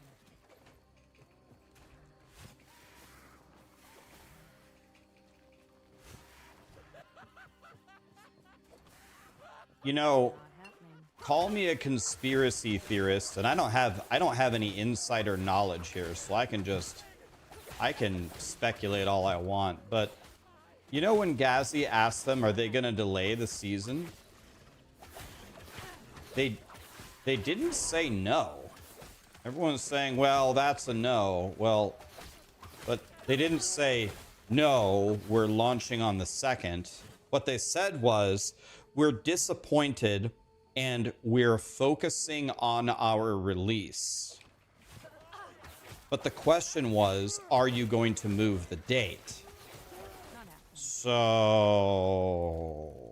I mean, what exactly does that mean? It could mean no, or could mean that they're moving the date. Honestly, I honestly think even if they launched a week after POE2, let's say POE2 is releasing the Druid and the Huntress. Let's say they're both there.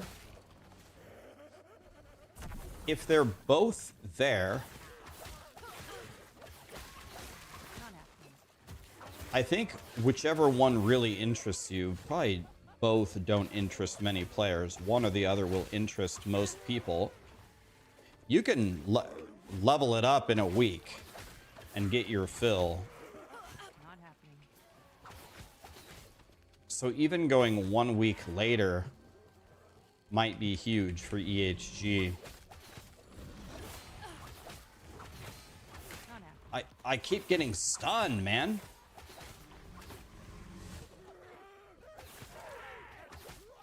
Oh, God.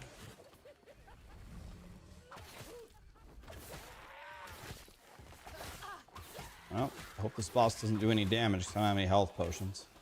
Never mind, I have one. That's plenty. Let's go.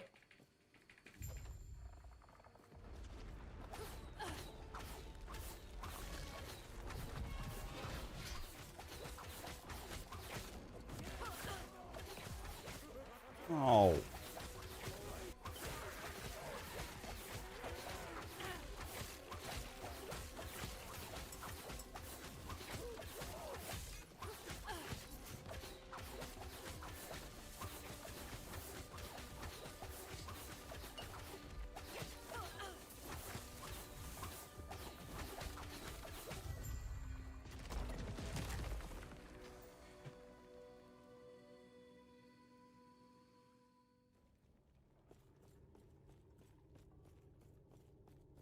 The Temple of Hetera.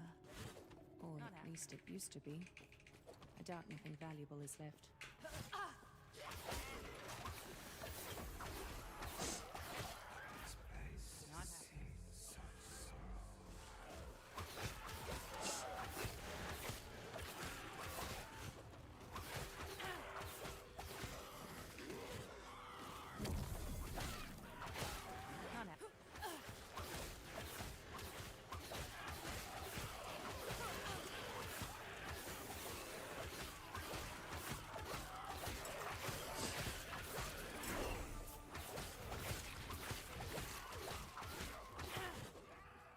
Dang it. Not happening.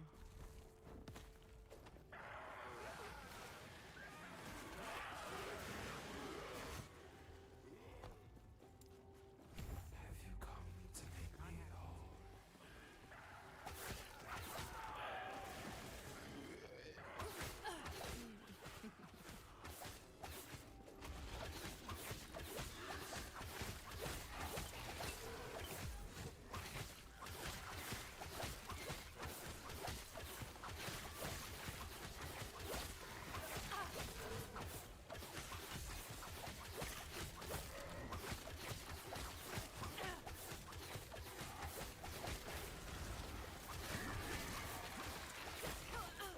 Not happening.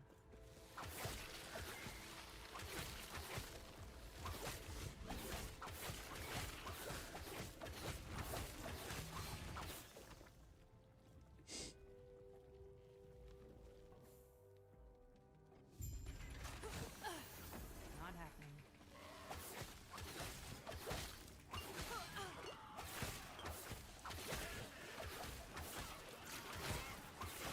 Not happening.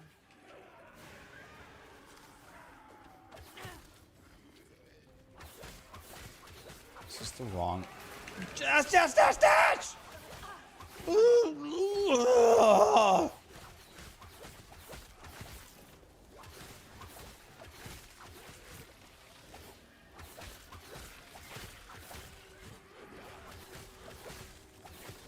happening.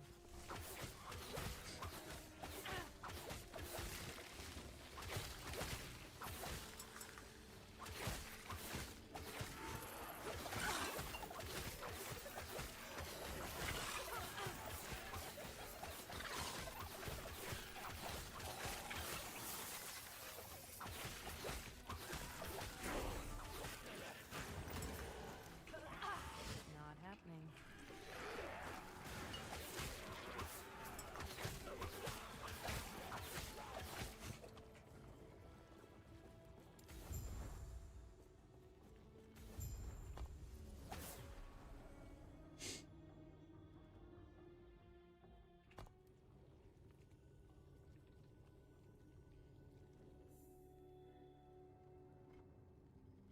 Do I play FPSs? I do. Play Fortnite all the time. Easy. Too easy.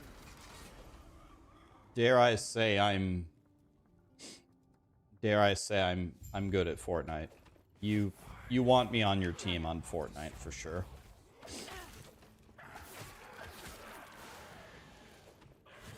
Oops. I'm down too far there. Not happening.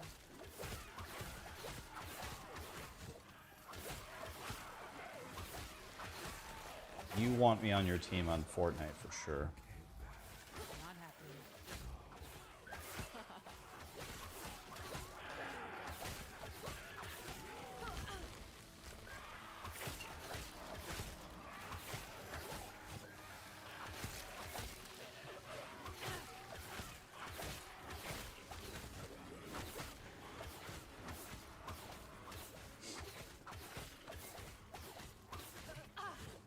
Not happening.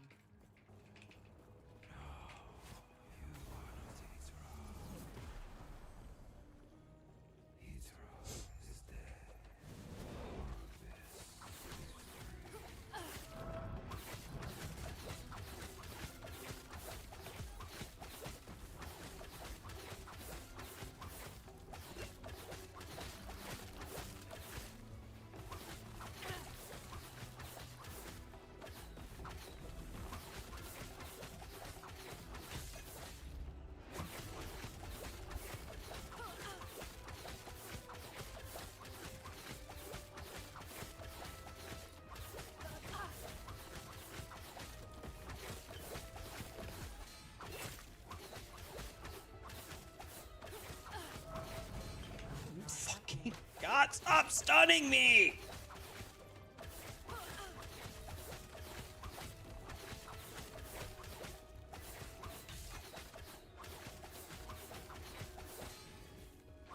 Dude, I crowd control, man. Crowd control in ARPGs.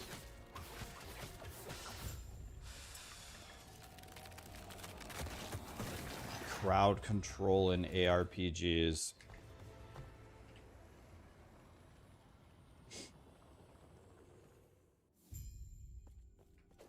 Can you imagine that?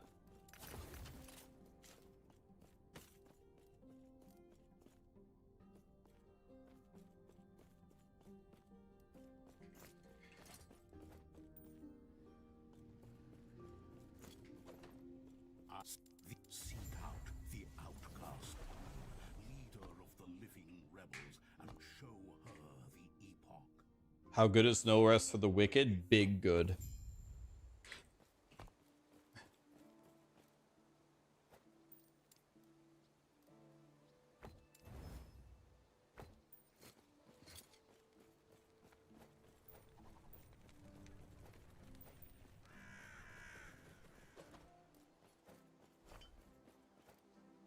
Not happening. No, not the bow. Yes. Be well. Yes. Stay safe. I see. Not happening.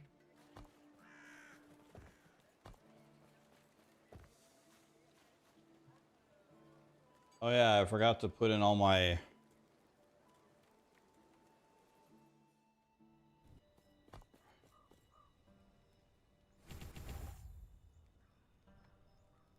And then I just, unfortunately, I just don't know what to do.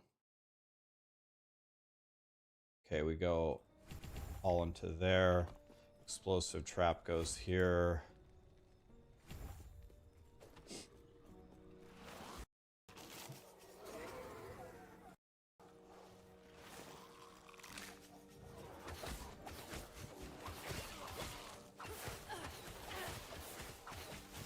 Almost a high enough level. Not happening. Actually, I'm not almost a high enough level. Yeah, we're playing Halo tomorrow. I'll tell you a fun fact about me with Halo 2. I was the first person in the world in any playlist to be level 50 on Xbox Live. The first team to hit level 50 in any game mode was in minor clan match. And the first team to hit level 50 was a clan called Tempting Fate. And the 3 people in Tempting Fate for minor clan match were me, Mock Jehudi, and I can't remember. I actually can't remember who the 3rd guy was. I wish I could. First level 50s ever on Xbox Live.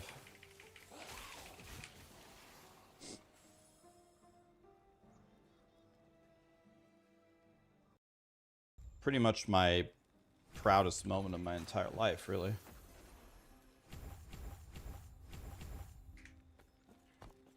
Can't really beat that.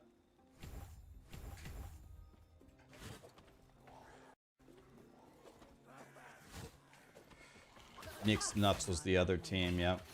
You're wrong. That was close. I guess we do explosive trap on the bosses, or?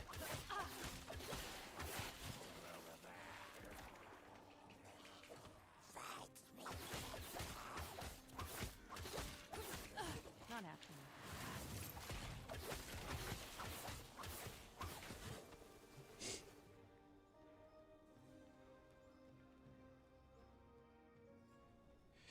GG's on the 6th year. Thank you, my dude.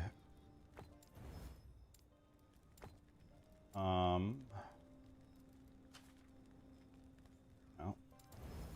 Can't upgrade anything. Let's do it. About to get a new bow here. I hope it's a whole new paradigm.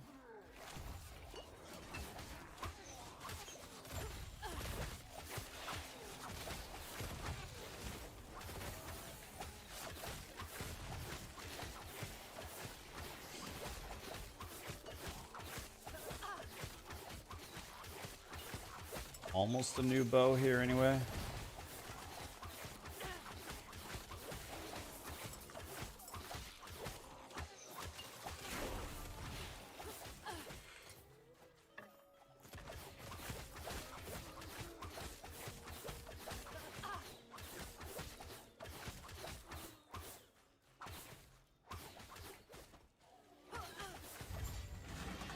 Not happening.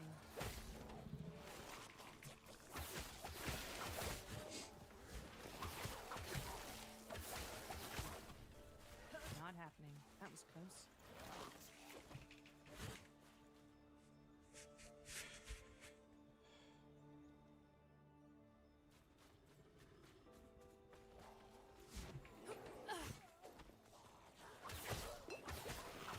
From someone who just bought the game, my beginner guide to this game is very good. Thank you for saying that, man.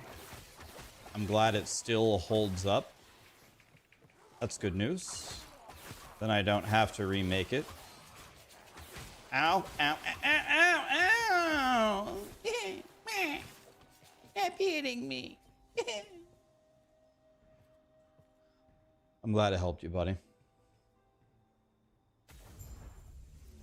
Will I create a last Epoch guide for POE2 players?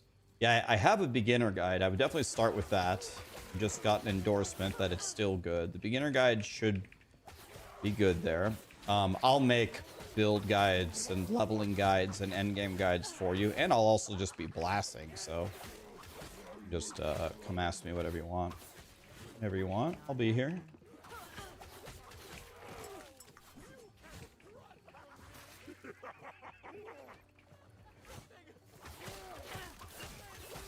Not happening.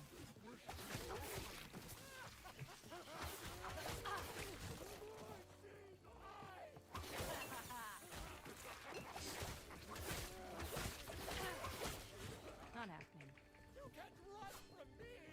Am I even going the right way?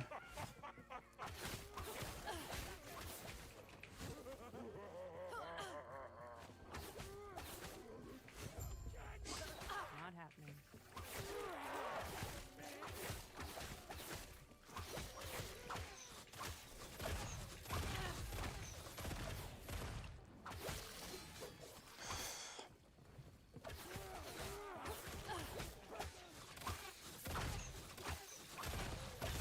Not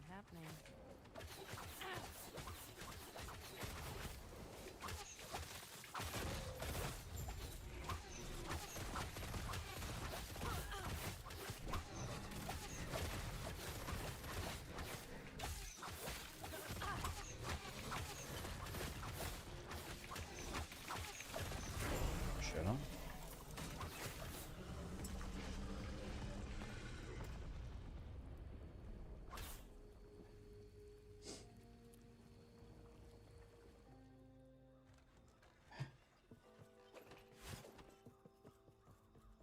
Not happening. Doesn't the April 4th update get WASD? Yes, we're getting WASD. Now they did, to be fair, they said it was beta.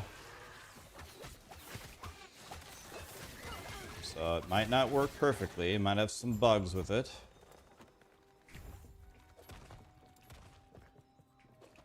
Not happening. So we need to be prepared for that.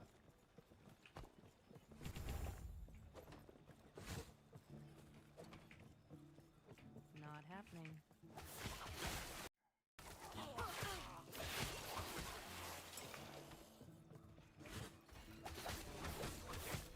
I just can't imagine how famous Red Hot Chili Peppers would be if they actually said real words in their songs. Not happening.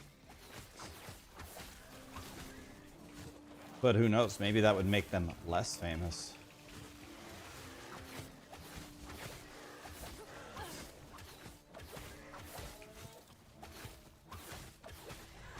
Not happening.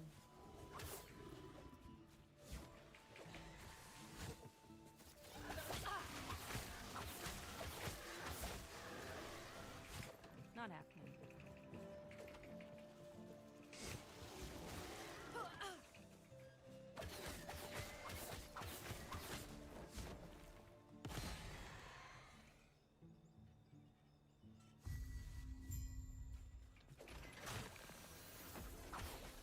Not happening.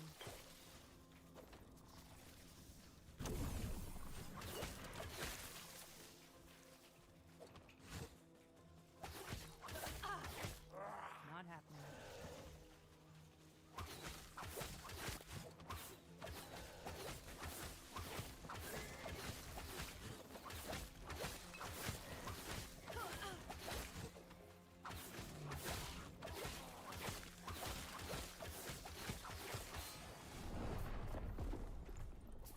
Yeah, not only did he kill me, he killed me by a lot, like not even close, by a lot. Not really sure how marksmen are supposed to survive anything.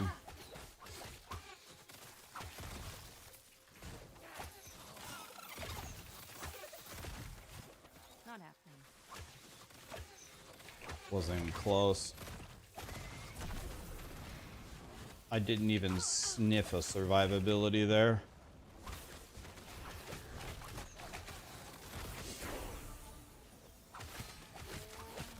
Please put me through the door.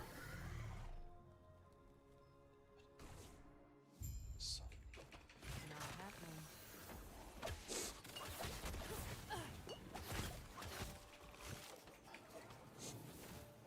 Ugh.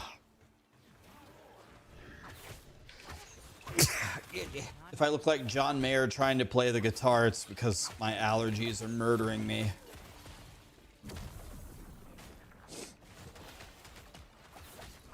Not happening.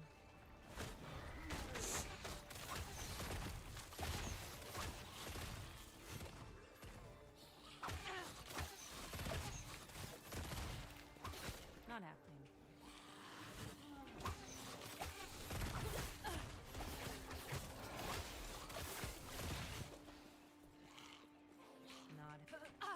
Not.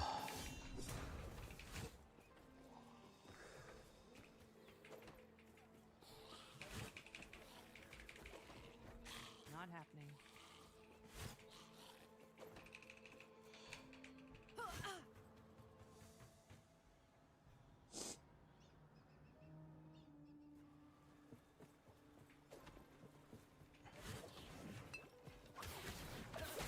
Not happening. You got 2 ads for allergy meds. Do you mind telling me what those ads were? Because I need some help.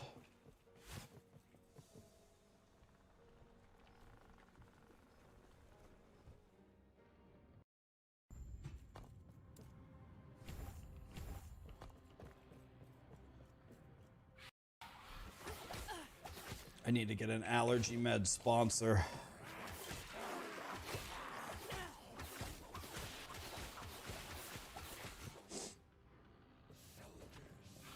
Not happening.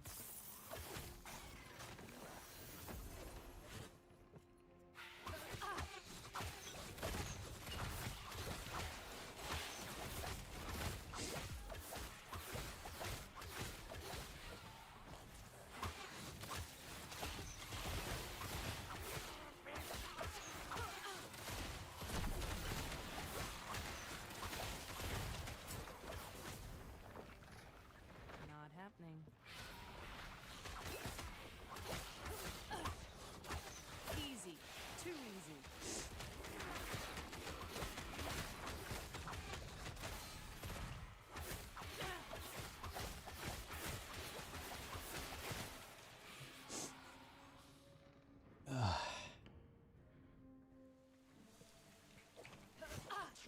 Not happening.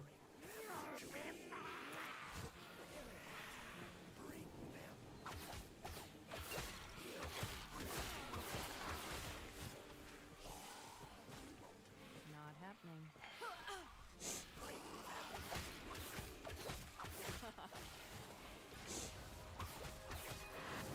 Not bad, dude. Not happening.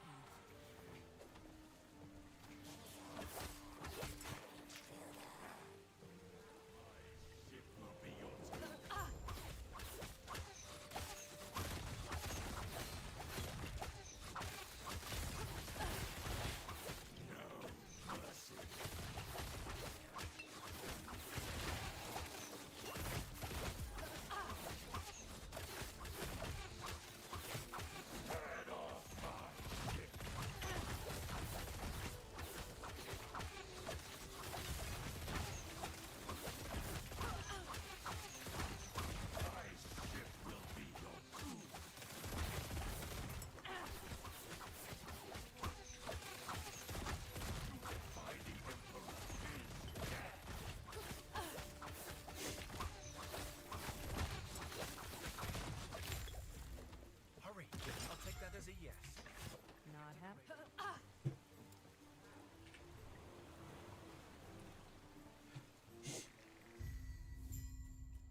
Well, that was... You washed up. Yeah, I'll only slow you down. Please, go on without me. Not happening.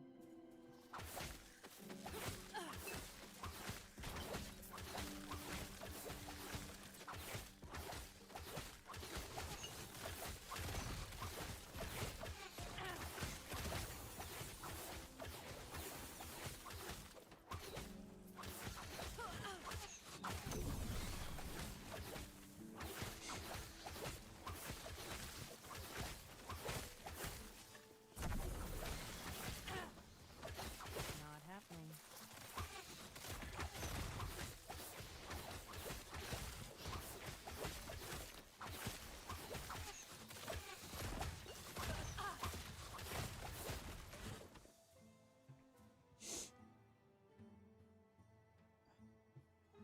They really need to get rid of the boss ward.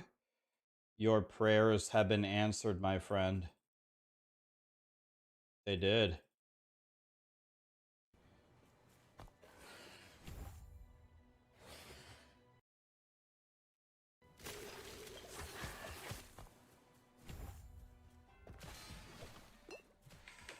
Your prayers have been answered. They did.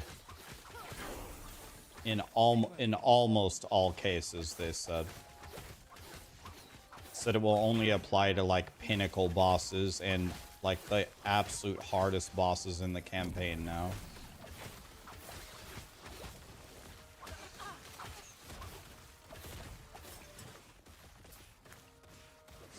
Not happening. Huh. I won't forget.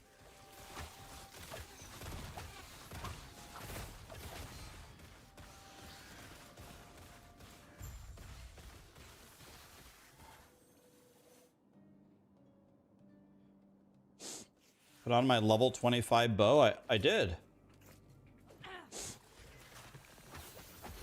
I'm just weak as shit. My guy sucks anyway. It's on, man.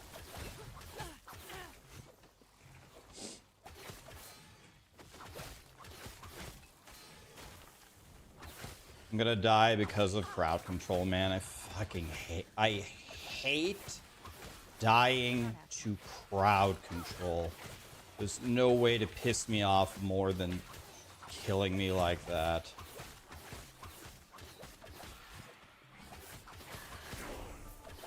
Not happening. Yep, I'm still alive.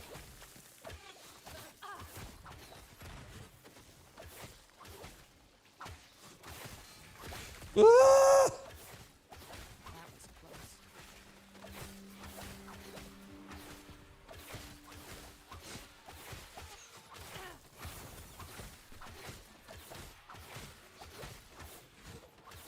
Not happening.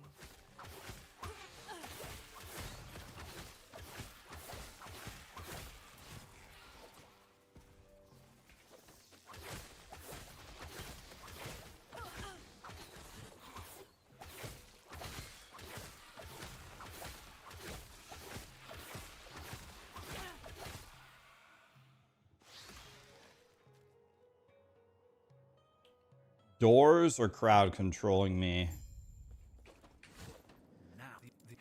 Make me want to punt Callie off of the deck. Either one.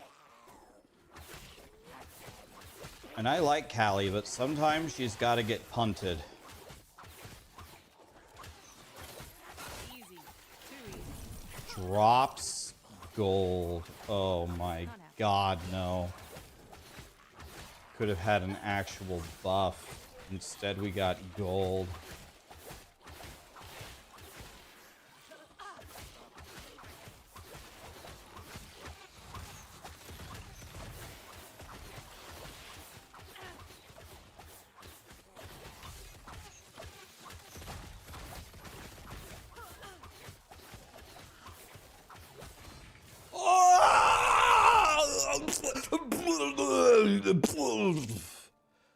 You just hit me for 10,000 billion damage.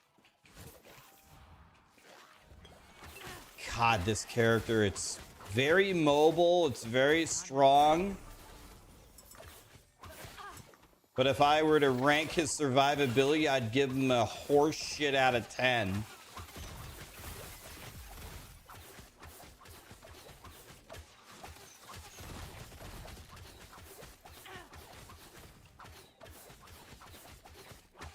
Well, now I know what it feels like to shower in a prison, I guess. After that ass pounding I just took. Not happening.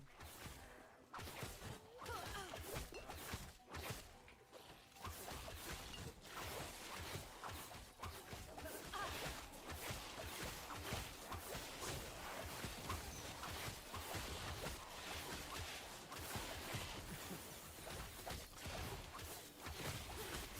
happening.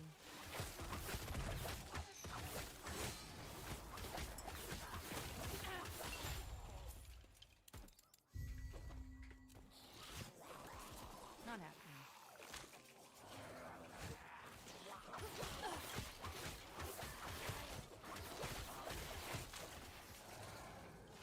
Not happening.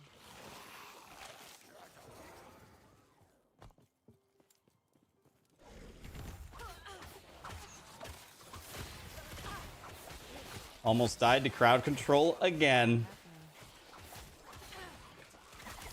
Crowd controlled again. Kill me now. Kill me now. Oh! Easy. Too easy. Not happening. Okay, so crowd control. Can we remove it? Is that a thing? Can we remove crowd control?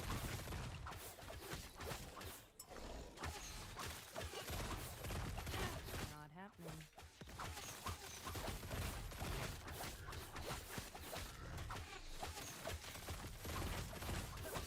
How is this guy still alive?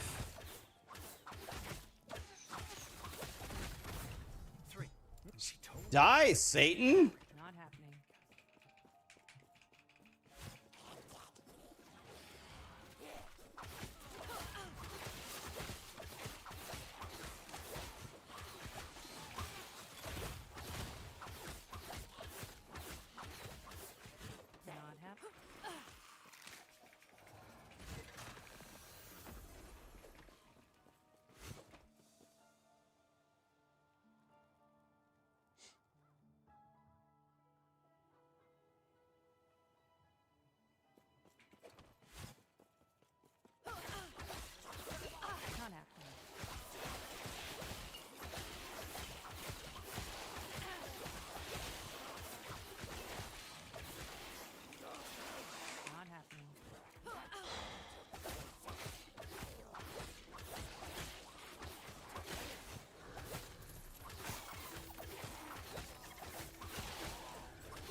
Why did it roll that way?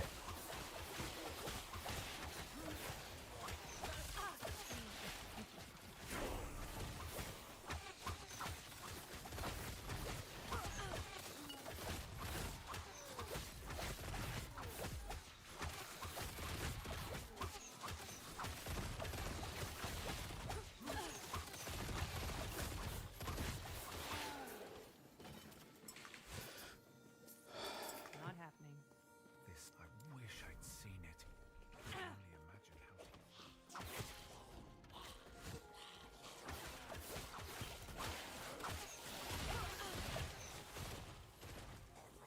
Not happening.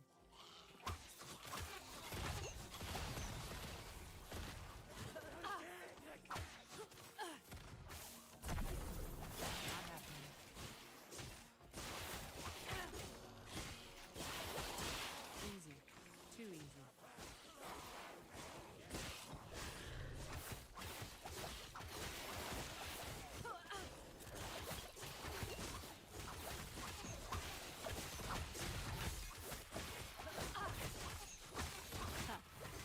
Don't forget.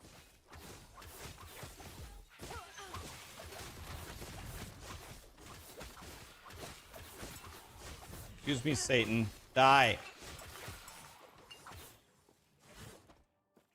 Not happening. Hidden so a word of advice.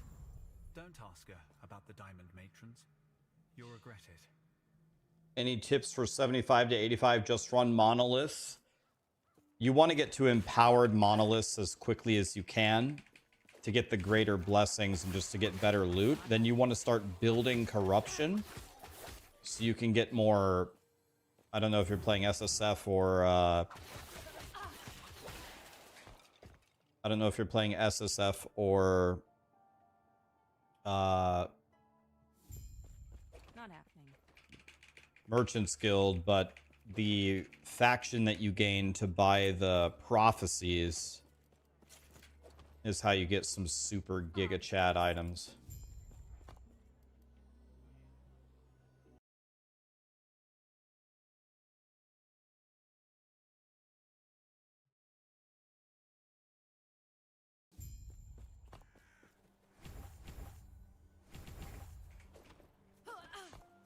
Not happening.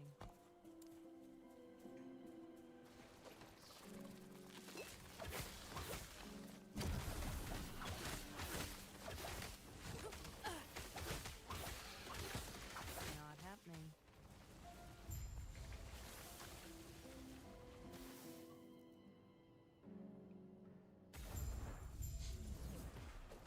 Am I still losing weight? You can see it in my face. Thanks for saying that, man. Yeah. I have to. Not happening. My liver is failing, so I have to lose a bunch of weight, and I have done that. So now it's time to retest the liver and see if we're gonna live. I'm sure I'll be fine. Don't worry about me. I'll be good. But yeah, I've lost a lot of weight. I will continue to lose more from here as well. Not happening.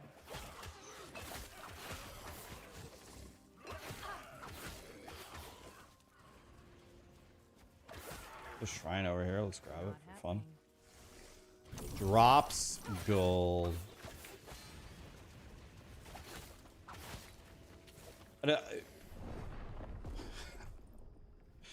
What would you like me to do? I used every movement skill to get away. It just tracks me infinitely and I can't escape it. Not really nice ability you made there. It's okay. I'm sick of dying. Fucking hate this character. What would you like me to do, EHG? I had the balls following me. I don't like balls on my face. Although my OnlyFans might say differently. I use all of my movement running away. It moves at the speed of light and auto tracks me? Interesting ability you made there.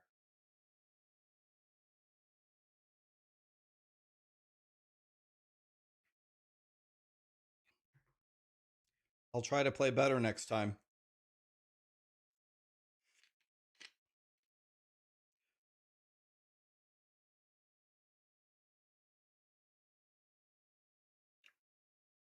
Not even.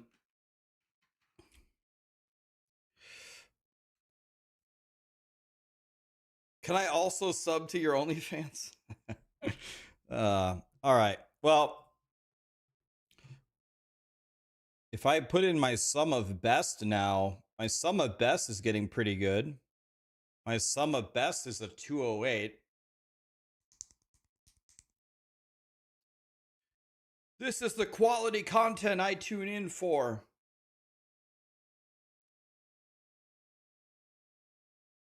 No, it wasn't a hardcore death, but I consider every death a hardcore death because I will play hardcore when it launches, and I fucking hate dying for any reason.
Okay. All right, guys.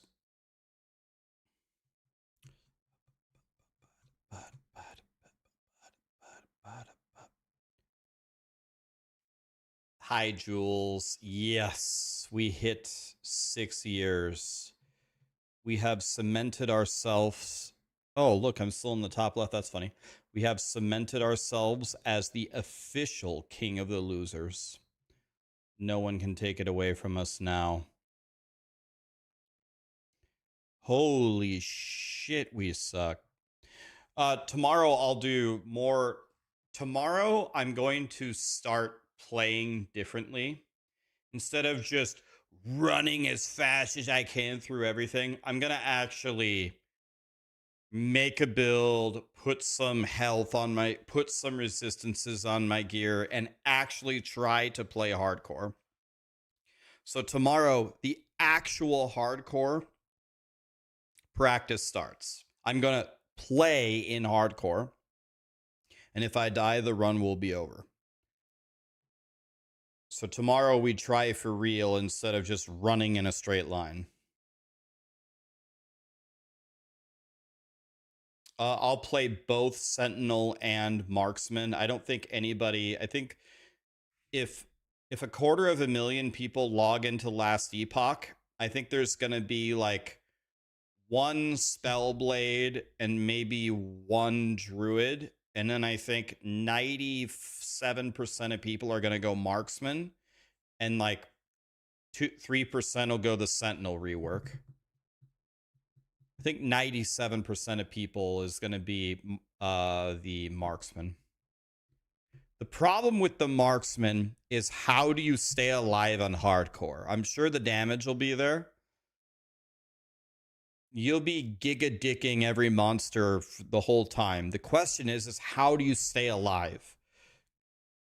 Because right now, if a butterfly kisses you on the cheek, it kills you and your children and your children's children. It's like a shockwave through your lineage and kills you all instantly.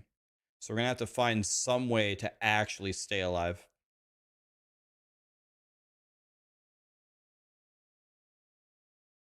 All right.